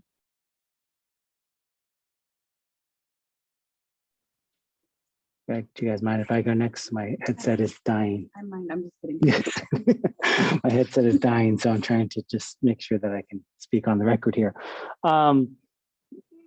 Trustee Corzo's comment and last question was a great one, and I feel, and I'm making these noises as I'm in agreement, and I think of Nicole Anderson, who was our consultant, who was about equity, and I could just hear her comments say powerful. There's just so much. It's powerful to hear, the passion, the conversations about like what we're trying to do, and so and your history about this work. And so I think it's fantastic. And so and thank you for that, for sharing that with us. It's hard work. It is hard work, and so I just want to appreciate you guys for doing all this stuff. So my comments, actually, I saving mine as a comment versus a question, but Trustee, I was along the lines with Trustee Corzo about the data, and then along with the public members. I think the data is great. I would love to see it sort of by school and sort of even by grade in some ways, because I feel like there may be, in some ways, just like special education, where maybe there's an over identification of maybe some students into special education. There may be some areas in some schools where we may be suspending on a more frequent basis. And the question is, why is that? And do we need, in my opinion, maybe give that school or those grades or whoever it is more support in terms of dealing with this? Not saying that they're doing a bad or good job or anything, but is it like, what do they need for us to support them? And so I would love to know, generally, when you disaggregate the data, like, are we doing that, the suspensions at higher rates at different schools? And yes, I know San Mateo Park was mentioned, and I do think Christine Haley and I think all of our principals are doing a good job, but I just, I wonder that. That's a wonder. The other thing is just in terms of the demographics, it's the graph with the Latinx being the red and then the Caucasians being purple and Asians and African Americans being the lower lines. I'd almost kind of like to see that based off of the percentage of our students, because I wonder whether or not are we suspending more by race and ethnicity, or over suspending based on the number of students that we have. And so this graph is great because it just shows us, but I'd love to know more information about it as we dive deeper into the survey, into the data. The survey is great. 260 respondents is a good start. I would say that, and I remember this from the CSBA conference about doing pulse surveys. And I think that in some ways we started this as a pulse survey through our masking question that went specifically to middle school students. So on your slides, you talk about student empowerment. And I think what would be great is now that everyone has Chromebooks, it would be interesting to ask these questions of all of our middle schoolers and to some degree some of the elementary, because when you talk about like, do you feel safe, and talking about school resource officers, for the bulk of the time, our school resource officers were supposed to be at middle schools, middle and high school, and high school is not our district. And so it's really just at the middle school level. So I'd love to know, while 260 is great, that kind of makes up just like one grade at one of our elementary, one of our middle schools. So we have what, maybe 3,000 middle schoolers or so. And so I'd love to know, like, if we were to continue doing like a pulse survey and be like, hey, what do you think about this? As we come down the line to actually making decisions about this, I'd love to have more data on that. The question also about the suspensions, as Trustee Warren had mentioned about special education and literacy, I'd also wonder if we could look at the data about the newcomers. We were in a newcomer class at Abbott, and the teacher was talking about who was in charge of the government, like who was in charge, and it's talking about the president, and one person was from, I think, El Salvador, one person was from Mexico, another person was from somewhere else. And the idea is like I'm wondering whether or not I wouldn't want to have happen that our newcomers are overly suspended because maybe they just don't know. And I don't think that that's happening, but I just would love to see the data if we were to talk about taking a deeper dive into that issue. But overall, I do think this is a great start. We have some information. I think it is sort of a long time coming. I think the pandemic took a pause for us on this, but it's something that I think is really important. So I thank you guys for your work, and I'll stop talking and hopefully recharge my headset. So thank you.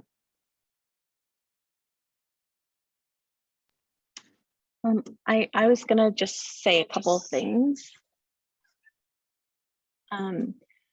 So I really want to thank you for doing this work.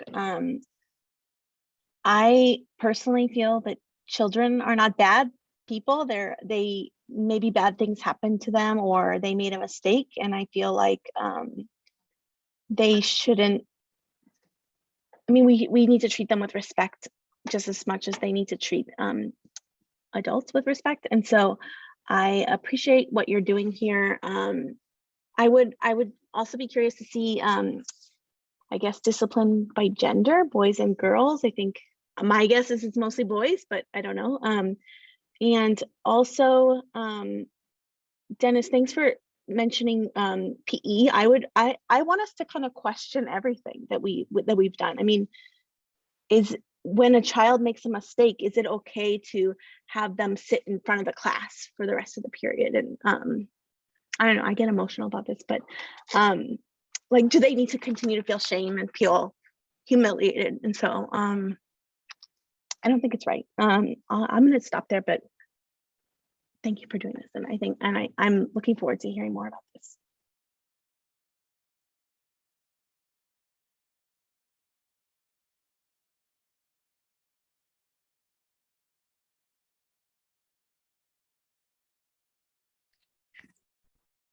Okay, I'll go next. I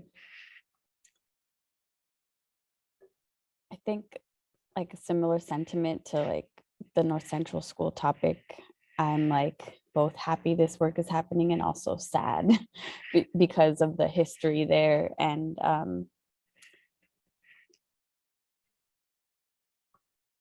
like I won't stop saying it. I just remember the first time I saw like the SRO contract in our consent agenda, and I was like, oh, I'm pulling this right now.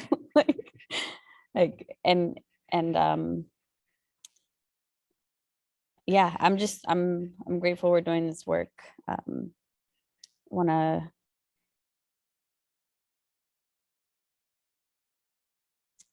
yeah, I'm gonna cry now too. There's a lot of work to be done, right? I want to just say that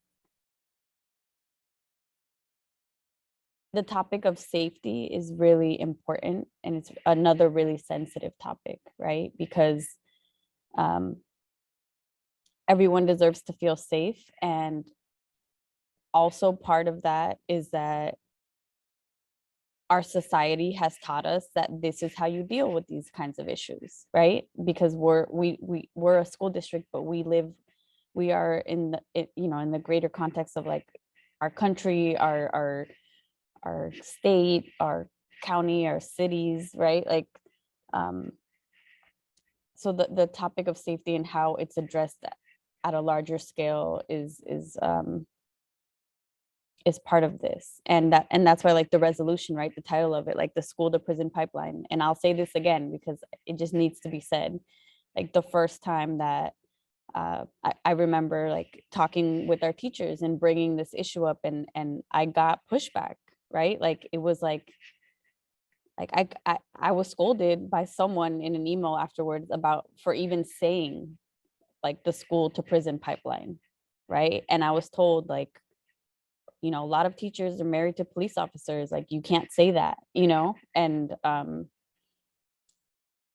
just like the issue of safety, there's like real safety, and then there's like perceived safety and discomfort, right? Like those are not the same things. And I think about like the history of this school district, and like my sister also was like almost expelled in middle school, and she had a really difficult time in middle school and was like interrogated and kept until 6 p.m. at one of our school sites by a police officer. And you know, this police officer called my mom and made my mom cry, and like my sister was painted to be like this horrible discipline case. And now she's like graduated high school, she was almost nearly a straight A student, and you know, working at the high school that she graduated from not too long ago. And you know, that like if it had gotten to a point where she had been arrested or something, like her path could have been very different. And then also from the staff perspective, because of my sister's experience, I learned that like and also from like teachers, right? Like one of my sister, like trying to like be sensitive to, like, this is like not like, okay, let me reframe this. There are situations in our district and at other districts where there are valid safety concerns, where a staff actually does get hit or a student attacks another student, and like those are like they can be really delicate situations, and then that's like real safety versus like, you know, like emotional safety or discomfort, right? Like, so these are again tricky things, and so it's a balance. But my point is that like there have always been certain issues at schools, right? Like fights and like, I don't know, just lashing out. But the place that we want to get to is being proactive and getting to the root cause of behavior concerns and tension, and everybody has to, like, it's mindset, it's doing things differently, it's being aware of the data, it's all of that, and it's really important work. So thank you for sitting in the like discomfort of it, because I know it's not comfortable work, but it's absolutely necessary. So thank you for leading it. And I know we want to continue to do this work. So thank you. Can I say one more thing, just because I've collected myself, and so I wanted to say that we recently went to Abbott and we met with Dr. Rubalcaba, and I think the way he spoke about what he's doing with students around discipline and how he builds relationships and trust with students, where if they make a mistake, they feel, I guess, disappointed, or they feel they don't want to disappoint him, right? And so because they've built this relationship. And so he talked about how a student may make a mistake, but he still wants them to know he has their back. And I think that that's what we need more of. I know there's other people in this district that do that. We just happened to meet with him recently and he talked about this. And so I just wanted to acknowledge that, and the way that, like, that as a mom, that really made me feel like, oh, okay, good. There's people in our district that do really care about kids, and can recognize that they may make a mistake, but life goes on and they don't need to continue to be punished for it. Thank you. And President Proctor, if I can comment in the same vein, having the opportunity to be able to go to all of our different school sites, to work with every principal, having a long background myself in high school administration, you know, one thing that's never lost on me is that these children are not just my students, they're somebody's baby, you know. So your baby may have done something that they shouldn't have done, and as school staff, we have to address that. Like, period. We have to address what children do. But at the same time, it puts it on us to think about how we address it. And when I work with students and when we work with principals about how they engage with students, the message that they'll hear from me and from Dr. Heredia and from Dennis Hills and from our whole support team here at the district office and student services is that we want children to think about the impact of what they did had on somebody else. You know, I want you to think about a middle schooler who does something that that harms another child, and say, you know, when you said that comment, think about how it made that person feel. You know, I don't want kids to feel that way at school. Would you like to feel this way at school? At the same time, this is what you can do to fix it. Because the old strategies of finding a student who did something and sending them home for 2 days or 3 days is a failure. It separates children from their education. It makes it harder for children to learn, and it really interrupts the instructional process for teachers as well. Teachers will tell you, my student hasn't been in school for the last 2 days and comes back, and I found out it was over something that could have been addressed a different way. I also want to surface something that is currently happening in our schools, which is students are committing the same behavior, but only some students are ending up suspended for that behavior.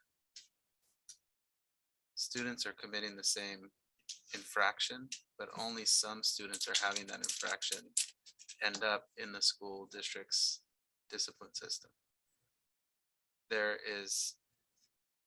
are statistics that are simply not logical to perceive. Statistics like 97% of students committing a certain infraction are one racial group. And we have to address that, and we have to look into that. And I really want to double down on the ideas that Trustee Watkins proposed about looking deeper into the data, thinking about those groups. Trustee Warren mentioned about the importance of thinking about how students are reading in school and what impact that has. And then, you know, Trustee Corzo, you know, very rightfully pointing out that this is very difficult work. You know, this gets a lot of us, you know, on the edge of our seat, and we care deeply about this work. But we're very committed to working with our community, not just our staff, but parents too. Even just this year, I have watched as our administrators and our teachers and our wonderful student support TOSAs at our middle schools and our counselors have just done an amazing job in working with families. And we are not perfect, and we can go deeper into the work and improve, but I feel really grateful to be working with people who are doing such honest and genuine work to try to get better. And I think we're headed down that path.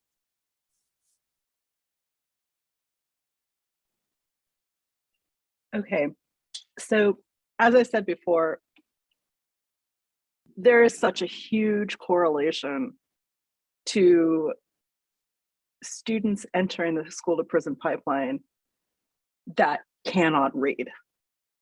So while we're looking at this from a student services standpoint, this is not just a student services standpoint, this is an education services standpoint as well.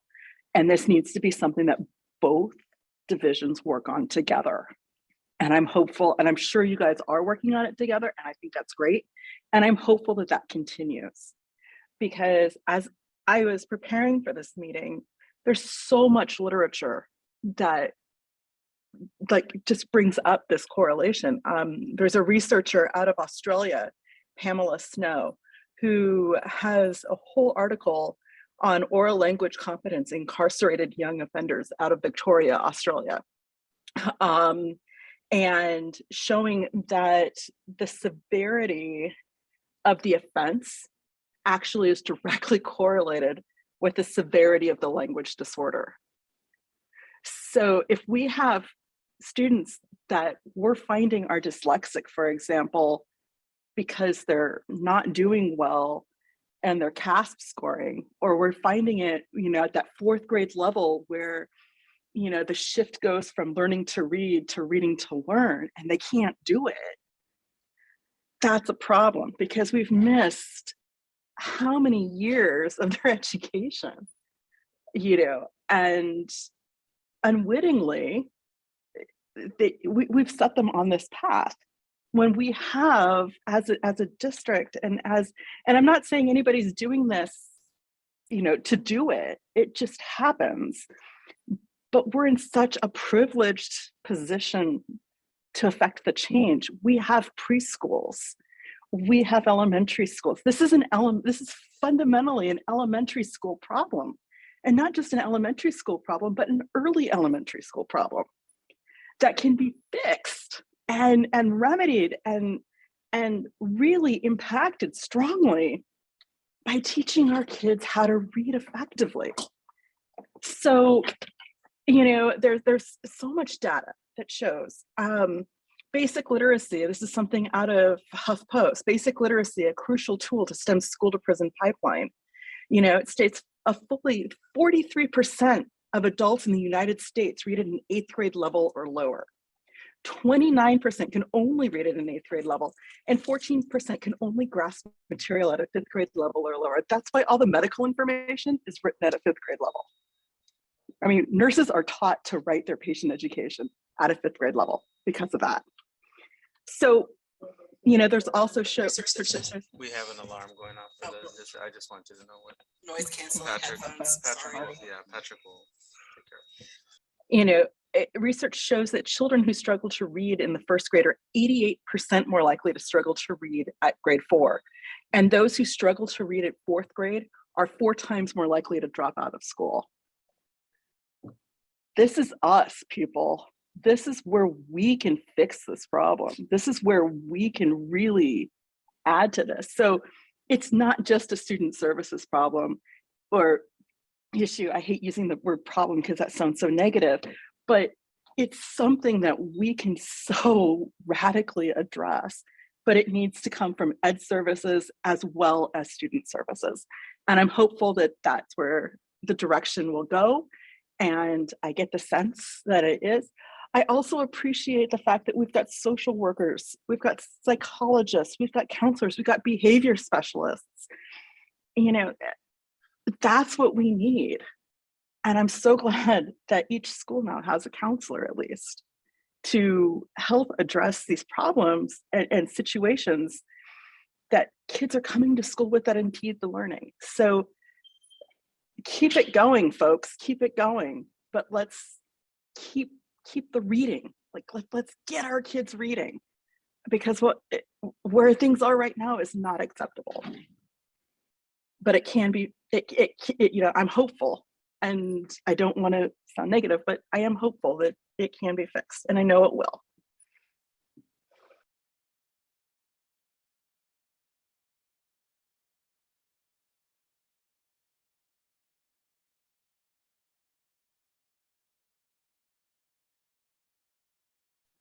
Sorry, I just had to charge my AirPods. Are there any other comments on this item before we move on? Okay. So 9.1 is next. I would like to make a motion to move this to the next meeting and move along. Second. Okay, I motion and trustee Chin second. Everyone in favor of moving this item, please unmute and say aye. Aye. Aye. Any opposed? Okay, thanks. We will move on to item 10.1, public hearing on California School Employees Association, Chapter 411, initial proposal for 2022-2023 reopener negotiations with San Mateo-Foster City School District. Good evening, members Mouthful. of the board, Superintendent Ochoa, and community. The district and CSCA are entering into reopener negotiations, and presented later in the agenda are two initial proposals, one for the district and one for CSCA. Two initial. Prior to entering into negotiations and meeting, per government code 3547, there needs to be a public hearing held so the public has an opportunity to become informed and provide public comment on the initial proposals. So I respectfully request that the board hold a public hearing for the initial proposal for CSCA for the 22-23 reopening negotiations with the district. Okay, I will officially open the public hearing at 11:34 p.m. Any members of the public that would like to make comment on the public hearing, please use the raise your hand functionality within Zoom now.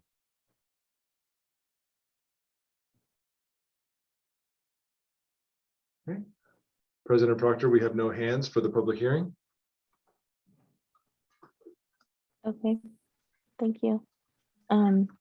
I'll close the public hearing at 11:35 p.m.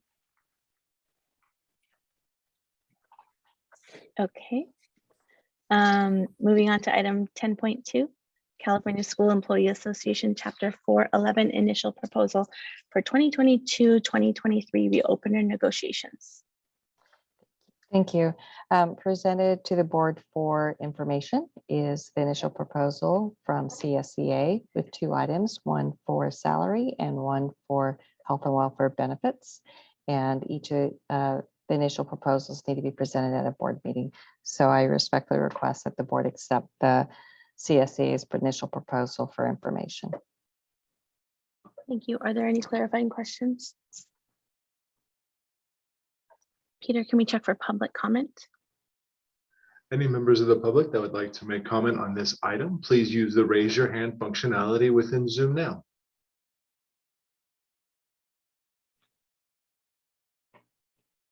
President Proctor, we have no hands for public comment. Thank you. Closing public comment. Are there any board comments on this item? Okay, I'm not seeing any. So moving on to item 10.3, public hearing on San Mateo-Foster City School District initial proposal for 2022-2023 reopener negotiations with California School Employee Association, Chapter 411. Similarly, I respectfully request that the board hold a hearing for the district's initial proposal for reopening negotiations, so that the public has an opportunity to comment. Okay, thank you. I'm officially opening the public hearing at 11:36 p.m. If there are any members of the public that would like to address the board on this public hearing, please use the raise your hand functionality within Zoom now.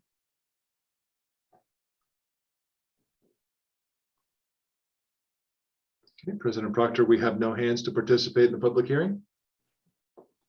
Okay, closing the public hearing at 11:37 p.m. Moving on to item 10.4, San Mateo-Foster City School District initial proposal for 2022-2023 reopener negotiations with the California School Employees Association, Chapter 411. Thank you. Presented to the board for approval is the district's initial proposal for reopening negotiations. In terms of the agreement between CSE and the district, we agreed to have reopener negotiations only on 2 topics, one for salary and one for health and welfare. So I respectfully request that the board approve the district's initial proposal as presented. And I'm happy to answer any questions you may have. Thank you, Sue. Are there any clarifying questions from the board? Okay, Peter, can we go to public comment? Yes, any members of the public that would like to make comment on this item, please use the raise your hand functionality within Zoom now.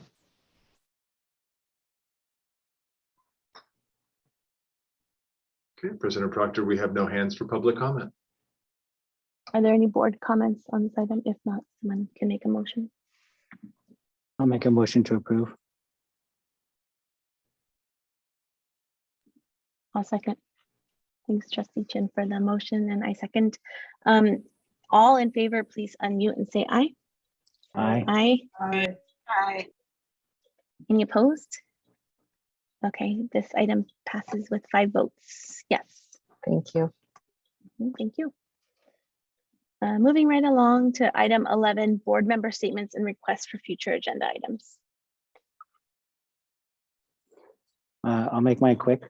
It's just a public statement. I wanted to publicly congratulate Superintendent Nancy McGee for being awarded the Superintendent of the Year. And that award was just recent. And so I know that she, I had mentioned to her that without her leadership and San Mateo County Office of Education's hard work with the pandemic framework, I do not believe we would be in the position that we are as it relates to COVID. And so just speaking from my own personal, statement here is I just officially want to congratulate her on her award. So thank you.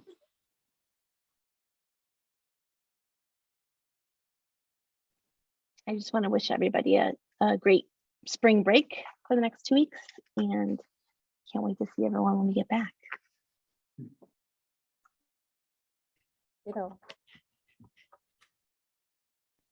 Any other comments? Okay, item 12 are the future meeting dates, April 14th, 19th, and 28th, and I guess potentially a study session. So we'll look for that date.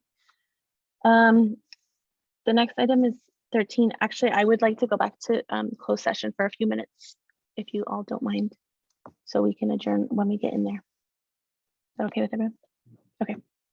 See you guys later.